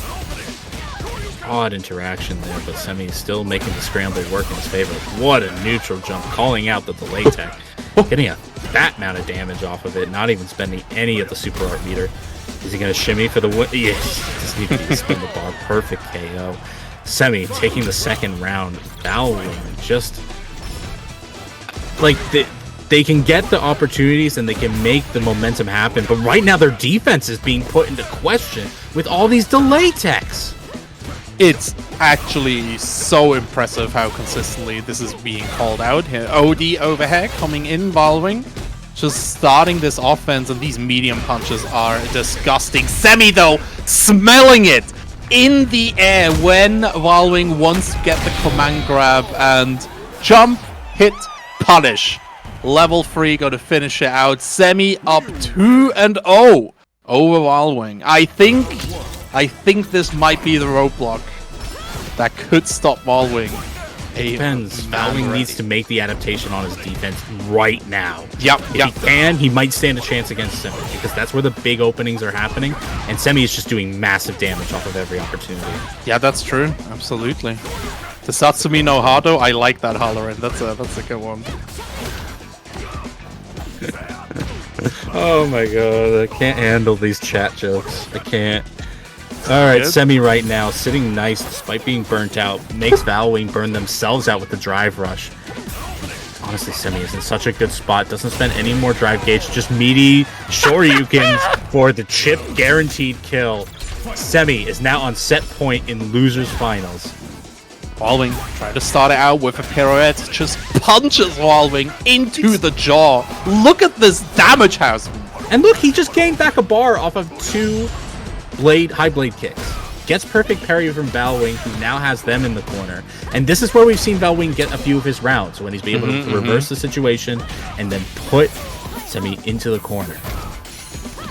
Valwing going for that optimal combo. 3-4 medals now after that command grab. Yeah. He is just dead. Yeah, CA is still available. Good run, Valwing, but see you next time. see you in a month. See you in a month. But Semi taking it 3-0 over. Valwing not getting that run back that he dearly wanted. Instead, Semi coming back. Gonna show Random who's who. Dog. I feel Valwing at least getting 3rd place, getting a good amount of points towards this tournament series, as well as getting part of the $275 prize pool for today. Thank you for showing up, GG's. But man, Semi just read every command grab, almost every command grab that Valwing wanted. And Random, at this point, you better be putting on your tinfoil hat, because you can't get read like that. You can't have him in your mind like that. You can't. You just straight up can't. It's oof. Yeah, Semi. The Random in chat as well, like, great, now I get to fight warmed up Semi. Perfect. And yeah, Semi has completed the download here, completely connected to Valwing's brain. Also, Semi has left the lobby for no reason at all. He's doing the Ryu thing again. Where is Ryu? Where did he go? He isn't here. Oh my god. He just went to take a breather, you know? Went to the toilet real quick. No, don't take a breather, Semi. Your anger is fueling you. Satsumi no Hado. You can't get it. Get it. You can't calm down. He had to get like some plain white bread and some water. By the way, I'm seeing so many people in chat going, "Oh, it's this person free, that person free," and yet so few of you using the predictions. Predict now, as we always do at Salt Mine League here. The weekly schedule is in front of you, ladies and gentlemen. Saturdays at 7 p.m., of course, is the King of the Salt Mine Tournament Series, and Sunday at 5 p.m. is the Salt Mine League Open Bracket. When it's not World Warrior, as you're watching right now. You can see all of the schedules going on right here if you follow us on both social, and give a little follow on Twitch if you don't feel like subscribing. But come on. Subscribe, support the players, support the process, support the Capcom Pro Tour. So true. The subscriptions go directly back into the tournament, either into prize pools or like into improvements for the for production, right? So all you gotta do you also is click the subscription. You know, you also get the spinning gorilla. And you do get the spinning gorilla, that's true. DJ Drive Rush, you know. Actually, that. Let's get hype for grand finals. I want to see all the spinning gorillas in the chat. Let's go, spinning gorillas. Grand finals. Spinning all the way to Gorilla Town. Grand finals Random versus Semi. And I don't think there could have been any other grand finals, right? Like, these two players are the face of Germany. Both of them very, very impressive on their own right. And Random able to take it over Semi 3-2. Can he do it one more time? Semi needs 2 sets to win this tournament. All Random needs to do is win 3 games. Grand final. But that's easier said than done. Versus Semi. Show me all the spinning gorillas. Spin these gorillas here. Fireballs starting out nice and early. Drive rush low. Coming in from the side of Semi. The DP. You talked about that jumping heavy kick, right? You need to DP so much. It does so much damage. Perfect parry from Random, though, does at least bring the momentum in their favor, but they try to parry again and get drive rush thrown for them. Down on the ground again. That's going to actually get him out. Side switch as well. Random trying to get this first game so quickly, but those DPs are on trigger. Absolutely. Tries to go for a punish here on the heavy donkey kick. Spacing, though, favoring Semi. At least he was able to get some pressure started. Overhead. Dead? Too close. Talking about punish. Actually, no, is that that's too far away. No, it's not. No, it's not. Semi getting that first round here. Finish your plate. Audience, I am sorry, but what? Good lord, this damage.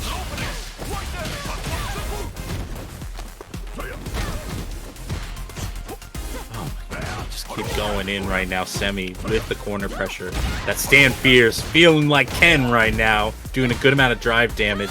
Random getting a knockdown, but it's a huge risk that they were taking there. The defense on Random is crazy. Gets the tech, gets 2 perfect parries in a row. Can't get the punish on the second one here. And Semi's still ahead in health. Low forward, donkey kick, re-establishing. Tries to pirouette through here. Semi forcing a trade. OD fireball. Keeping Random in there. He's looking for that pirouette, trust me.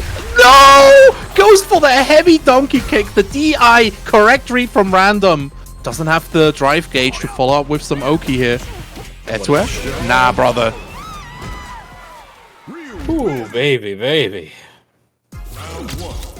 All right. Baby. Oh. That's one game. Semi's got to get 6 of these. Yep. And granted, he has it in him. But I don't know if Random wants to give him the breathing room right now. For sure. I mean, Fireball getting perfect parries. If you didn't see play against Lord Venom, Semi came also from loser side there, you know? Absolutely. And the thing that I talked about at Hessen Crash specifically is the way that Semi plays is that I think he does something that not a lot of people do, in that he plays very consciously when he's in burnout. We talked about this a lot, where Semi plays very goofy while he has drive gauge, and then like turns on the mental stack basically just during specific times, and that really lets him conserve a lot of mental energy throughout these sets here. That DP getting baited by the drive by the safe jump though. Yeah. I'm praising Semi as Random is just driving all over him. That being said, Random is going to take the round here. He did have to make a read with that empty jump. Absolutely. If he pressed the button, he would have gotten anti-air. That is true. So, Random is mixing things up a little bit. The overdrive pirouette going right through the fireball, finally working as it was intended. And these anti-air parries are working out concerningly well. Random right now looking to get a solid game number 2 for themselves. As the anti-air on deck now does Semi. Jumps over the reversal critical art. I don't know how much Semi wants to spend here. Yeah, just going to spend into the super art so that they can get their own drive gauge back while also pushing Random into burnout. Definitely. That's got to be a meaty donkey kick for sure. Oh, yeah, okay. Try to bait, not meaty. Yeah. He wanted to bait the drive parry, and there is so much to commentate. I can't imagine being Random and trying to process this while playing. It is so much to handle. Yeah, definitely. Yeah, Semi about to get a clean sweep for his little reset here. Random just can't contain the power. That is Semi 28. They backed up too far for the anti-air to work there, so Random is going to get this corner. Gonna stack up 1 medal, but again, yeah, now they're getting thrown out of these anti-air parries. They're gonna have to try to actually anti-air Semi if they're gonna hope to live. Random trying to go through here, getting stopped by the fireball. He is in burnout. 1 more block, gonna do it. Semi there with the DP. Oh no. Yeah, at least. Oh wow. Oh my god, he's dead. You get the fully charged Shin, Hashogeki, and you're just dead. Definitely some shin right there. Sammy is on reset point. Reset point within 5 minutes. Semi is an incredibly talented player. Once he gets that read, he will go straight through. Dash up, goes for the low here. And you've seen him choosing to go for the lights instead of the medium as well. Like, just very conscious choices here from the side of Semi. DI cutting through the donkey kick. Back throw. Another throw. Tries to go for a hit grab here. The DI gonna give him another medal. Come on, Random. You can do it. Okay, tosses him down. Like, if anything, Semi is not going to spend that meter until he knows he can get a kill. Is that enough?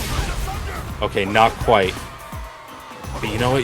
I keep forgetting that he is so comfortable in burnout that it surprised me to see the burnout, but yeah, Semi's actually has a bit of a lead here.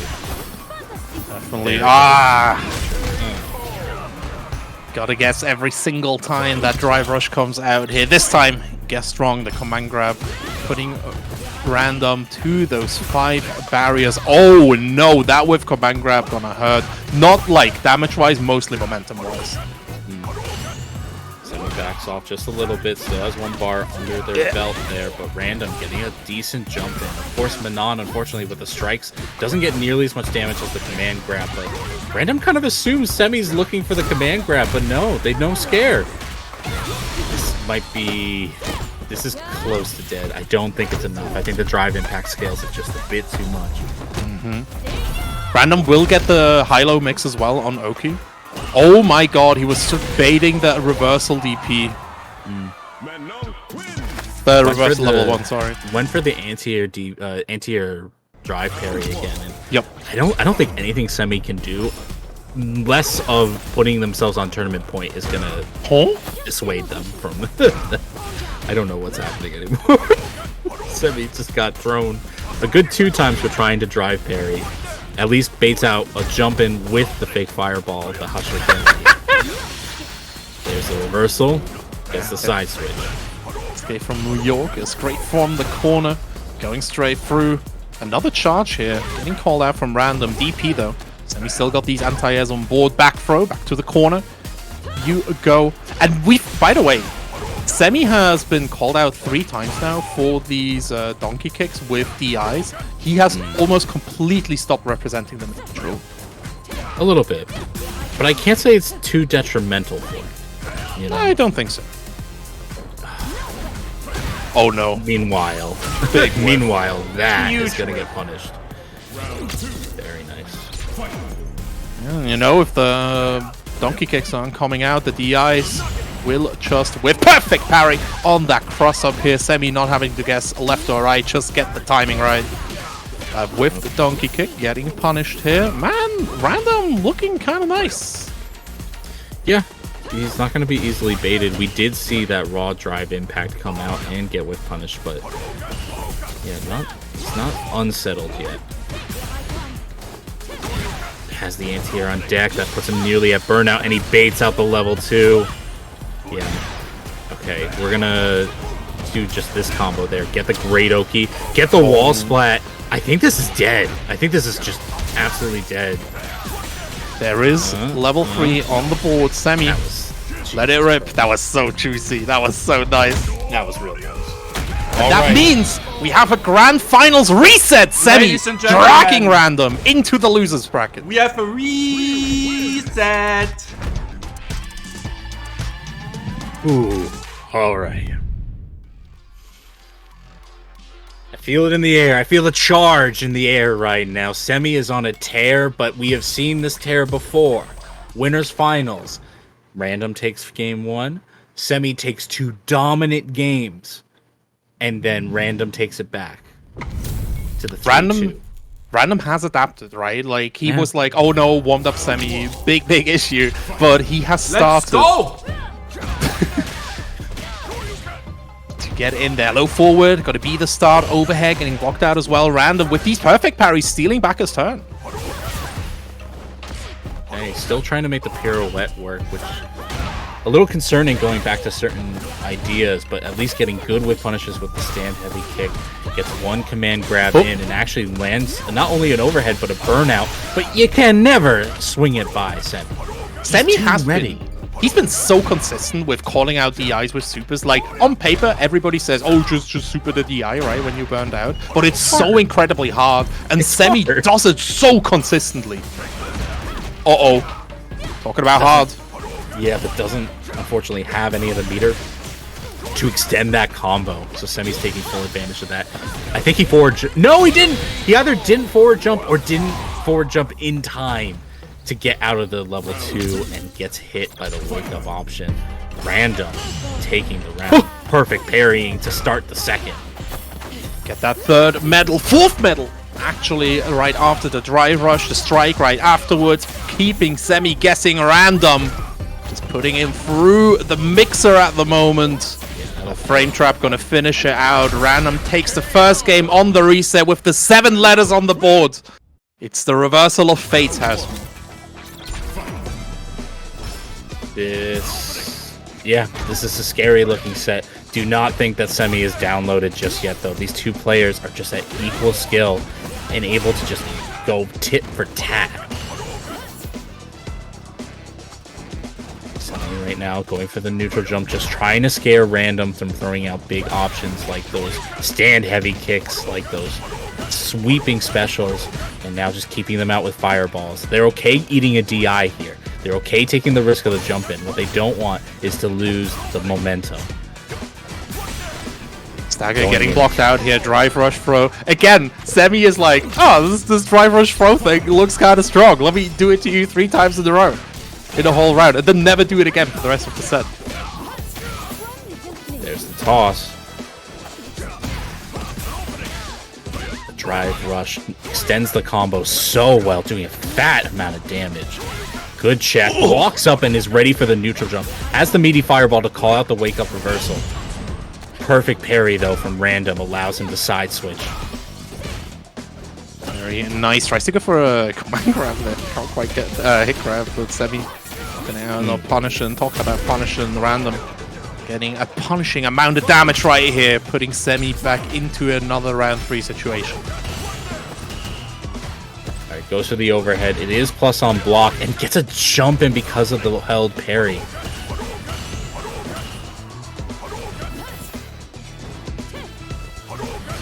Kind of slowing down just a little bit, but only because Semi is relying a bit more on Ryu's fireball gameplay. And Random is obliging. I can't pronounce it. He is obliging to the request to slow down the game at the moment. Overhead from Random coming through, command grab, following it up. 4 barrier medals on the board. The overhead, double, perfect parry here on that Denshin fireball.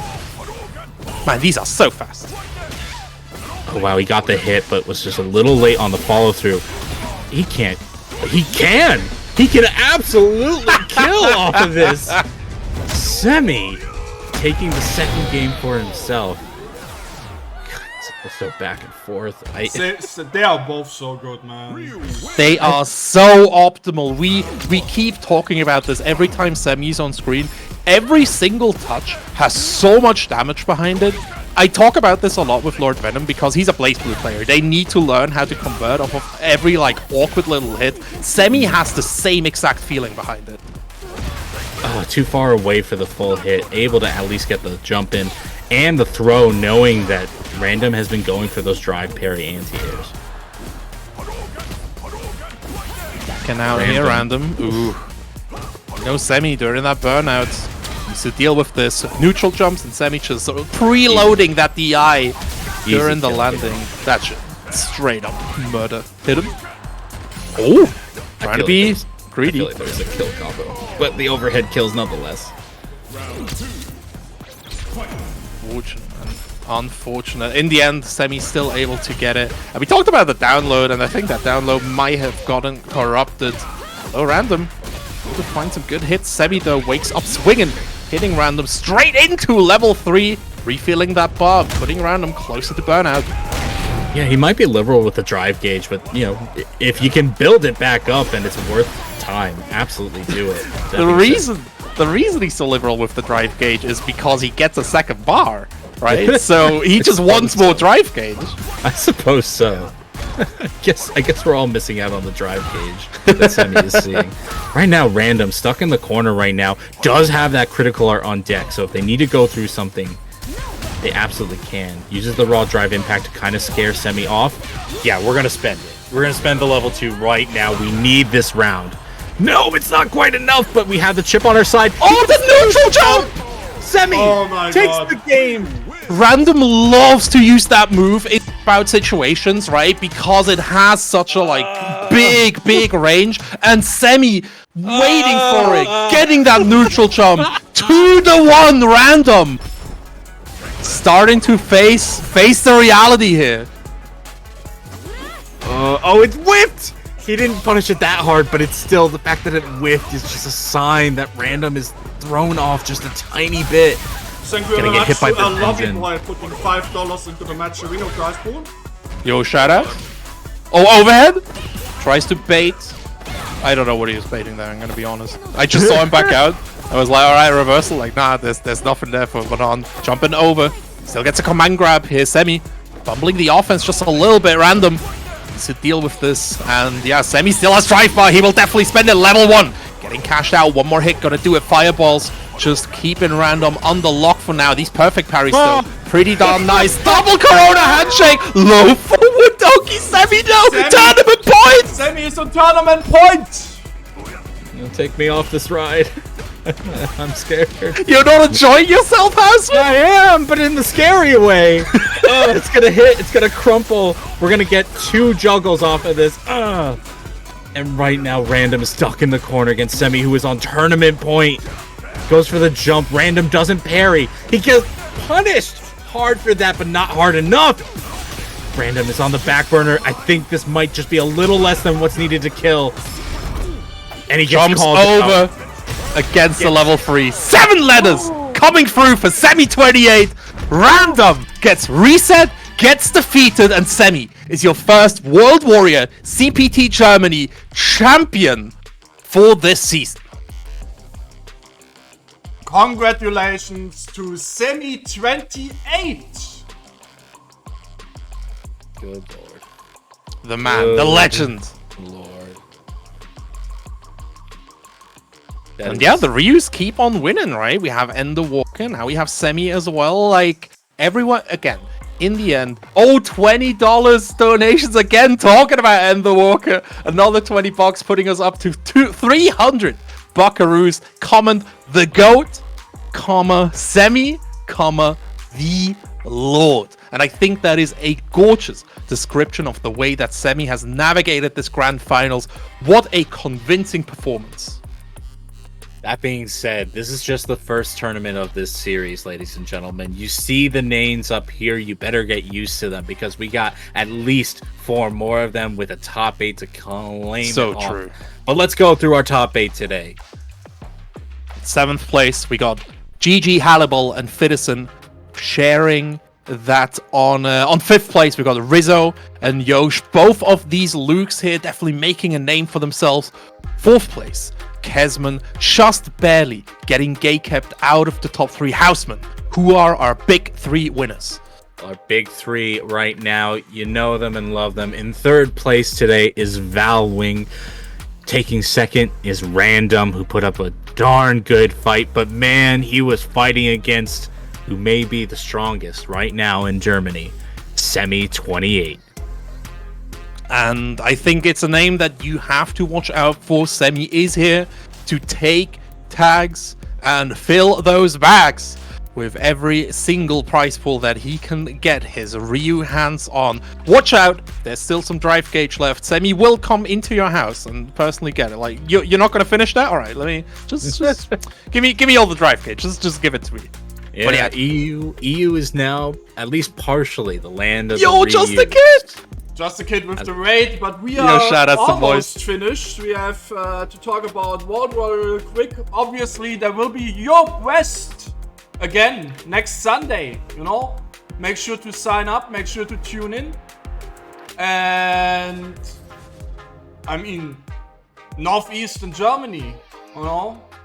Mm-hmm. Week after week after week. all these crazy World War events are happening. I know. Everything's happening very quickly right now, so make sure you follow the folks that are running these events. Of course, right now you're watching Salt Mine League, but if you do not follow the channel or you do not follow us on social, make sure you do so that you know when these are happening and you can keep up to date with this insane Street Fighter 6 action going on right now. Exactly. Twitter.com/SaltMineTV and right here at Twitch.tv/SaltMineTV. Make sure to follow, make sure to subscribe, make sure to donate to every single Matcherino that is right here. I've been Just Dave with the Houseman. I wanted to thank you all so much for your attention. We'll see you again on the next Salt Mine League. Until then, take care and take to the streets. Have a good one, everybody. Who can we rate? Who is still streaming? I sent you over to GG Halibel. You know, he made top 8. So it makes sense. No? Have a good one. Enough. Bye everyone.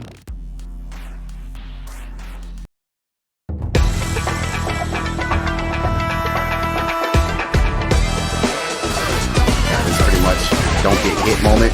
Oh my god, you got hit! Oh my god! Doesn't want any of it. Trying to drive push again. Caught him jumping back. Overhead, still going. Yeah, he can indeed just chip, but Oh no way! that's what I wanted to see.